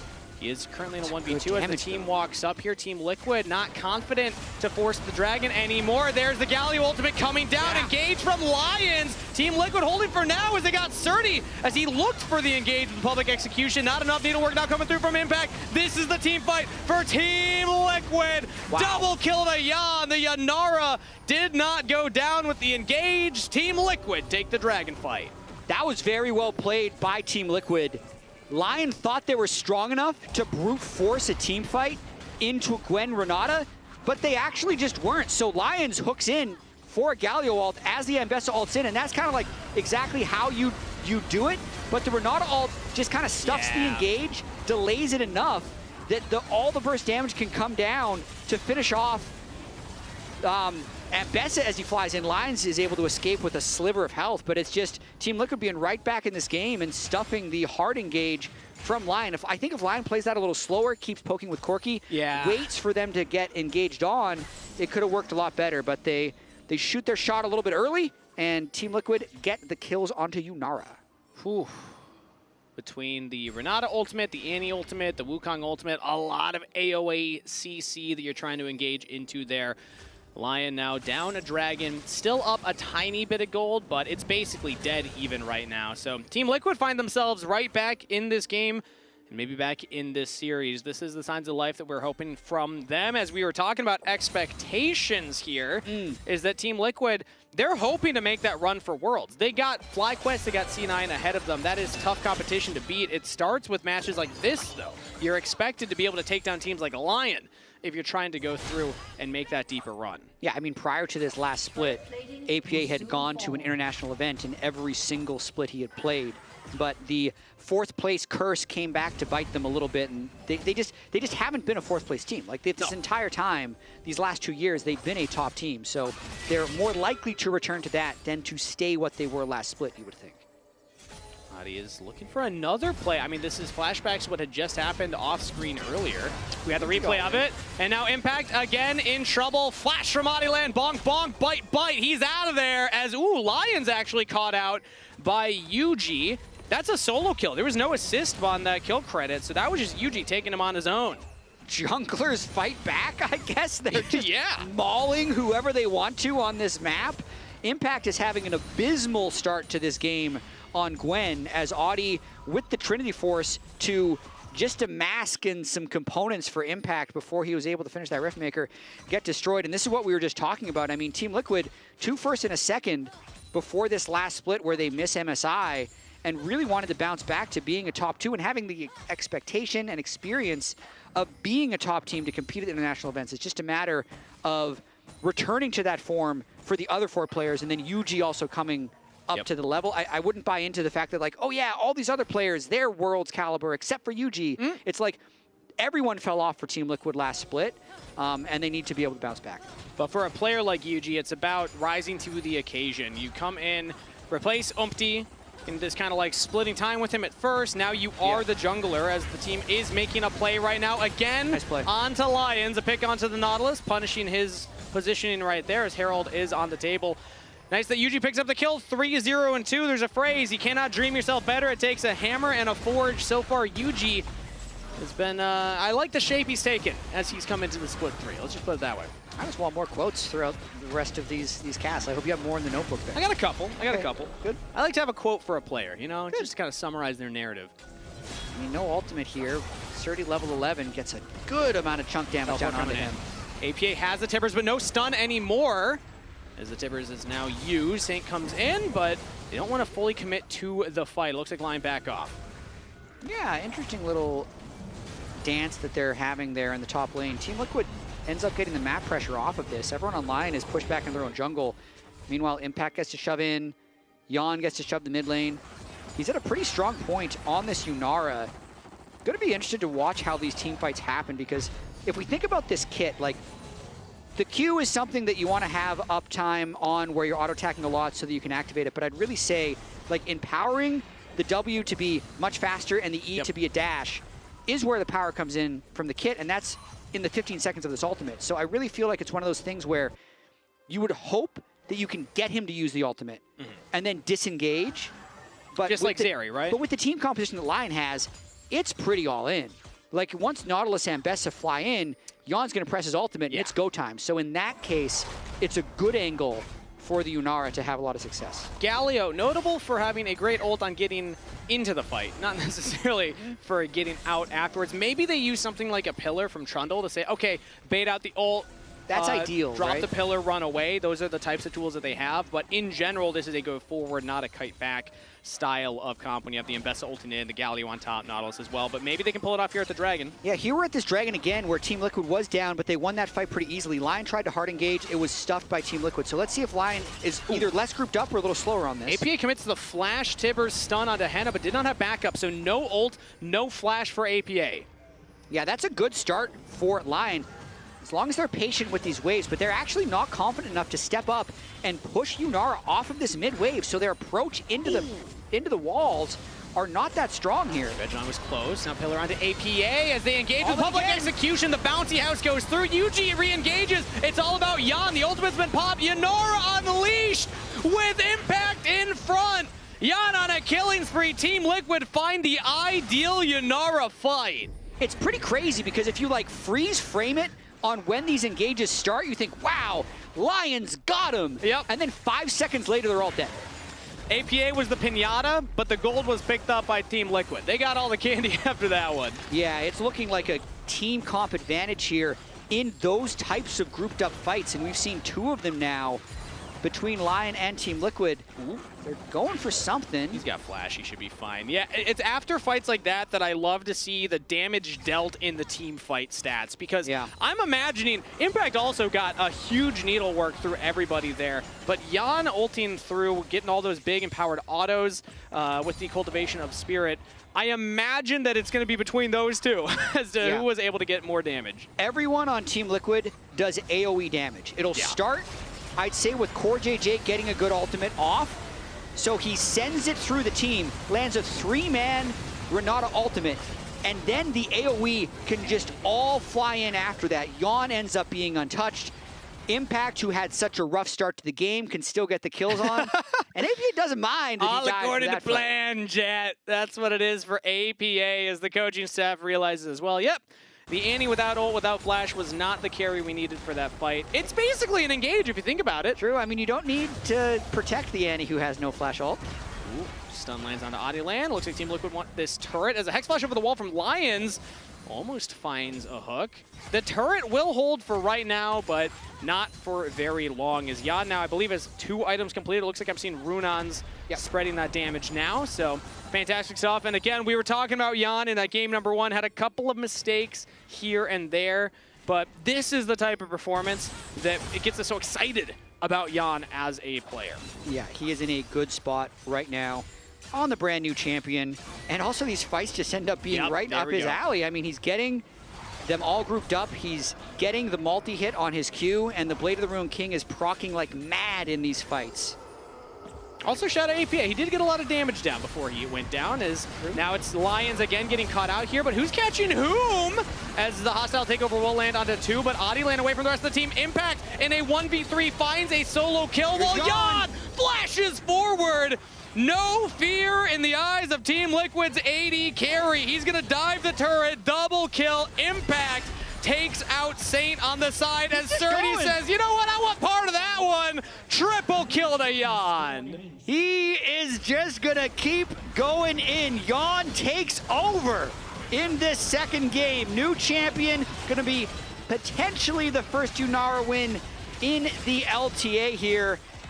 I mean, he's just also so fast in his ultimate with the E to be able to jump over walls, so runs everyone down. You can see Lyon not necessarily fully up to speed on the limits of the new champion, so props to Jan for pulling it out in this particular instance. Watching the start of this one, you'd almost think that because the engage was stopped by Galio and Yuji had to flash out, that it would be an advantage for Lyon, but Jan, just watch him on the bottom side of this fight.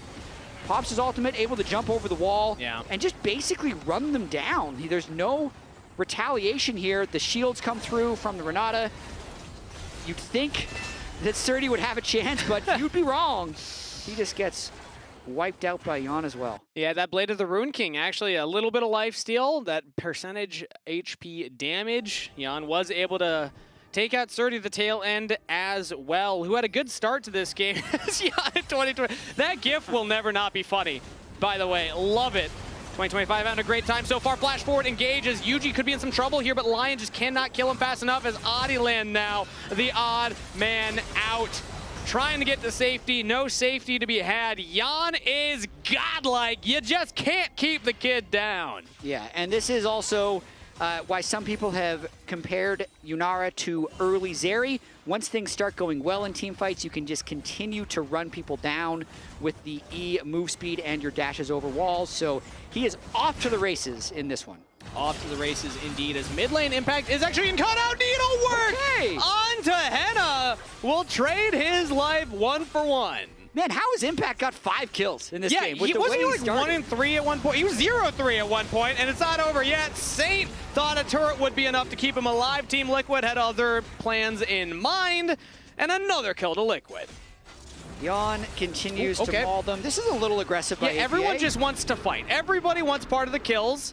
APA is exhausted. Lion's one auto might be enough. Surdy for the damage. Lion taking up the turret, and they don't have the damage to kill. Oh no!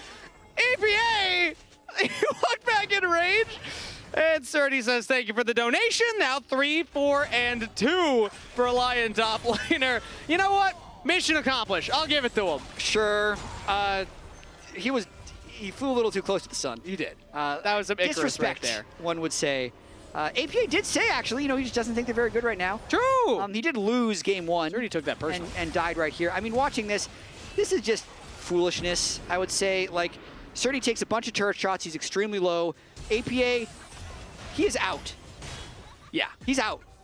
He has stun. I think in his mind a Q is enough because then he walks up in W's, but yeah. A little loose. I mean, the Drake is up, though. If this could be a turning point if Lion's able to pull off something good here. I like being able to laugh it up, but now back to live. No laughing here. Adiland getting engaged on again. Goes down 30. Maybe he can take the team fight. No. Just popped like a balloon. Team Liquid get 2 kills and the Dragon. I'm like, ooh, they've engaged on Jan, who has 2,000 health and a barrier that gives him 375 health, and a Renata who shields everyone with E for 200 damage and a rocket. And this is what he was thinking. There we go, yeah. It's going according to plan for them. Man, APA, definitely the definition of having fun at the moment. 0-2, 13 line life. Into depth charge. Jan knocked up for a moment there, but CoreJJ gets out. UG with the clone actually playing spacing perfectly. As Saint almost goes down. Jan with his Infinity Edge just does so much freaking damage right now. Didn't even have to burn his ult right there, so pushing them back easily just by the activation of his Q. So, Jan, bad game 1, still really good. Yeah. I think, the rumors of his downfall were greatly exaggerated, Jad, after that one game sample size. After that one bad Jhin game. The unhaters are not eating well right now.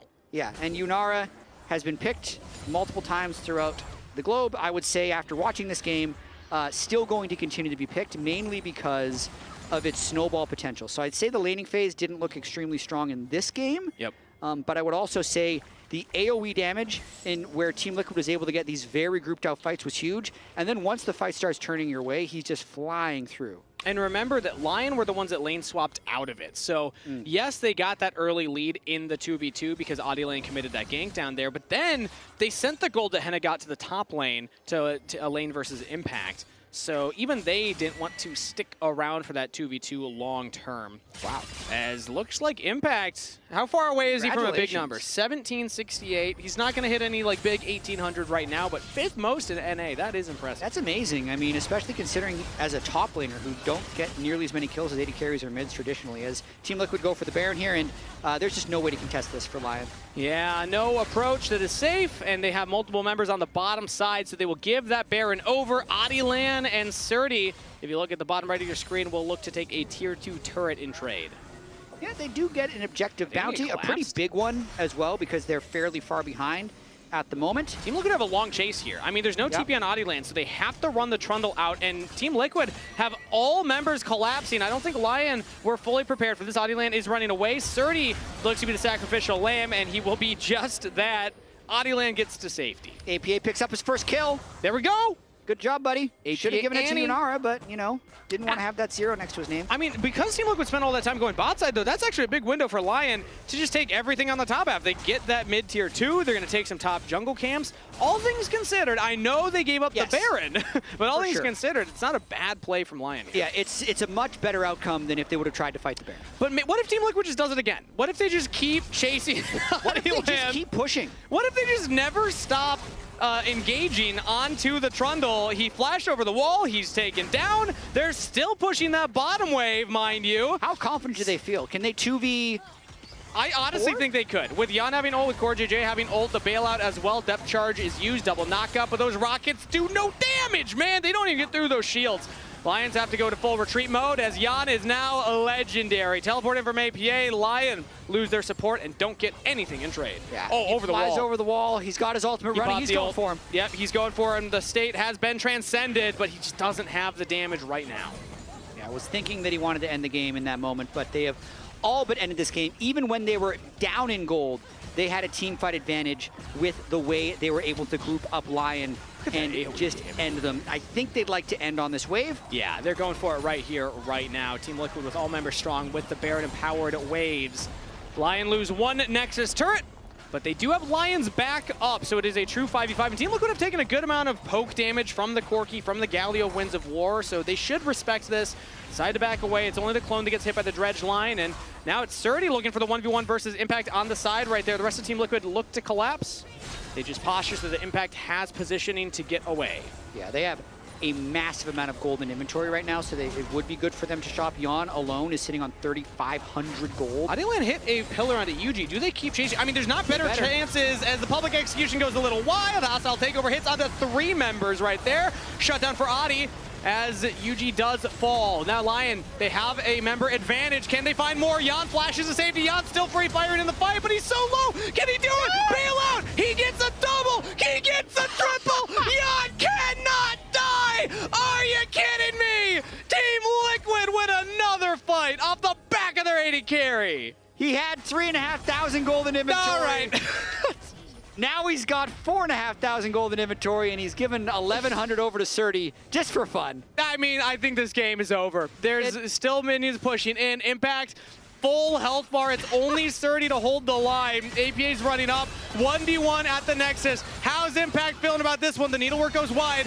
Surdy's gonna have to get back on him. You have to take the kill. Impact splitting damage between the Nexus and Surdy, but he's got it. Team Liquid take game 2. Love to see it. If you cut the video at just the right time, it was the perfect ending for Jan.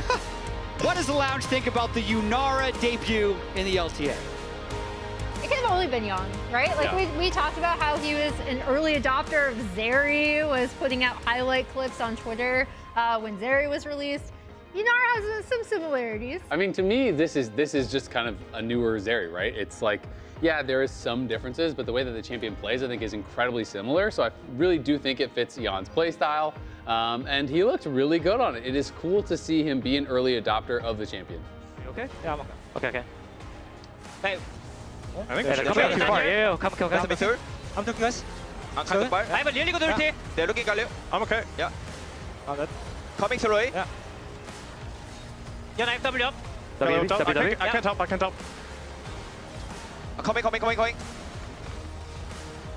Oh, those guys. Help. Thunder. Okay, nice.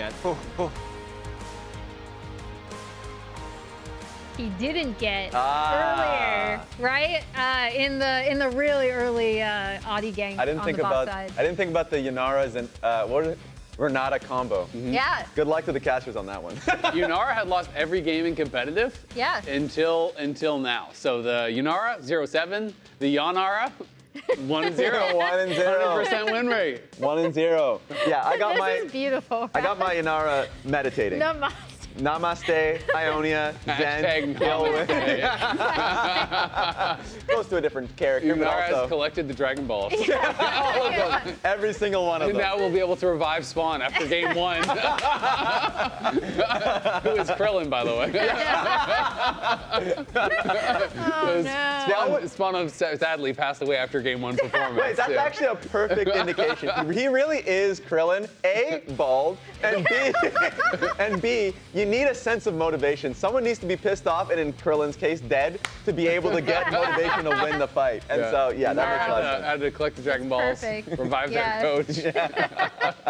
Great job, Oh guys. my gosh, I'm just glad that we saw a win. It was also interesting, he did go the Bork build as opposed to Kraken, which is what more people have been going. But for me, it actually was not only about the Yunara, but about the Renata, right? Because as we saw in the kind of game-changing team fight, when Lions goes in, they immediately just get stuffed by Renata ult. I actually think it was way more about the Renata than anything else. To me, like, some of these team fights at Dragons, which really was kind of where the game was decided, it was very close before that. Yeah. We're just kind of like 1v9s from Renata. And I feel like Lyon drafted a comp that was really well answered by what TL had.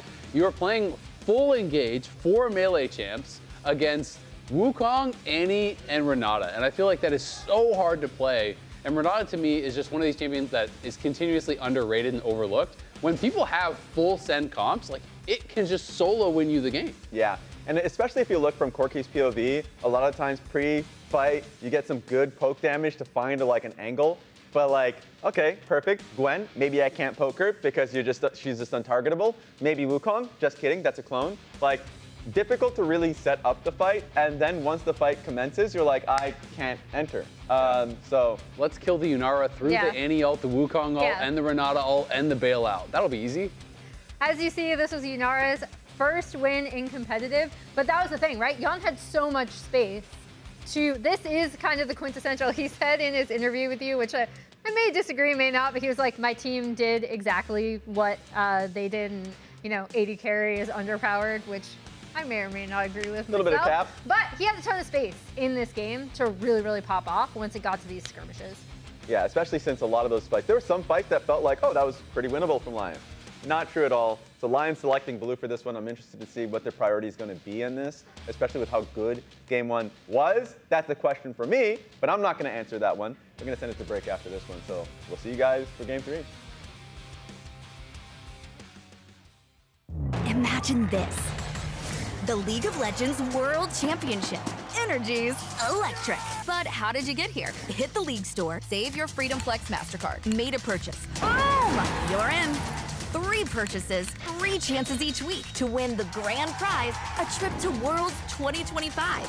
Plus, a chance at 7 weekly prizes. Sweepstakes runs August 2nd to the 25th. Scan the QR code or go to the URL to learn more about free entry and official rules. You in?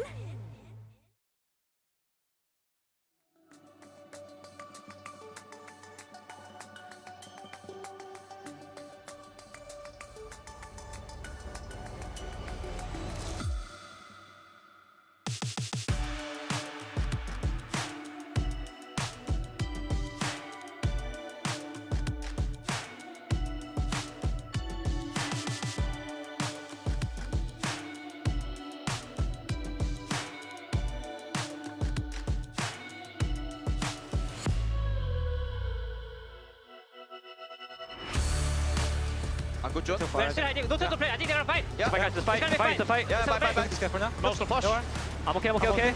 Back up. Good job. First target. Yeah. Not bad.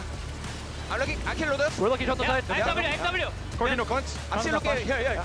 Yeah, I use I'm going. I'm speeding 2 seconds. Whoa. Yeah, I'm going. One more. No flash. We should get the attack. I'm okay. Yeah, run. I stun 2 seconds. 2. Flash kills us. Nice. Nice. Oh, these fucking dogs. Good job.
Must play at 2x speed. Let's go.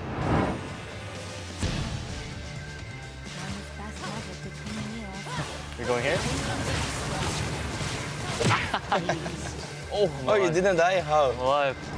Oh, you're about to item. You got level advantage though. Level 1. Ow. Good stuff.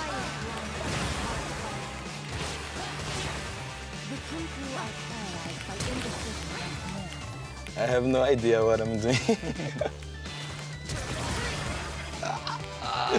No! No! My W!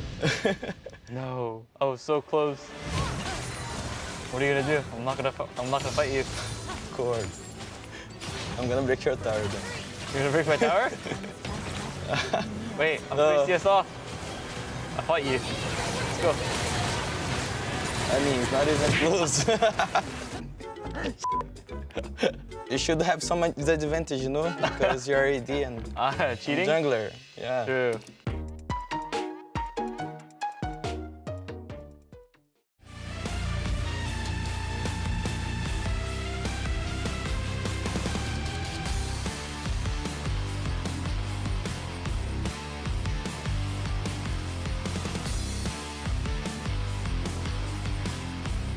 Blink and you missed us. We're back for Game 3, Team Liquid versus Lyon. You heard me right. The first Game 3 of the split, Jet. And I'm excited because we've had all 2-0s, and at least things are getting interesting in the standings. For sure. And Team Liquid's going to have a lot of momentum coming into this next game off the back of Jan's Yunara performance. Surdy's really trying to focus up as well. First series he's ever played with Lyon. He's only had 3 days of scrims. He's the emergency substitution for them, and it would be quite the story if Lyon's able to overtake TL with the substitute. It's already been a great story so far. Just that one game is momentum in itself for Lyon, and their chances going into next week, because even if they don't win this series, good chance that their opponent after the banner ceremony tomorrow is going to be one that's not in that top 4 grade. It was probably going to be one of the teams closer to them in the standings. Correct. The way pick and play will work for week 3 is it's still teams with the worst overall game record get to pick first, and they can't pick teams with exactly the same game record as them. So what would probably happen if we're looking way too far forward, let's just imagine a world in which DSG gets 0-2'd, and they're looking up towards who they pick, they'd probably pick Lyon versus all the other undefeated teams, and that's a much better matchup for Lyon than FlyQuest or C9, which have been the other teams that would be possible for them to play. Or right now, 100 Thieves is the only team that could select them just because they are 0-4 currently, but we'll keep track tomorrow as well for how those series go to see who is able to select whom, and a reminder to stick around for the banner ceremony at the end of games on Sunday. Get a lot of fun thoughts from the players, a lot of fun banter. It's where we had APA with his remarks on Lyon. So far, he has been proven wrong, Jet. They were a team to respect and fear in a way because they're good enough to take a game off you.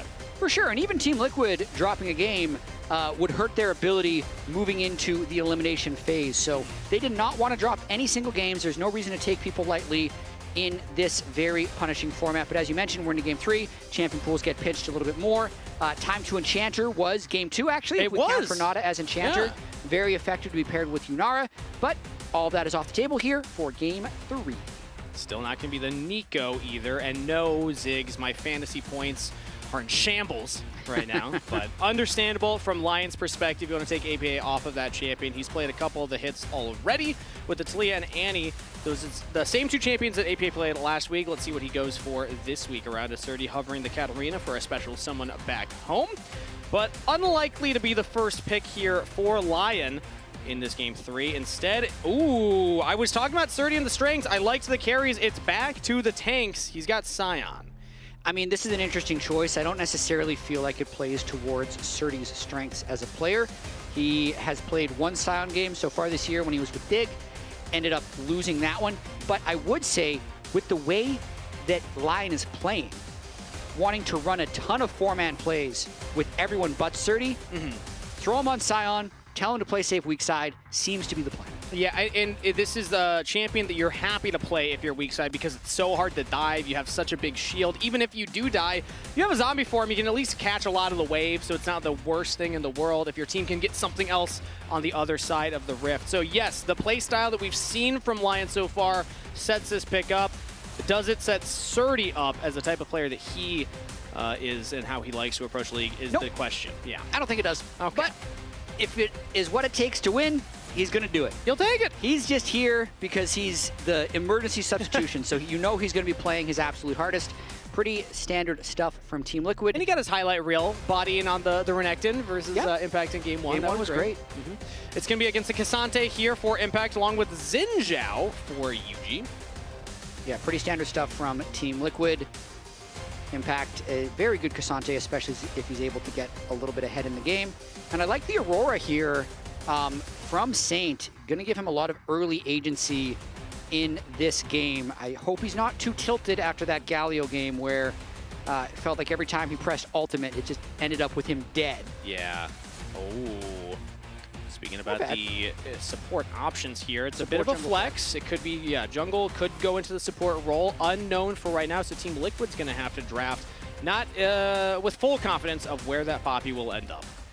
And very fast Rise lock-in by APA as his answer into the Aurora. So pretty short range for everyone so far in this game, actually.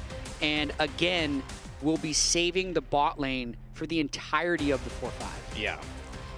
And when I'm a team like Lyon, if we're talking about the Scion playing weak side, top side, if they're talking about playing as the 4-man squad, making 4-man plays, I want a bot lane that can make action happen. Aurora can be a carry as well, but I would lean away from the Senna type of compositions. I'm curious your thoughts on that one here, if that's even going to be on the mind of Team Liquid during the ban phase. I think Senna's absolutely going to be on their mind. I mean, in a game where there's going to be a lot of melees, it can just be a very powerful pick, especially with this many 80 carries gone. Okay. It's a little low on damage. I'd say the Rise in can still make up for it if they put Scion in a big enough of a hole. All right, well, let's see what the choices are. It's the Rakan ban from Team Liquid. And there's still a couple of those melee supports as Braum banned as well. That means that, again, the Poppy could be the only one remaining by the end of these next two bans. Maybe that says Lyon wants to put it down into that bottom side. Yeah, this is an interesting one because, like, Aphelios Thresh is always something that Jan and Cord love to play, or Aphelios Lulu, but completely blind, I don't think they're ready for that yet. Lucian Nami's still a combo that's available. Xayah Rakan is completely available aside from the Xayah ban, so that's gone, taken away, and they actually are the ones that block the Senna. Yeah. Team Liquid doesn't want to play it themselves. Yeah, the Senna wouldn't necessarily fit that, like, oh, let's make aggressive early game 4-man plays, but it does scale very well with the Scion, a Poppy standing in front of you. So understand that thought from Team Liquid. And it's Ezreal banned from Lyon. So 2 of the supports, 2 of the 80 carries, and a lot of champions pinched already. In total, 6 80 carries, 6 supports. Arguably 7 if you want to consider that Poppy. But we'll find out very quickly if that Poppy is going into support or jungle, because Team Liquid will get to lock in an 80 carry, and then Lyon have to answer with their 80 carry and then what their support option is going to be. A lot of hovers here from Team Liquid. What's it going to be? Okay, so it is actually going to be the Aphelios. He's willing to blind pick it. That's how much confidence he's playing with. Wouldn't be shocked if he ends up throwing in Thresh. I think he was really tempted to play Kai'Sa, but I'd say wouldn't want to play that against the Poppy. Yeah. Would be my thought there. And it's actually going to get matched with Aphelios Light, a.k.a. Jinx. So they're both just going to be playing these ranged bot lanes. Leona is a little bit surprising to me because it doesn't give the Jinx any peel. And I think this does potentially line up for CoreJJ to play Thresh. It could be just that. The Lantern to get the Aphelios to safety. There's a lot of lockdown with the Leona, with the Poppy as well, but still that Lantern is always going to be a get-out-of-jail-free card if your 80 carry is able to click on it fast enough. What does CoreJJ want to go for? It looks like it is that Thresh locked in. All right, El Clasico for Team Liquid's bot lane. It's old school. I mean, listen, I also feel like if you're just trying to follow the momentum of the series, Jan just popped off. Yeah. So throwing him on to another hyper carry and also giving CoreJJ another support where he is stronger than the other support champion-wise in lane just sets Team Liquid up to play through their bot lane. It's going to be so hard for Lions to get on top of Jan here. The Flay can always push you back when he's even played in, and then if you're ever in a bad position, the death sentence can really punish you. So, and we've seen how good Core JJ is on this pick as well. I love that it's creeping back in, especially when things like the Alistair or the Braum are getting these armor nerfs. Suddenly it's like, oh, why not Thresh? You know, especially if the enemy locks in an Enchanter. I love Thresh to be able to punish these squishy champs. Thresh always exists in this weird middle ground between enchanters and engaged supports. And I feel like when the tank supports are too durable, then Thresh just feels really squishy by comparison. Sure. But when he's in this middle ground, okay, he's just hard to bounce. So generally speaking, he's either the #1 support or he's trash. Because the enchanters will enchant better than him, and the melees will melee better than him. All you have is the overall power level of tanks and enchanters gets lower. That's when Thresh flies in. And I feel like with these little chips that the balance team has been doing at the tank supports, reducing their durability, it's opening up more windows for Thresh to come in. Something Core JJ has played before. I'm hearing from production. This is the first time since 2023 that he has pulled it out. So it's been a while. Let's see if Team Liquid's able to pull it off here in game number 3. 1-1 on the scoreboard. The winner takes it all right here, right now. Lyon versus TL. Looking forward to seeing the spellbook Thresh as well, just to mix things up. Oh, yeah. Teleporting into interesting locations could be big. And the update on the Forever Battle canvas. They're scrapping. I don't think that's how a horse wants to fight a lion. I liked the kicking angle a little more. But yeah, I mean, it's kind of hard to show the lion trying to attack the horse's backside as a leg is How are we getting these flying images? out. That's a good point. It's impressive. Yeah. Are we licensing these? Is it just Google image? You know, I'm not going to ask those questions or bring that discussion up here. As level 1 Lyon walk in as a team, I'm going to expect some wards dropped down here as they try and walk away. Core JJ spotted out right now. Just throws down an auto and the flay, and Henna will walk away. Yeah, Henna taking a little bit of damage. Shouldn't make too big of an impact, but having that chunk on Jinx, who has also gone Ghost Flash. Since he doesn't have a support that can help heal him, he just wants to have that extra bit of mobility. It's going to hurt his laning phase, though, hurt his ability to all in. Actually, good trades there from Surdy as the grasp, and he gets a proc there. And Grasp Fest, another one. Oh, dodges and a Tofo strike. Okay. Hits the Decimate, and again, just really abusing impact right now in this 1v1. Even on a tank, Surdy has the ability to do trades like this. I know that, again, he had some rough showings in the last 2 splits, but we know what he's capable of.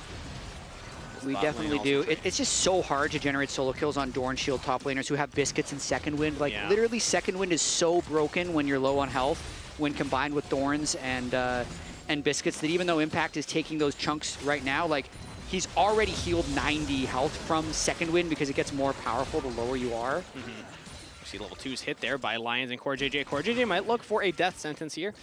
Not actually going to commit. But Lions tried to go in for the engage right away. That's heal for Ghost traded from Henna and Core JJ. Meanwhile, Surdy gets the wave shoved in. Yuji's passing to the other side of the rift alongside Adilan. There's a death sentence. Yeah, good little bit of poke already. Big damage. He goes back in. Aether Blade. First blood over to Jan. Henna gets excited. Jinx passive. Still not confident enough to take the 1v1 onto Jan afterwards, but a 1-for-1 trade. Core JJ would have loved to be able to escape after that one because there's not as big of a first blood bonus since Feats of Strength was added into the game. So a mild advantage there for Team Liquid as long as Jan can get that wave in. But he's got to be a little bit cautious not knowing where Adilan's Poppy is. Yeah, definitely need to keep your eyes on that mini-map. Does Adilan decide to go for any kind of play? Saint will get that wave shoved in. APA had taken a big chunk, but teleports back into the wave. No jungler topside means Surdy's just going to keep shoving that wave in, but Impact is CSing just fine regardless. The ward will spot Adi. Ward. Pixel Brush ward, very, very important for bot laners to keep in mind. Take notes, all of you solo queue players out there. Yep. Yuji's able to clear that away and get river control. Core JJ's back in lane are ready on the Thresh, and this is going to allow Jan a nice push and probably a nice recall. He's going to be down a couple of CS. Actually, no. Even if Henna gets all of this, it's going to be about the same here. They're going for more vision control, clear out yet another ward. And now it looks like Yuji's going to take his reset. But this is the game the Team Liquid want to be playing. It's around Core JJ and Jan with this Aphelios Thresh. Playing forward as much as they can. If they have vision of the jungler, Core JJ can be up here. If they don't, then he just plays behind Jan. But regardless, they can keep shoving. Ooh, Lions just trying to hold the wave for Surdy. They've gone for the lane swap. I like that. Nice little lantern play as Surdy's going to try and keep his health bar up, but he will miss out on a lot of that CS. I believe that was 3 or 4 minions that he didn't catch. So lane swap from Lyon. Yeah, early on, it's kind of crazy, right? We didn't watch the top lane that much, but this is what I'm talking about with that second win, Dorn Shield, Biscuits Nothing thing. came of it. Impact CS completely fine. He played the whole lane at like 15% health and just farmed second wind healing. He got 303 health from his second wind on Cassante. It's just this ridiculous rune that allows these top lane tanks to just lane into each other at quarter health the whole game. But end of the day, I don't think that that changes Lion's game plan. I mean, theoretically, you could send Adilan up there, but getting gold onto the Poppy, well, it's not worthless. I want to see them still commit to what they were doing, what was working for them in Games 1, and also what was going in their direction in Game 2. 4-man plays. Saint right now might be on the receiving end of a 2-man play as he goes across the Veil, walking back up to the wave. CoreJJ is here, no flash available, and Saint is playing very safe, very respectfully on the wave. Yeah, I mean, interesting that Team Liquid isn't trying to match this swap whatsoever. They just use the timer for CoreJJ to look for a play mid lane, and Jan is just going to run back bot lane with what is a very powerful first item for him, just a BF sword right off the bat. So Thresh is going to have to babysit him a little bit since he has the lower mobility when compared to Henna's Jinx. But this is just a different strategy for Team Liquid as CoreJJ's Lantern just wears out as they start drinking. It's one of those moments as the Thresh player, you're like, come on, I was pinging it. We saw Yuji was clearing out the Grop, so I think it was a timing thing. But either way, it should be Team Liquid picking up this early Dragon.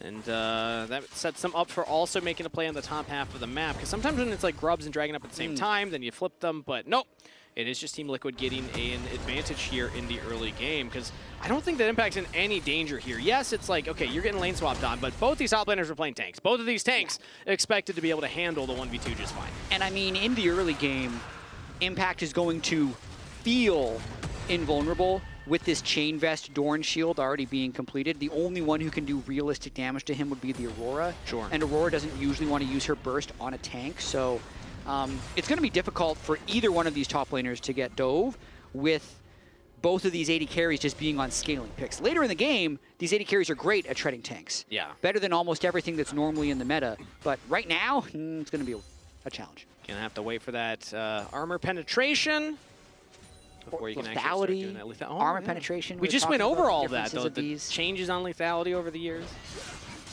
If we pulled Twitch out, okay, we'll get back to that. UG level 6 here onto Adilan, just invades into the jungle, steals away the camp. Really nicely done right there. Brute forcing his way in as a Aphelios Thresh. We're going to be there behind him, so if Lyon did have people to turn around, the Lantern would have been able to save him. But now flash engage, and the hook misses from Core. Flay lands as UG pops the ultimate flash as well. Saint going very aggressive to guarantee the kill, and will do just that. Between worlds to secure it. Kill credit to Lyon. Beautifully done there by Adilan. They chained the CC so well. They got about 80% of Yuji's health down before he could ult people away. So a nice retaliation there by Lyon to stop the invade and equalize the jungle a little bit. Adilan hits level 6 and can use the Keeper's Verdict to knock 2 players away in mid-flay. But now all out from Impact, looking for the 1v1 onto Surdy. It's a onslaught to get away, and Surdy is out of there. Ult for ult trade. Yep, but the wave's in a bad spot for Surdy. If he was going to try and stick around, Impact decides to shove it in. Looks like a lot of minions will actually be lost to that turret since there's no ult and no TP to catch up to it. So just small little victory there by Impact, even though there is a slightly bigger victory by Lyon in the jungle fight. But even after the small victory, the gold was picked up, the kill claimed. Yuji still on the grub. So that's a Dragon into invade topside, stealing a buff, into death, into grubs. And when you look at the extended play, still in favor of Team Liquid here, as they'll get all 3 of those. No contest. Yeah. But a nice little tempo rocket there by Henna, just using the Jinx ult to interrupt the Cassante recall. So he's hoping to get some free time on this turret as the Jinx, knowing that, again, TPs are down and Aphelios Thresh are shown top lane. So Yeah. This is going to be a good injection of gold here into the Jinx. All this deep vision placed down. That is 3 wards placed into Team Liquid's jungle, and Adiland's even counter jungling right now. So Lyon are playing for the gold as opposed to the objectives in this early game. Yeah, I mean, they're going to completely stop Impact from making it towards this turret. They have 3 people here blocking him, daring Team Liquid to make their move down, steal 2 camps, deny a whole wave, get a plate. On the other side, we're going to see how well Surdy can withstand what Jan and CoreJJ are bringing. Jan flashes over the Q. CoreJJ tanked a lot of turret shots. Jan with a Moonlight Vigil. A lot of Not going to be enough, but another death sentence. Ooh, so close for Team Liquid. They just don't have enough. He can back TP. Yeah, Surdy's fine. Wow, that was so close right there. Jan had stacked up a massive amount of chakrams, but he hasn't recalled, doesn't need to with Leona on the way. Yeah. So Surdy holds up. Lyon make a nice play on the bottom side. All told, it's like 300 gold. Yeah. But we're just slowly trying to accumulate advantages. And it's intention. I love seeing intention from plays, or from teams rather. Because a team like Lyon is one of those ones where they can find these early game leads. Oftentimes it's through scrappier methods. This is a more methodical approach. Still, where we take marks off is sometimes closing out the game afterwards. But I'm happy to see a more creative approach to gold income. Because at the end of the day, League of Legends is a game about getting gold in your pockets, getting those items completed before your opponents. This is a way to do it. Absolutely. I think this game will probably come down to team fight structure and how well Surdy and Lions can kind of play together to be a front line for the Jinx versus the Cassante Zin and being a front line for Jan's Aphelios. Usually you'd expect Jan's Aphelios to be able to outscale, but we'll have to see as Leona will outscale the Thresh in actual team fights if it stays this close. Otherwise, we're looking for any of these plays that could be blowing the game open. And even there, Team Liquid has gotten a couple more waves in their pockets. Full clear for UG. He actually has 0 jungle camps up right now. Pathing towards the bot side will be spotted on a couple of those wards, but Dragon's up in 20 seconds, so regardless, it's good for a jungler to be on this side of the map.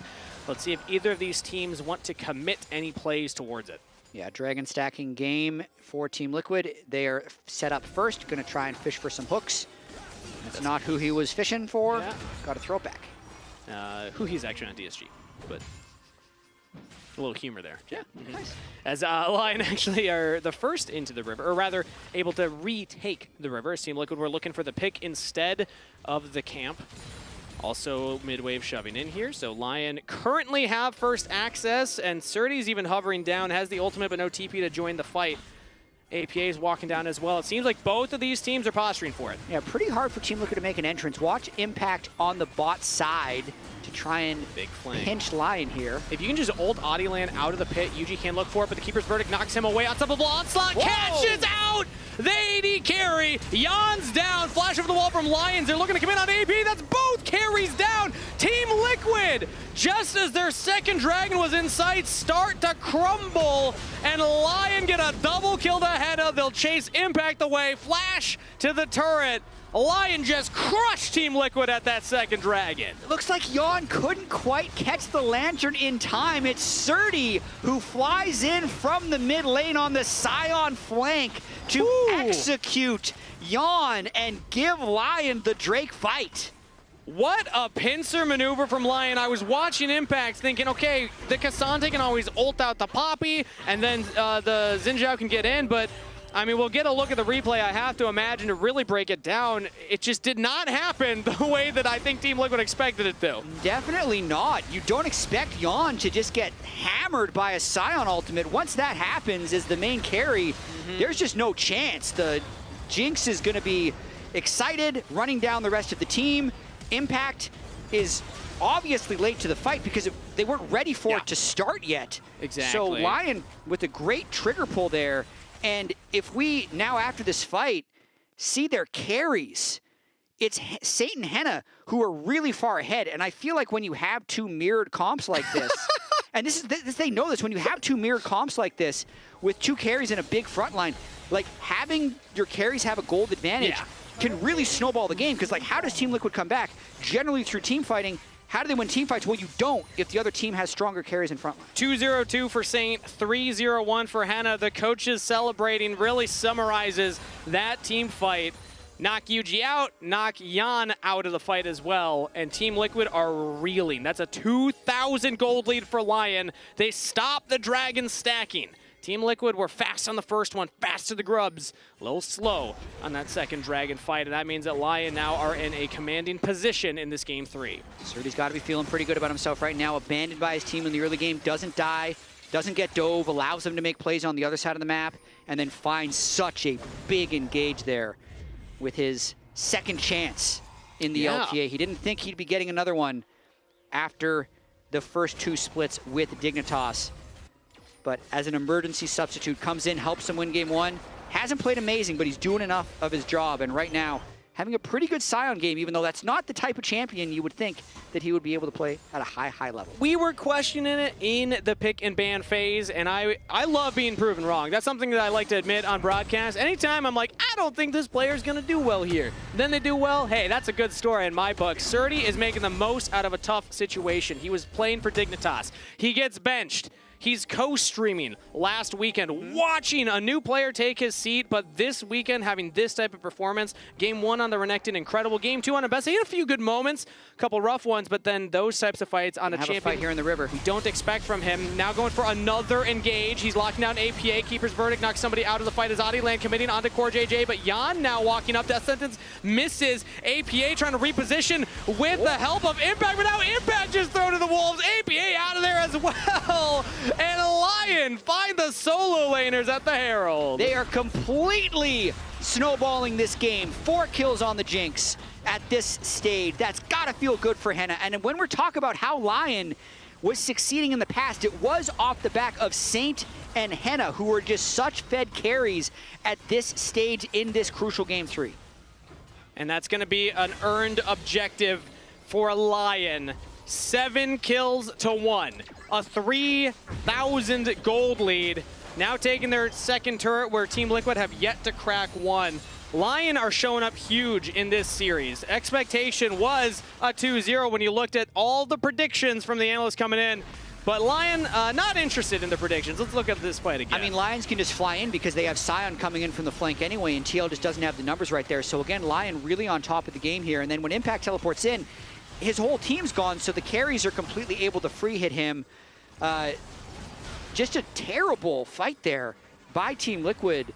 They're now down 3,000 gold, and Lyon is feeling good. Lyon, this Poppy ult as well, that's 2 plays in a row where he's just, you know, sniping Yuji out of these fights. Yuji's had a, again, the celebration for the guys. I love seeing it.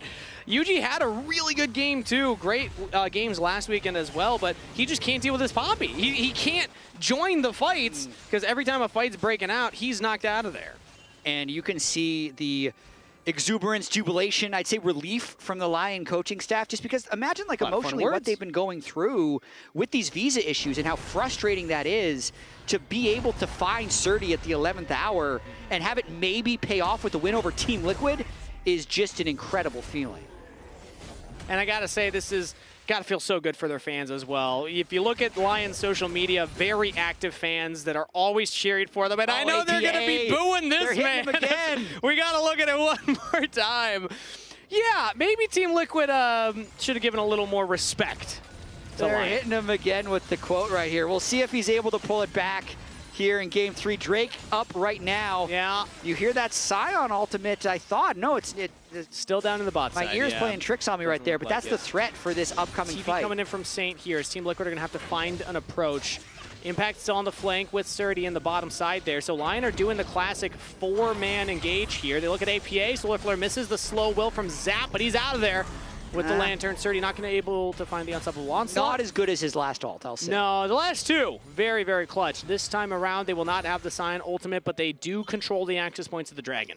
Yeah, so Drake up, Surdy starting it. Their peel is bad right now, so it's a bit of a struggle. They're just going to start it and hope Team Liquid walks in. It's Saint who has to be the threat on the flank. I think he's just going to look for the 1v1 on APA here. He's spotting him out, weirding to get some damage down. The Dragon's focused. Yuji's going to have to look for it. Keeper's Verdict can again knock him out. It's charged. Not throwing it yet. Ooh, buffered by impact, but doesn't matter. They still get the Dragon out. Flash engage from Lyon, stunning him up, and they're all to the back line again. Lyon pounce onto Team Liquid post-Dragon this time around. CoreJJ even falls under the turret. Hannah popping off. 9-1 on the scoreboard, and Lyon are making Team Liquid sweat. Herald will charge to the bottom turret. They're going to get another one. No, they're beating Team Liquid for sure right now. This was 5,000 gold up, 2 Drakes to 1, and just the series of events in that team fight, they lose their Sion and Leona ultimate, so they just fall further back in the pit, and you could really just see how impossible it was for Team Liquid to step into them. Yeah. The Poppy ult peel, just the raw strength of the Aurora and Jinx. Like, watch the start of this fight when Saint, first he's already taken APA out of the fight. Audi flies in, nearly one-shots him himself, and then Saint takes half the health off the rest of the team that allows Henna to just fly through the rest of the team. It looked like CoreJJ sidestepped the Rise ultimate at the end there. That might have been able to take him out. Either way, it is going from bad to worse with how fed Henna and Saint are. Yeah, Lyon are making Team Liquid look silly right now with almost 6,000 gold lead. And now 2 Dragons in their pocket. Team Liquid are looking for these little picks. They're looking for a play onto the Scion in a side lane. Or maybe if anybody comes up here to help the Scion. Still deathless by Surdy as well. He got too aggressive in the first 2 games, trying to make something happen. This game, he's definitely sitting back, doing his job. The team arrives. He's going in. And now Unstoppable Onslaught, they're looking for another engage. CoreJJ has to absorb a damage on the Jan as he's knocked up by the Q. Mega Death Rocket as well. Adiland gets the kill on a Jan. Team Liquid thought they could push for another wave. Solar Flare was slow. Yuji, he gets back to the turret. Zap for more damage. APA in the brush. And he's got to be careful. But he is not going to walk up. So Team Liquid just lose their bot laners for nothing. It is a game 3 route. They want more, too! APA walks up, does not get hit into the wall, but the Keeper's Verdict just taps, knocks him up in the air. Impact Flash over the wall, they're on the head, and they want to take down this Jinx, and they do! No reset picked up, Yuji still alive, APA free-firing, and Team Liquid finds something, and they needed it. That's a big shutdown onto Henna. He was worth a lot of gold. Helps keep the game somewhat in reach. If you're Lyon, you're hoping they just go back, take the Otacon, but the type of aggression that got them into this place is also part of the reason that that play went wrong, so you can't completely fault them for the attempt onto APA at the end of this. But we're going to watch the start of this. Once the Lantern's down, you just press the buttons because they're not going to have the appropriate peel. Barely gets the tag. The ultimate comes through from Jinx, and it allows Audi to just throw the buckler at him for that final execute. That's when you're just feeling really good about yourselves for Lyon at the start of that play. But then I think heads-up play from Impact. He sees the teleport mid, so he decides to run up. Yeah, sneaky little play falling through the fog of war here. So APA ends up actually baiting them a little bit, and then Henna gives Impact the angle to be able to land the unstoppable onslaught and get the kill onto the Jinx. All right, there we go. Team Liquid. They answered back 2 for 2. You can see Jan had the frustration coming in from the young AD carry. As he is, you know, great game 2, but this game 3 hasn't had as big of an impact. No, Aphelios can feel great when you're ahead, but once you start falling behind, it can feel pretty useless because he needs the setup in front of him. But we've seen many games thrown at the Otacon, and Lyon is starting this without having their lanes pushed, so that's a bad idea. Well, we see Saint pushed in the top wave. He's now walking all the way down here. And Otacon re-aggroes onto Team Liquid. Yeah, this is better. So they get the midway pushed. Saint needs to fog a little bit. They can push the bot wave. Then they can make their approach. Because then they have full vision if TL is trying to flank them for any reason. And they can have a better approach to actually engage on Team Liquid if they do start the Otacon. And Saint just TPs in. He's like, I'm not looking for the flanking Aurora. Mid lane's crashing. So now they can front to back with a 4,000 gold lead. It's so much harder for Team Liquid to find anything here. Again, we talked about their short range composition. It's really only Jan that can get in there, but no flash available. It's going to be up in about 20 seconds here. So Lyon looking to commit. Yuji might look for the flank here and for a steal on the bottom side. The Death Sentence lands, but he's knocked away. And they're pretty debuffed right now. This Now is time UG for can't get in. fight. Oh, that was the only window for UG to look for the steal. Not going to get it, but now the re-engage comes in from Lyon. They're locking down APA. He's out of the fight. Impact looking to make some damage happen on the back line, but Saint flashes away. Surdy holding the line 1v3 so that his team can take out Impact, and Lyon will get the Otacon and win the team fight. Yeah, clutch there because it's going to lead into the Drake as well with the way the spawn timers line up. Henna played that fight well, not having to burn his flash and just kind of ghosting to kite it back. Yeah. In terms of risk, that was pretty risky because they were heavily debuffed by the Otacon when Team Liquid had this, and I was imagining this Infernum Aphelios ultimate just popping the whole team, but I'm trying to find out here if he even fires it off. No, they didn't have the angle to do it. He fires it off a little late. It only hits 2 in the back of the fight.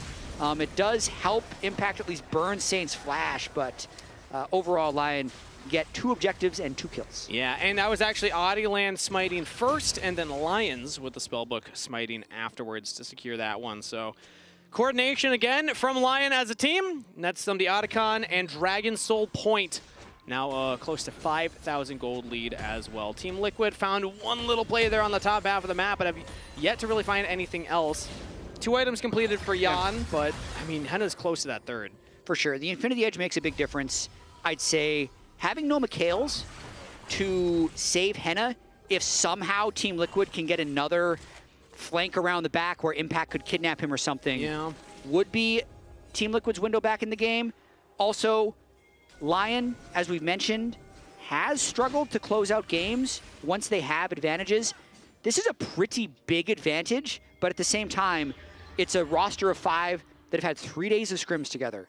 Surdy just came over from the bench of Dignitas to start in this game, but they've done a really good job this series playing as a unit of 4, and then Surdy's done a good job of keeping up with it.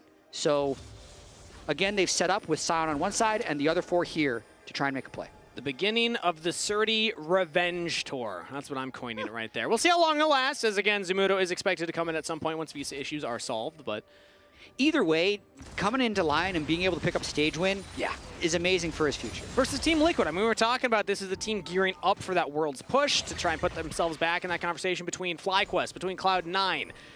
Not between them and Lyon. The expectation is that if a team wants to make that world spot, get that top 2, then they should be able to make quick work of a team like Lyon here in the standings, especially considering the substitute top lane situation going on. So that raises questions around Team Liquid, but that's for a future day. I want to talk about how good Lyon has been playing this one so far. 7-1-5 for Henna with that 3rd item completed. This Jinx is poised to carry this game. Yeah, Hurricane as well. If anyone on Team Liquid groups up, they are going to get completely shredded by Jinx. Lyon is just, they've been such a difficult team to peg the power level of. Just because Saint and Henna have such high highs, I'd say Audioland and Lions can look so crisp with their engages when they're on, but they've lost so many of these games. Now Baron started up, 8,000 health. Let's see if they can get a fight. Oh, Keeper's Verdict misses onto UG, so there is a chance for a steal. Poor JJ does not have the smite currently, despite the Summoner Spellbook, but they do have the Death Sentence on the Lion, so the Leona picked off right there as the objective goes down.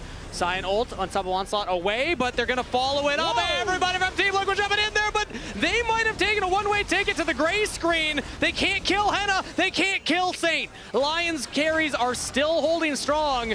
Henna takes down Impact as now the front line's looking a lot lighter for Team Liquid. They're trying to walk up, AP's trying to make something happen, but again, the range disadvantage as Audioland finds another flank, taking them down. Team Liquid's hoping to kite back, but AP just can't quite do it. Jan's got to be the hero. Jan's got to be the savior. Jan's got to make something happen here, but there's just such low chances as they're chased down by Lyon.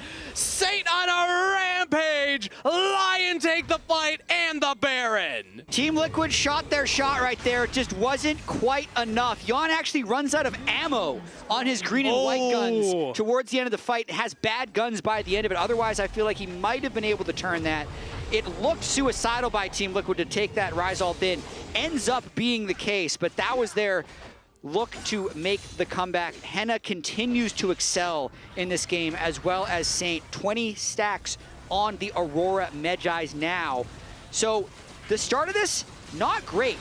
Lions is zoning, but there's no plan to peel. So they start this fight in what is a 4v5 and a backward Scion ultimate, but then 3 people step in. Yeah. Yuji instantly dies. But the point was to get impact and angle to step onto Henna.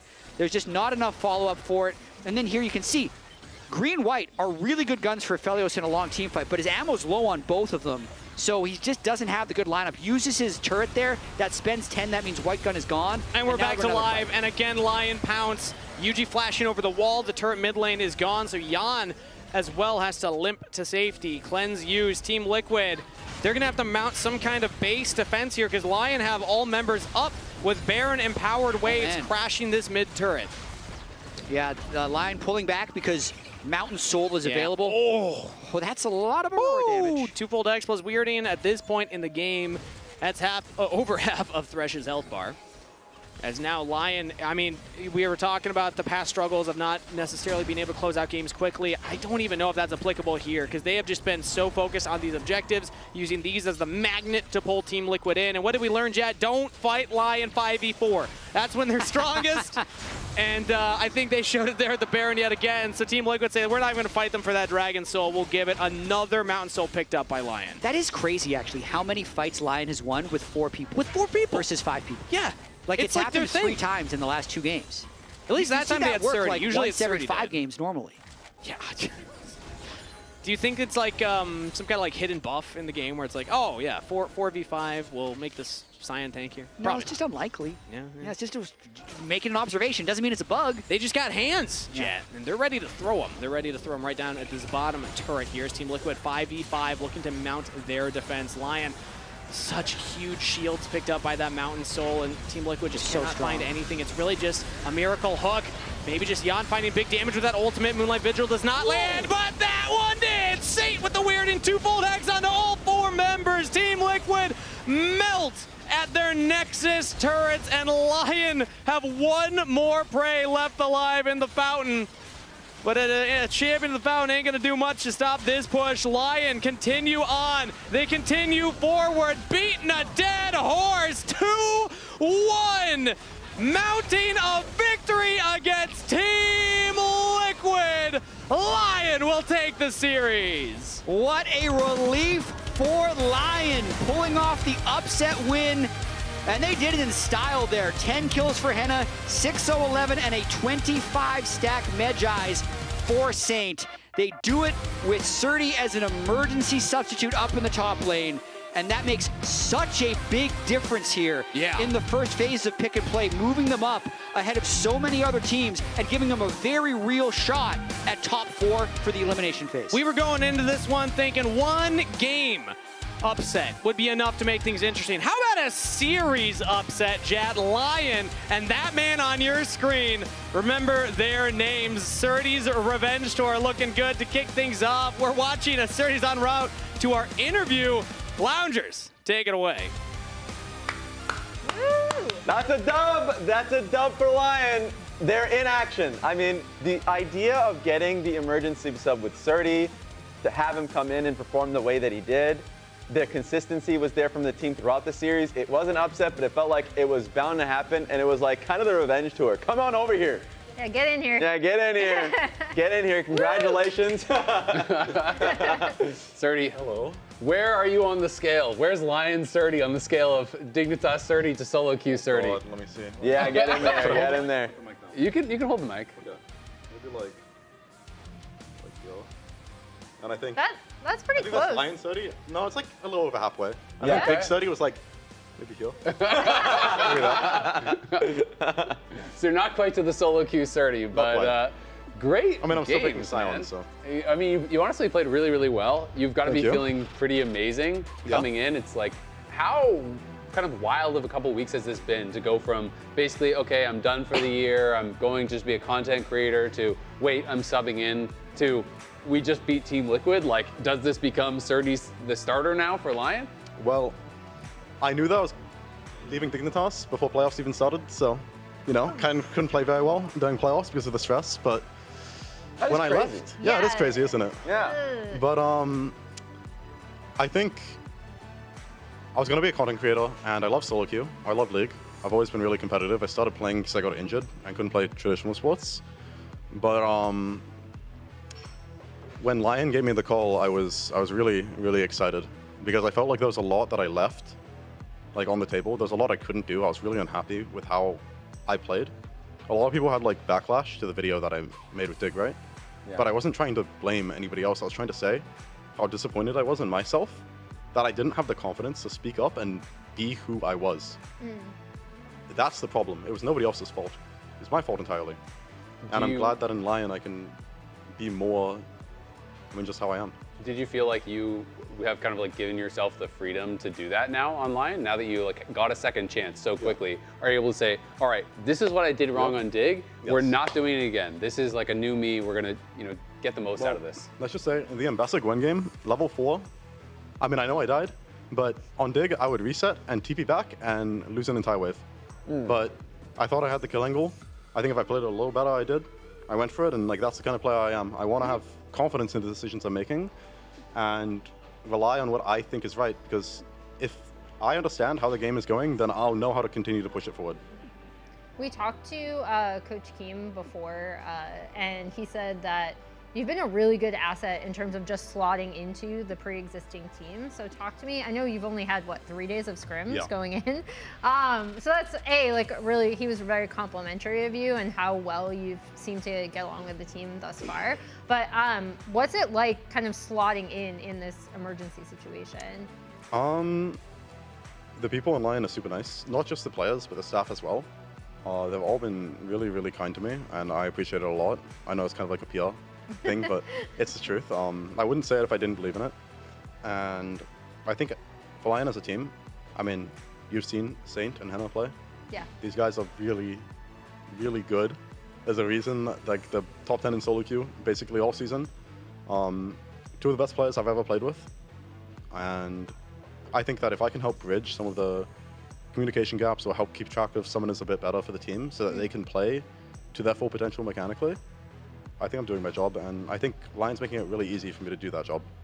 When did you feel like when you had that moment in clarity and getting confidence back? Because for me, like going down the tunnel and when you were in Dignitas and you were talking about how you're scrimming a lot or like grinding a lot and you had to play a different style and all these things and you're learning a lot in this moment, and it has to feel when you're getting on stage for the first time and you're going through that split and you're finding losses, that you lose that confidence in who you are and how you play the game. When did you start to really feel like you were getting it back? It was so bad on Dig, I had to play Jason solo queue and Grandmaster to get my confidence back. So I'd say being able to play solo queue and just play my picks and stream and talk to my chat. I have a lot of people who really support me. I'm really lucky because a lot of pros, I get a lot of hate, but at the same time, I get a lot of support. And I kind of, selective hearing. I push away the hate. I don't really pay attention to it. But I think just winning in solo queue and relying on my own decision making and then rebuilding my framework of how I believe you should play League and how I believe you should play the game from top lane. Yeah. That process, it took like a month, honestly. It took like a month for me to get back to where I wanted to be. How hard do you think it is actually making the transition, as a top laner, especially from solo queue to pro? Because I feel like we've seen a lot of young top laners struggle, and sometimes I feel like, we were talking about this earlier, where I feel like from Sniper, I've almost seen a regression because it's like he came in and he was hyper aggressive, he led the league in solo kills, all this, and it feels like as you try to adjust to pro and to playing really smart and playing the map well and being careful of where junglers are and all these different things and lane swaps and blah, blah, blah, a lot of players seem to lose what made them get to pro in the first place. Well, I actually spoke to Sniper recently. I told him that you need to be who you are, you need to do what you think is right, and you need to make the decisions that you believe in. I think that he has a lot of potential, and I want him to stay in the league because I think he deserves to be here. And I think that he really needs to have confidence in himself to be able to do it. And it's the same with Gokos, for example, who came to Fly. This guy added me out of solo queue after reversed. He beat me, by the way. And he was like, yo, let's do 1v1s. And when I play versus this guy, he's really good mechanically. Fly did great on the pickup, I think. And maybe he'll get knocked sometimes in scrims playing with Fly against people because of decision-making things, but he needs to not lose that that confidence and that edge. Because on a mechanical basis, he's one of the best I've versed. And I think he'll do really well if he just remains confident in himself. I mean, there's a reason that you guys made it to pro, but we're gonna have Yeah. you Exactly. help with the banners now. You get Yeah. to steal a piece Yeah, of the TL stand banner. up, stand up. We're So doing it I'll hold together. your mic for you because you're gonna need both your hands. Basically, it's like being able to find the result. You took down Team Liquid, so let's take out the banner here. You can do this side. It's just basically the bottom side of the clicker. You can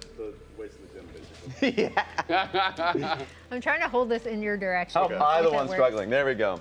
And we got it, and now you can add it to Lions. This is your contribution to their success. We got to take more than one. That's the Surdy slice. Just one for now. That's the Surdy slice right Hey, there. I like that. More slices to come, potentially. There it is. Potentially. I hope Yeah. so. That'd be nice. All right, let's Are take you that gonna back play down. next week? Do you know? Congratulations on that one. That's a dub. Do you know if you're going to be playing next week? I don't know.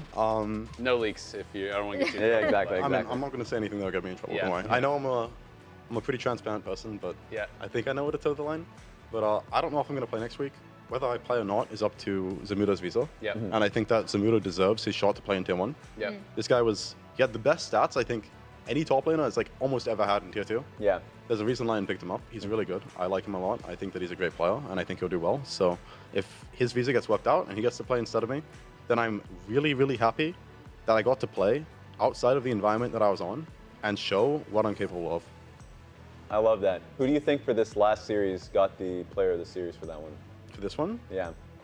A lot of country. Who do you think should get Yeah, it? it's on you. Who on I that think? one. Not like who you guess we Yeah. did, but like who do you think should get it? Let me think. Could be I hard don't coming know. out of a It series. is actually, it's really hard, because, especially because I don't know if most people know I play lock screen, so I'm not looking at everybody all the time. But Typical top lane perspective, the shot my perspective. I do think that Lions is really good on his engages. Yeah. And maybe he should get it. Yeah. I think he played well before. I think he's the best support in the league. And it's not easy to verse him. So I think that the fact that he held up and he was making proactive plays is really good. Nice. It's always super interesting to talk to players who are seeing it from inside the game, right? Because you get to hear like his shot calls, and if he's going in, like you Yeah. get to hear that side of it, right? It did end up being Henna. I mean, who's who I was gonna say. Yeah. So Bot lane was a big win, and a lot of Yes. the times supports don't get the love that they deserve. Exactly. Yeah. So it's one of the classics. Of course, Busio ended up getting it for Series 1, but yeah. I mean, I think such a big thing is like you're saying, it's like when you're in the game, you know what like, decisions are whose, Yeah. right? So it's like a fight goes really well, we just see how the fight is executed. Exactly. We don't hear who called it out. You know, Yeah, you maybe don't it's hear Lions Lions saying, go, oh, if go, we go, go this here, guy, we're this gonna guy. win, Yeah. you know. And then everybody just runs at him. Yeah, exactly. Well, he can have the honorary player, the Yeah, sturdy yeah. player Yeah. of the game. True. Is Lion. True. Let's check out the end of day standings. I just kind of want to see where we're shaking up after the series just ended. Now, Lion ended up taking a dub in an Let's interesting go. fashion, so I'm interested in what that banner ceremony is going to look like tomorrow. But what has surprised you so far from kind of the games that's panned out? Me? Yeah. Nothing really. I think 100 is falling apart. Complete honesty. I think they're completely falling apart, and if they don't pick it up, they're going to probably go bottom 2. Yeah. Bottom 2, bottom 3. I think Shopify is still doing pretty well. They do some good things sometimes. They make mistakes at other times. So I think that they're kind of in that position that 100 used to be in, where they can kind of win versus anybody, lose versus anybody. Yeah. But I'd say NA is pretty telegraphed, low-key. I think that this was probably like the biggest upset so far. Hey, it might be the biggest So upset far. of the week. Yeah. Thus far. Until Lion plays FlyQuest. Yeah, there you go. That is it. But that's going to be it for us, guys. We'll be back tomorrow at 4 p.m. Eastern, 1 p.m. Pacific with Dignitas versus Cloud9. You know what? One final message on this one, Surdy. Thoughts? Dig versus C9? I don't really know what to say. All I know is I think we won a total of 3 games last split versus them in scrims, so I think stage will reflect that. Okay. All right, that's our preview. There we go. That's a preview, guys. I'll see you guys tomorrow.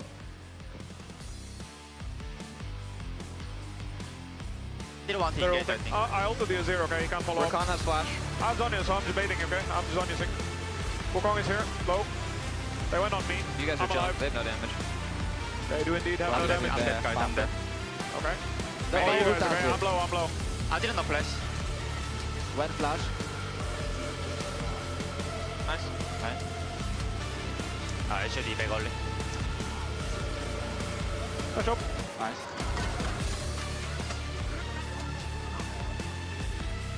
I'm taking the scone, okay? I'm coming to you. Just buy your ulti. Aurora going still main has quick, everything. I'm them. Bye, you Look, I would rather waste the W. It's hard for them to engage now. I'll start no flash. I'm ulting for fun. Careful cut here. I'll start getting chance for free. Yeah, I'm looking here. Look, Vi. Vi is already getting Alright, Vi no flash. Portal left side if you need the it. Aurora, she's getting as well. Vi still has smite, guys, on 1 HP here. Can you get hit this on here? Vi wants to smite. You got it. Can we go more? I will push Vi. The Kais has no ult. I shouldn't have let her live. You should have just killed Vi, yeah. Going on 50-50? Yeah. Let's start flashed in. Alright, Kaisa here. Vi. I'm going Kaisa. Yeah. Kaisa's dead. I have to here. Come on. Yeah, I'm fighting with you, don't worry. I have B again. I got you. I'm going ulti on Aurora. Speed me. Aurora is ready. No Baron there. FlyQuest 2-0 Thieves here. Back-to-back games, looking clean. Really dominant performance from them.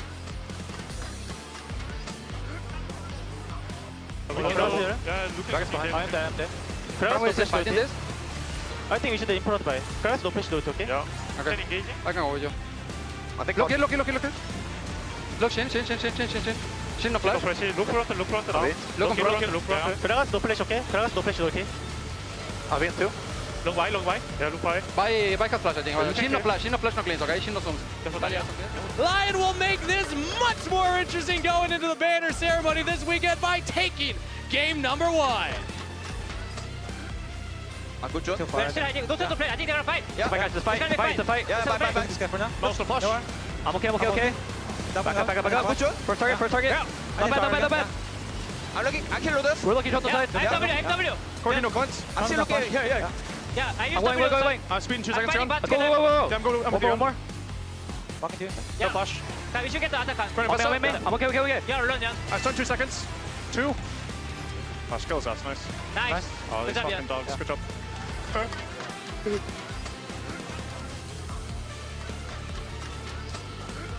Please here, okay? Yeah, come on. Play for reset if you come. I'm ulting. Okay. No, finish. Rise, guys. Yes, flash, okay? Can't take the plan. Keep Let's go, guys. Good. We can go. We can dive. Lyon continue on. They continue forward, beating a dead horse.